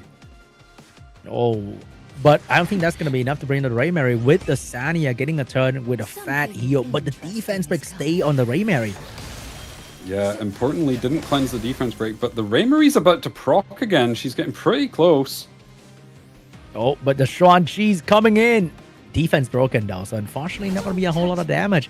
I think Yue is struggling in the first game here. He can go for the double S3 here. Oh, big damage, big damage. Is it going to be enough? Is it going to be enough? Huge damage. Oh, it almost takes out the Kathos. He survived with like 1 health and then got healed up by the Fushu. That was so scary, but the Raymarie is looking real healthy here, unfortunately. He's trying so hard to bring out his unit, but he just can't do enough damage. Oh, and he hit the cooldown increase here onto the Zhongqi, so he almost took him out. And now the Raymarie is just going to be able to terminate. This Raymarie is just taking over now. Man, the strongest unit in the tournament once again being Raymarie. Wow. GG, game 1 going to Shenlang. Didn't opt for that more aggressive playstyle, just played into the turn 2 matchup, but took the Navette as tried to force ban, and he didn't ban it. And that is the first loss for Yue today. The first loss. And it was again his opponent in the grand final. So can he step up and regain his posture right there? Because looking rough right there. I think that's the first Xuan Li Kathos combo loss so far today. Yeah, I think so. I think just that the Navette going first and kind of desyncing the combo, because you want to get that S3 off with the Kathos, and then you can kind of get that S3 on your Zhongli and kind of control them from there. But just kind of desyncing it a little bit kind of played in his favor. Yeah, I think the last pick CC is just so strong. No matter what level you are at, whether you are the best, the rank 1 of the world, whether you are like Mythic 1 or Diamond even, having a last pick CC like that just really shake things up for every kind of draft. Yeah, but there is a little bit more of leeway in this because it is a best of 5. So you ain't needing to win 3 to win now, but only 2 for Shenlang, coming out with the advantage at the start. And the key Animus is obviously that Raymarie dealing so much damage in that game, being on Gladiator as well. So when she was looking pretty low, her health started to drop pretty low. She was dealing even more damage and was even more tanky, going for that Gator with Wellspring, Bramble and Ether Plague to deal maximum damage. It's such a scary thing because Gladiator, when you hit into a Raymarie and you try to kill it, because it's a unit that is always a high priority on the Gator build, so you can kill it. You want to kill it. You want to touch the unit all the time to finish it off. But if you touch it when it's low on a Gladiator, you risk getting Bramble on a 20-30k Bramble hit, and that would kill anything. And I think this is one of the things that it'll take a little while for some players to get used to in terms of the way that the damage is now working when people are on Gladiator. Because where before, where you would have just been able to kill them off, you don't account for that damage reduction and you just don't deal enough damage, and then the Raymarie just brambles you and kills you. It's oof. Or when you thought you could tank it because you tanked the first hit in the first turn with Gladiator wasn't activated. And in the late game, you thought, I can tank that, and boom, you're done. Your entire team get blown away by a Tiamat or a Raymarie. Could be very scary. Yeah, and we're into the pick ban now. They're just doing their pre-bans. I wonder if anything will change here in game 2. All right, first pick for Yue is going to be the... Oh, he's going for the double. Is that? No, he's going to go for the Kethos and the Raymary instead. He give the Xuan Li to the enemy. So last time we seen the Xuan Li and the Xuan Qi from the side of Shenlang, he opted to go for the Doki lock, but I don't know if he'll do that. He had quite a lot of success in the first game, just going in the standard bruiser versus bruiser. What does he decide to lock here? Yeah, just goes for the Sanya, not needing to mix it up at the moment. He is the one in the driver's seat. So what is Yue going to lock here in response? I think if Shenlang win this game and for the third game, he's probably going to go aggressive to shake things up, to sort of throw Yue off his feet a little bit. So Yue need to really get this W here to stabilize his position, this best of 5. I don't think Fuchu is going to be great if you might be CC. So it's going to go for an early Linglo here instead. I think the Linglo makes sense. It kind of dissuades from the CC pick on 4-5. You can still go for it because putting those blocks up stops her from putting the immunity up. And then he opts for a Rahu on 4, trying to dissuade from picking that Tiamat and also getting himself one of those units to follow up on the additional hits. Very good when paired with the Kethos. But Shenlang is going for the Lily, trying to speed up the draft, and then also opts for the Tiamat. He's got a couple of good options for that Lily to pair up with. And then Yue going for the Navette on 5. Yeah, that's a quick Lily ban right there, and I think that's going to be an easy Navette ban as well. Both teams have 1 healer and 3 damage. It's going to be a very fast game if one team find a quick opening to snipe off the enemy unit. And it's going to be a race between the Tiamat and the Raymary because both are on Gatorbill. Yeah, and both teams have massive AoE threats in the Tiamat and the Raymary. Both teams have follow-up threats in the Zhongli and the Rahu, so it's kind of like a mirror match. Oh, that very fast Kethos take the first and he initiation. And the Rahu keeps following up. He's already got the cooldown increase onto the Zhongli. She's taking so much damage. No, that's not it. We still got the Sanya with the heal here, so the Xuan Li is not going to be out of the field just yet. Just in time. But that was a very good first turn for Yue, and now the Kethos is ready to steal somebody's turn as well, very, very soon. So oh my god, this Rahu is crazy. This Rahu has no stacks left because he's already thrown all of the follow-ups. But he's about to gain the full stack still with the skill 3 here. A lot of stacks to be gained. And that's going to allow him to be back online. But the Xuan Qi could potentially strip all his defense buff. But his turn will be stolen by the Kethos. And he continues to focus down the Zhongli, trying to get the Zhongli out before she gets the S3 online. He was very confident. He knew his Kethos was outspeeding Zhongli, because usually Kethos having lower base speed will have a hard time outspeeding a unit in the game, but he outsped. And the Tiamat, which procs the Raymary. How much damage is this going to deal? Big damage though. Just in time. Both sides and the suffering. Bramble onto the Tiamat. The Tiamat's actually pretty low. Oh, Xuan Qi going in. Big skill 3 ready to go. Can the Xuan Li finally get a turn somehow? He does, but he strips the defense buff off the Rahu. Oh, more skill 3 coming out from Kethos right there. And the target will be the Xuan Li. Xuan Li will not get a turn. The Xuan Li will refuse to die because of the Sanya, but she will never get a turn under this Kethos. But he has the S3 here. Does he opt to send it? Just goes for the S1, trying to stun instead so that he can make sure this Zhongli doesn't actually get the S3 on. The Rahu is doing overtime now with the follow-up, being very consistent here. He is online for the most part here. More cooldown increase in the Kethos. Oh my goodness. But this Tiamat is going to get pumped up again, and she is going to be dealing massive damage now, almost at full health with 2 stacks from the Sanya, and it kills the Kethos! Oh, but the Raymary woke up and chose Violent, going back in with the damage, but that was not enough to do any real threat to Xusheng. This is looking pretty scary now for the side of Yue. That Tiamat is just dealing so much damage. Still 1 turn on the Zhongli S3, so he needs to get this Zhongli out of the game. but he's switching target a little bit. He wants to terminate. Will he? Oh my god, he was so close, but he could not get to terminate. Oh no. That was a little bit of miscalculation in terms of damage, right? Unfortunate for now this UA. Tiamat's coming back. And that is so the in. Rahu's dead now. I think the fact this that Tiamat is dealing so much damage.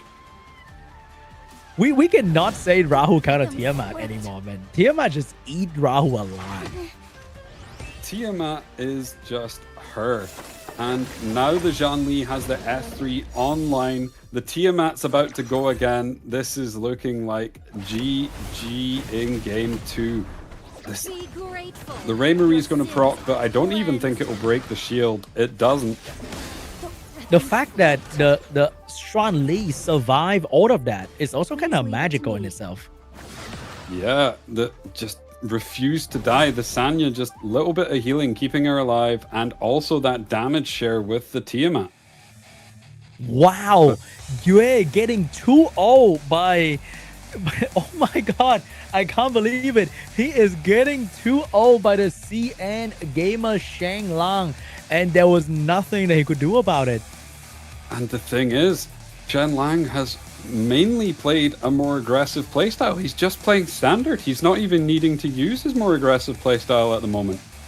He's only using 50% of his true power, and he's not unlocking the Lily lock yet. He is showing Yue that I can Sanya lock and I can beat you in your own game as well. He is flexing on global server right now. He is, and all the pressure is on Yue now. He needs to reverse sweep. He needs a 3-0 now, essentially. Yeah, he needs some divine intervention because Shangla is not a pushover. He is absolutely crazy. Last game it was Tiamat doing most of the damage, and last game it was Raymarie. Now it's going to be Tiamat doing most of the damage and providing so much pressure on Yue.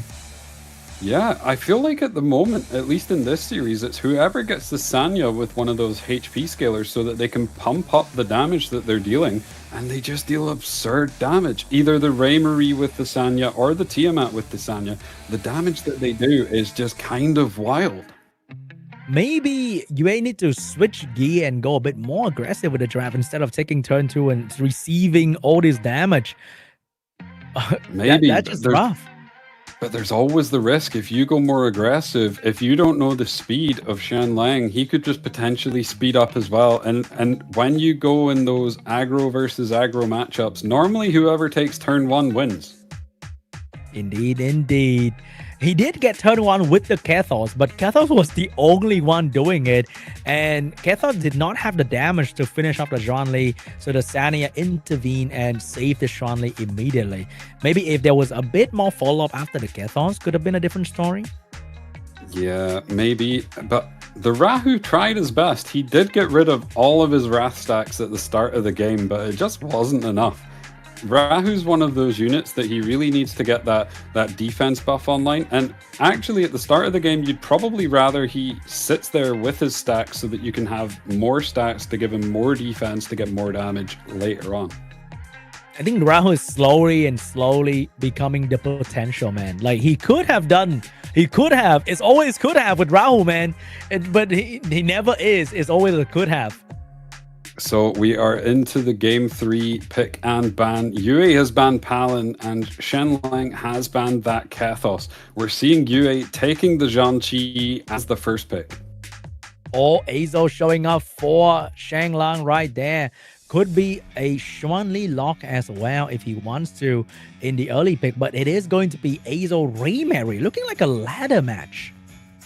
Oh, and then we have the Zhongli paired with the Sanya. Super strong pairing there because you have the Zhongqi alongside the Zhongli, but now he's opting for that more aggressive playstyle. He's looking to lock the Lily, potentially going to look for like a Navette or a Lilium on 4 here. I called it. Last round, I called it. He was waiting for this moment where he's ahead and he's going to switch playstyle so that Yue cannot expect. Because if you expect him to go slow with you again, then he switch it up. You're going to be a little bit shocked right there and not sure how to deal with that. So we got the Lowan getting picked up here with the Lily. He's going with a lot of aggression. He is, and I feel like Yui's been put in a tough spot here because it's probably looking like he's going to lock CC on 5. So do you opt to go for another cleanser, or do you just accept that you're going to ban whatever comes out on 5 here and then play against the Asal? Playing against the Asal in these types of matchups is super scary because being able to strip away all of that, the defense and HP on the side of these bruisers when there's a Raymery is not fun. He could also go for more damage here, like even like a strong damage, like a Lilium, almost. He could. And just go all in. I don't. No, so, he's in this switching back. He's going for the Fia. Maybe he need a healer for his Azor, but I feel like Azor in this matchup should be banned immediately. So Shanglang is gonna get the Lily Raymery combo potentially, and pummel damage into the Xuan Qi that doesn't have the shield coming out from the Xuan Li that get banned now anymore.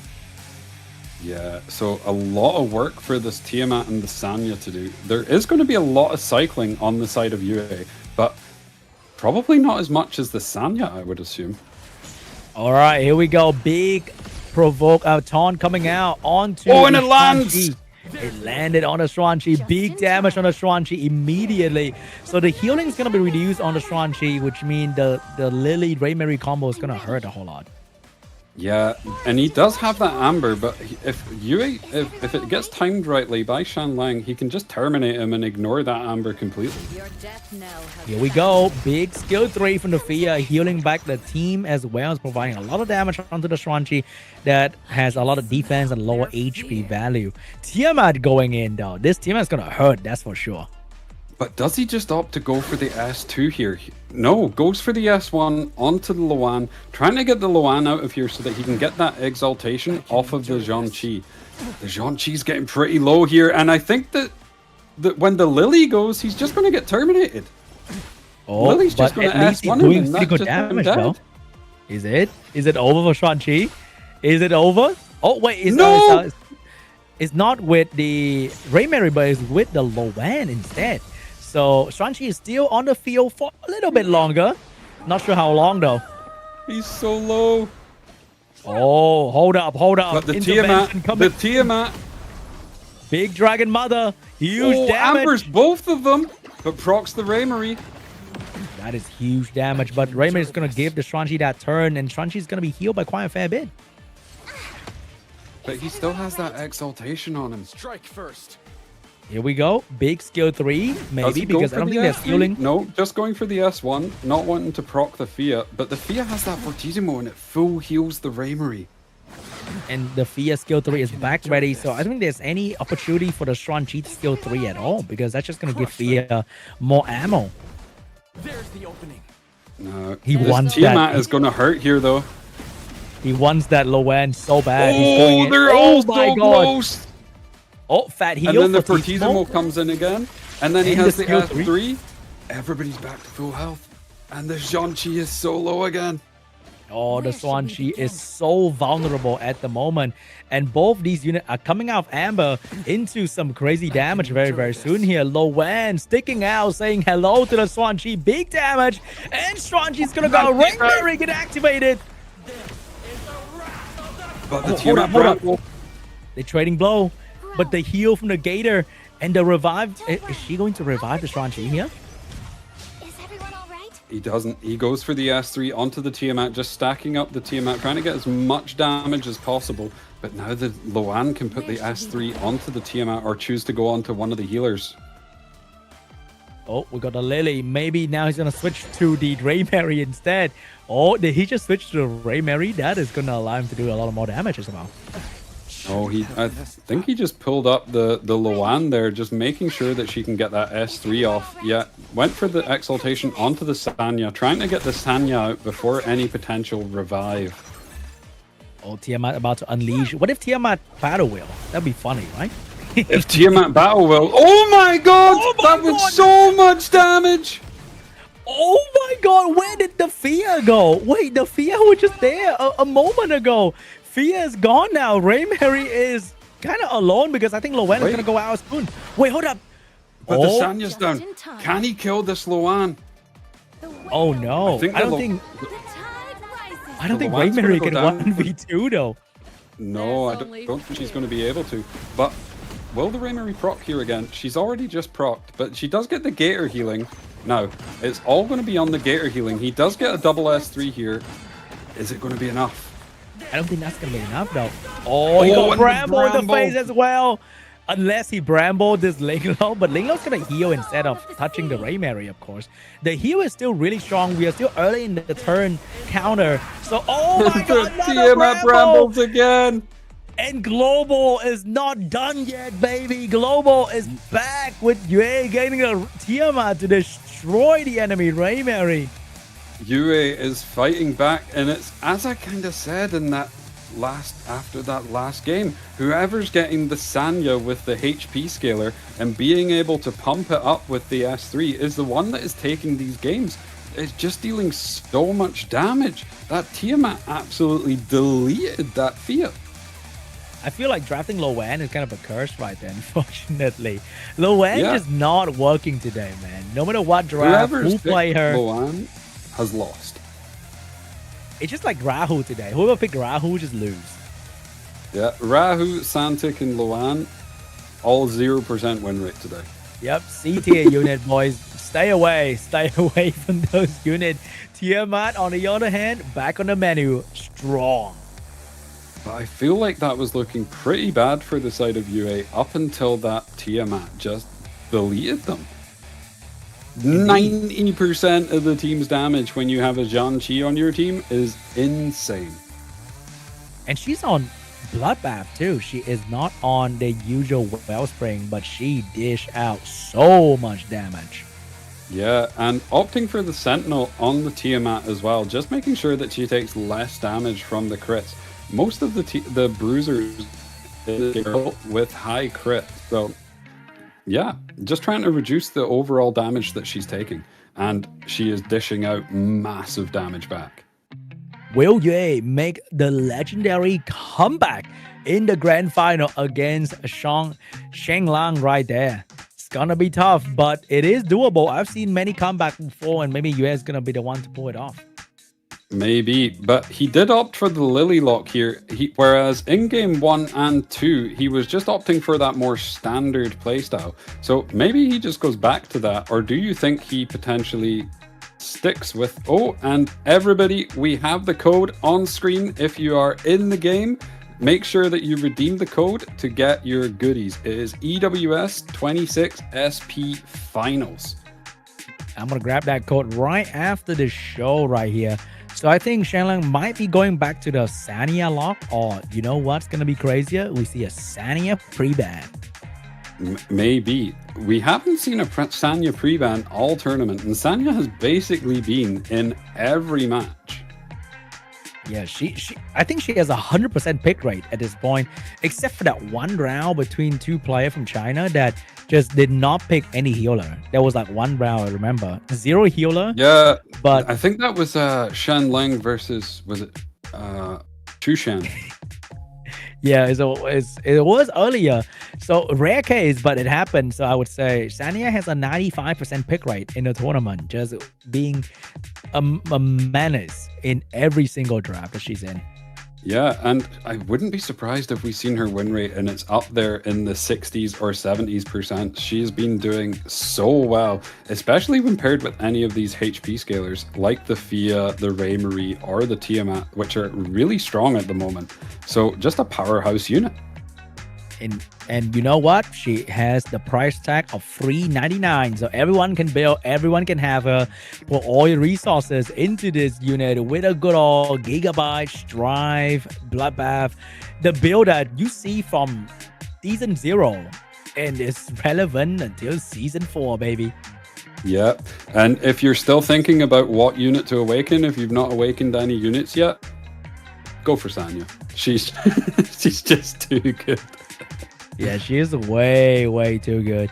And Also, she's relevant with the unit from season 0 as well. So a lot of people might also have P5 Tiamat after so many union sharing, as well as the events that make you summon on the center banner as well. But we are moving on to the round 4 between Yue and Shenlang, and they are drafting very, very fast. First pick for Shenlang, and he's going straight into the Xuan Qi Xuan Li combo.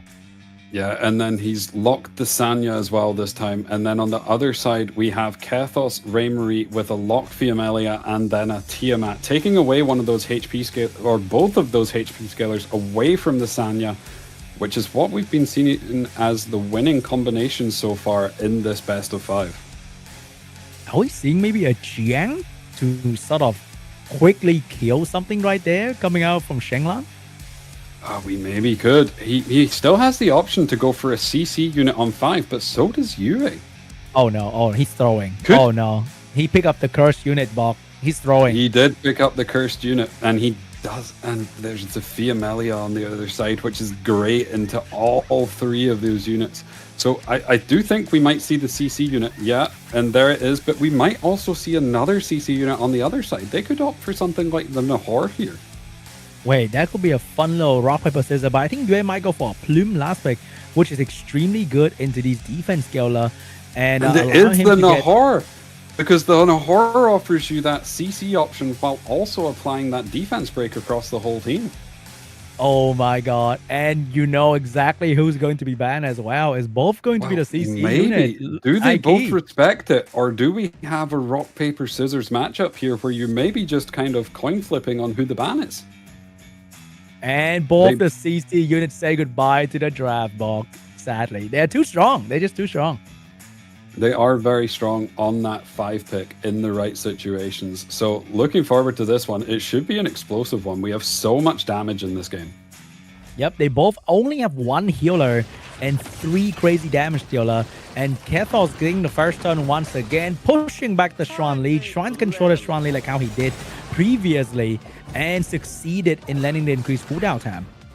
Oh, that is massive. But the Zhang Qi now going in front will get the S3 off here on the Sanya. I would assume puts it on the Zhang Li. Needs to keep her alive and try and get up to that S3. Needs to get that S3 off at some point. No, actually opts to go onto the Zhang Qi, trying to cycle his team more.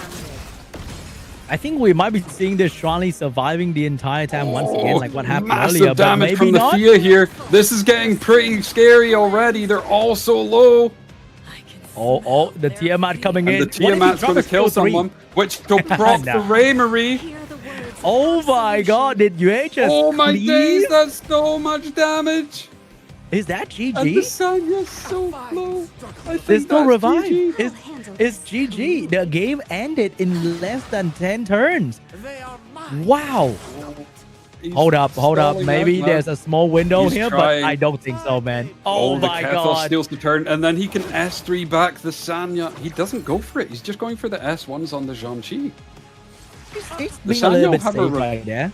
The Sanyo have the revive back up next turn. But Wow. will reviving even be enough? There's just so much damage. He is enjoying this victory right here. He's taking it real slow. He has no rush to kill the Sanya. He's waiting for the Xuan Qi to come out and then terminate him so that he can't even be revived. So is he going for the revive? He is. He's going for the revive on Rahu, looking to try and get some damage output from the Sanya by just S1ing people and then getting the follow-up from Rahu. But Rahul is very easy to kill as well for a quick Tiamat or Fia turn, so I don't think that's going to be a huge problem. And Xuan Qi can't even skill 3 because that's just giving free healing or ammo for the Fia? No, he's going for it. He needs to try and go all in and get all of his damage output. But then Oh my god. S3 is here and it's going to deal so much damage. Oh my god, dude. And the TMS transformed and that's going to be gay. Wait, Wow. hold it up. Yay, with the massive comeback, we are down to game 5. The most intense competition for Etheria restart. And that was super quick, taking away one of those or both of those HP scalers from the Sanya, and then they just dealt so much damage together. And the Fia just stripping away all of the HP from these defense scalers. They don't have that much HP, and she's stealing away like 12,000 to 15,000 health. It's like half their health. Indeed, they got cooked immediately, and there was nothing that Shenlang can do about it. We're going to a game 5, anybody's game at this point. We thought UA was gonna go down 3-0, but no, Man did not go down. Man refused to go down at all. We are moving on to the final game from 72 players down to only 2. Yue and Shenlang, global against China. Which one is gonna come out on top? And I feel like the momentum is with UA now. It was with Shenlang at the start of the game, but coming back from 0-2 down to now 2-2, surely UA's confident. It's kind of tragic that Yue with the 4 HP scaler completely destroy Shenlang with the 3 defense scaler. Kind of just like using water to beat fire, and it works pretty well. And then Yue going for that Thea on the Time Weave with Cure and Evil Guard as well on that Fortissimo build, dealing so much damage for a healer. 46% of the team's overall damage when there's a Raymarie in the game. Insane. I think the only way the defense killer can win is that they go with an aggressive boost like Doki, so that they get to move first. They get to do the thing first, because he let Yue Kithos move, and he kind of shut down everything after that. Yeah, but I think that was a smart move from Yue, because that Nahor came out on 5. It was a forced ban, so he made sure he got that Kethos through. Because I think what Shenlang was planning to do was to remove that Kethos in the ban phase and hope that his Navette was taken out. But because he opted for that Nahor on 5, I think it just kind of threw the draft a little bit. Pretty much, so we can say Nahor has a 100% win rate in the first tournament of Etheria Restart. We could even say Nahor is so strong he can't get through pick ban. He's so strong he won the game without even being in the game. He was just like watching from above and laugh and like, see, it's easy. He's too good. Game 5 now, everything on the line. Do you think Shenlang opts to go for the more aggressive playstyle, or does he continue to play the standard? I think if you go for the Xuanqi first pick, I think he's getting second pick now. You gotta lock in at least one of the HP scaler in your first 3 and not go for like double defense scaler. Yeah, so we're seeing the Palin pre-ban from Yue and the Kethos from Shenlang, and we've seen the Raymarie it's the Zhangqi from first pick, and then Raymarie Zhangli in response. So maybe he's gonna go for like a Tiamat Sania or like Tiamat Fia here to counter the Xuanqi, but he could also go like aggressive with an Azul. Oh, it is going to be that Azul right there. He locked it in. He's choosing his third here. Is it first turn? Is it second turn? Is it Doki? He's going for the Lily. He's going all in on this one. And Yue is responding with the Doki. So we have a race.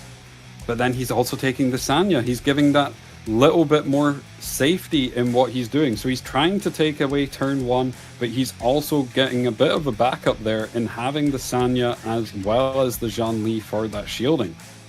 Oh, he locked in the Sanya. We got the Fia getting picked up on the other side as well. So both have their own healer, both have their own booster. It's a very similar mirror match between these two players from the previous round to this one as well. He can't put a Navette in there though, unfortunately. And also Yue cannot put a Nahor. But the Lilium on 5. The Lilium has done a lot of work for him before, but the Tiamat in response. Tiamat great into these Lilium picks, and again he has the Sanya with both of the HP scalers, which has been winning every time it gets through. So I think the ban might be on the Sanya and the Fia. I feel like it might be. It has to be right there because the Azul has the Amber. It's the Sanya and the Fia. This is gonna be a quick all-in game. I think the Lilium's going to pull up, and she might just be able to delete someone. But is Yue faster on the Doki Doki? He is not faster. just as you said, he doesn't have a red speed. So the Lily is going to go first, but what is she going to do to give him the advantage? Struggling? And it goes onto the no. Raymarie. It goes on to Does the it one shot? I don't know. It does! Oh my god, is that over for the Tiamat Raymarie combo? But that's not yet because we have the Tiamat getting pulled. The Schwanli's moving. So the Tiamat Schwanli is going to kill something. It's going to be a 1-for-1 trade here. I would assume this will be a trade. I think you take the Lilium out. Yep, Lilium is going to go down, but I think Azo might just win this match with her unending stacks.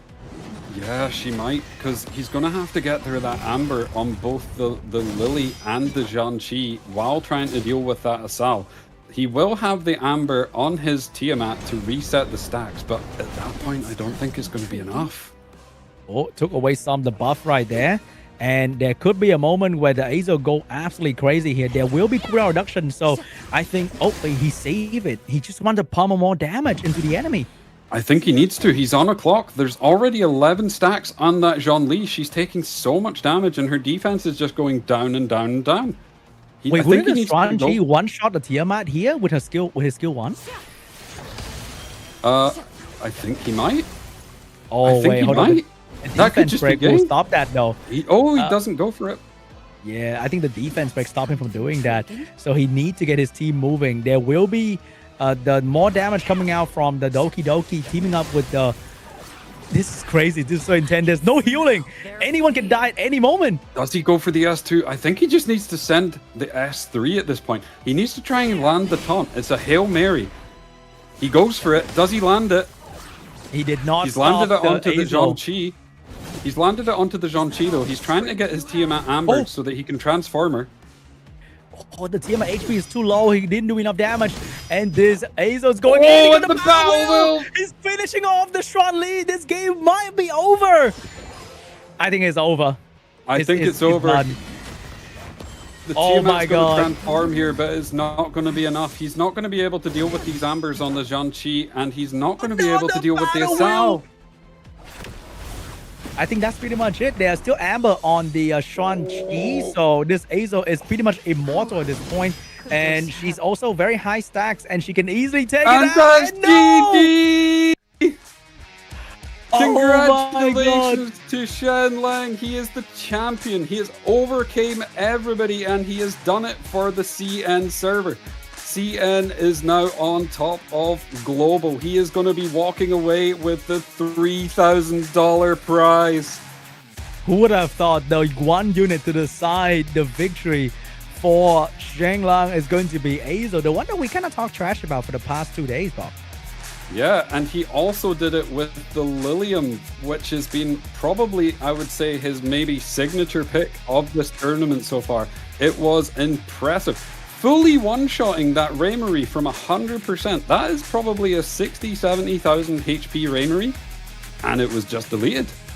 Yeah, it's probably one of the tankiest Raymarie in the entire game, maybe. But that Lilium could potentially be one of the best geared Lilium in the entire game as well, doing massive damage. Also, the fact that he landed the Tiger Yin on the Lilium, is it random?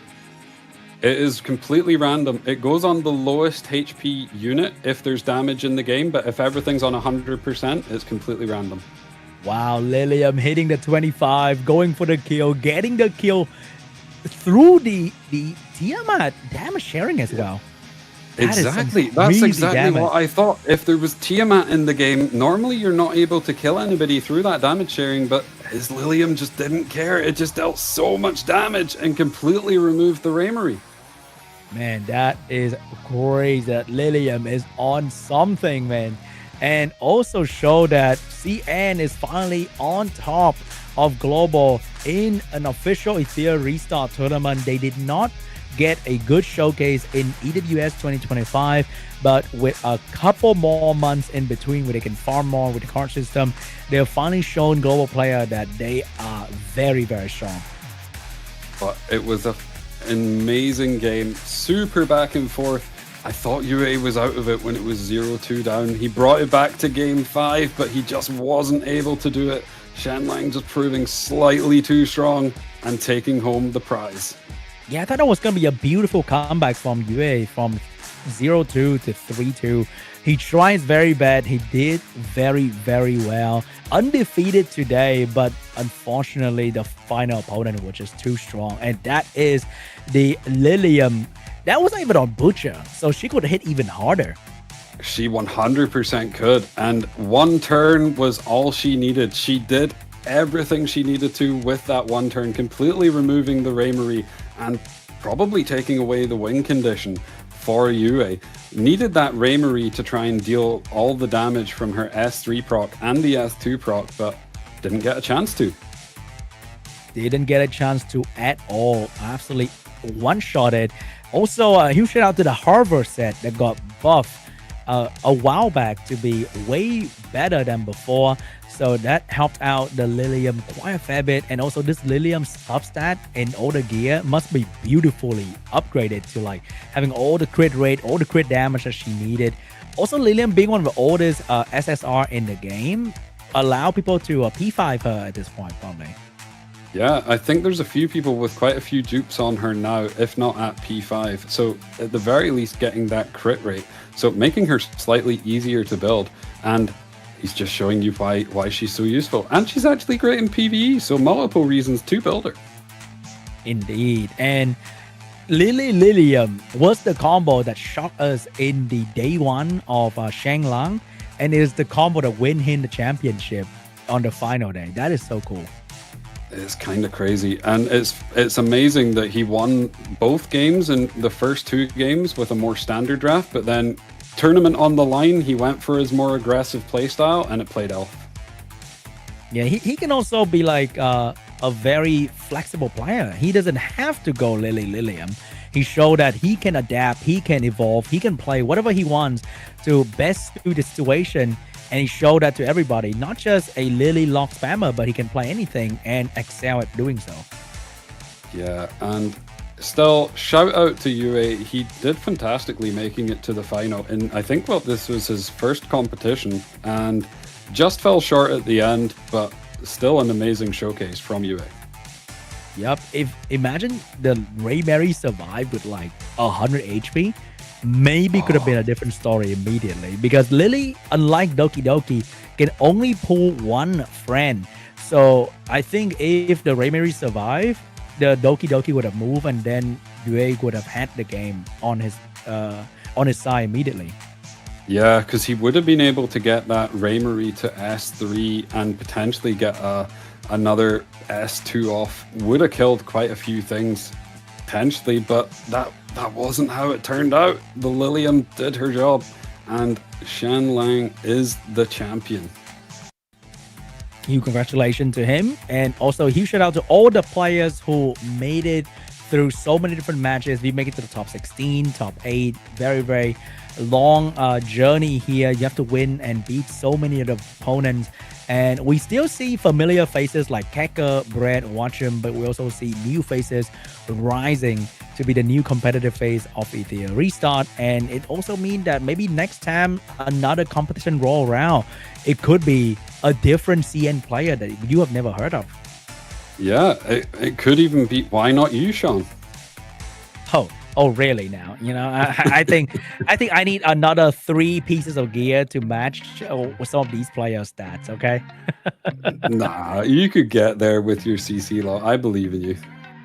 Oh my God! All right, guys, that is our beautiful tournament today. I had a lot of fun casting with Bok, and huge shout out to all the viewers who stayed and watched as well. And I hope you guys enjoyed the code that showed up on screen earlier.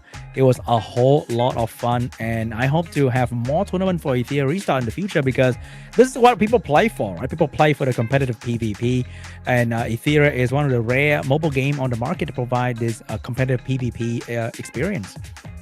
Yeah, and if you were wanting to be in one of these tournaments going forward, if you push in the ladder and you make it to one of I think it was the top 24 qualified, you could maybe be in the next one. You could be competing for that next $3,000 prize if there is another one. Yeah, because if this is what they call the EWS spring, I think that was the code, we could have an EWS summer, EWS fall, winter, That would be very, very cool to see for sure. It would be, and there will be new units that come out always. So we are going to wrap up there. So I just want to say a massive shout out to everybody watching and a massive shout out to the crew behind, and especially Sean B. So thank you, everybody, and we will wrap up there. Cheers, All right, guys. guys. Have a good rest of your day, and we'll see you guys again really, really soon. Bye-bye.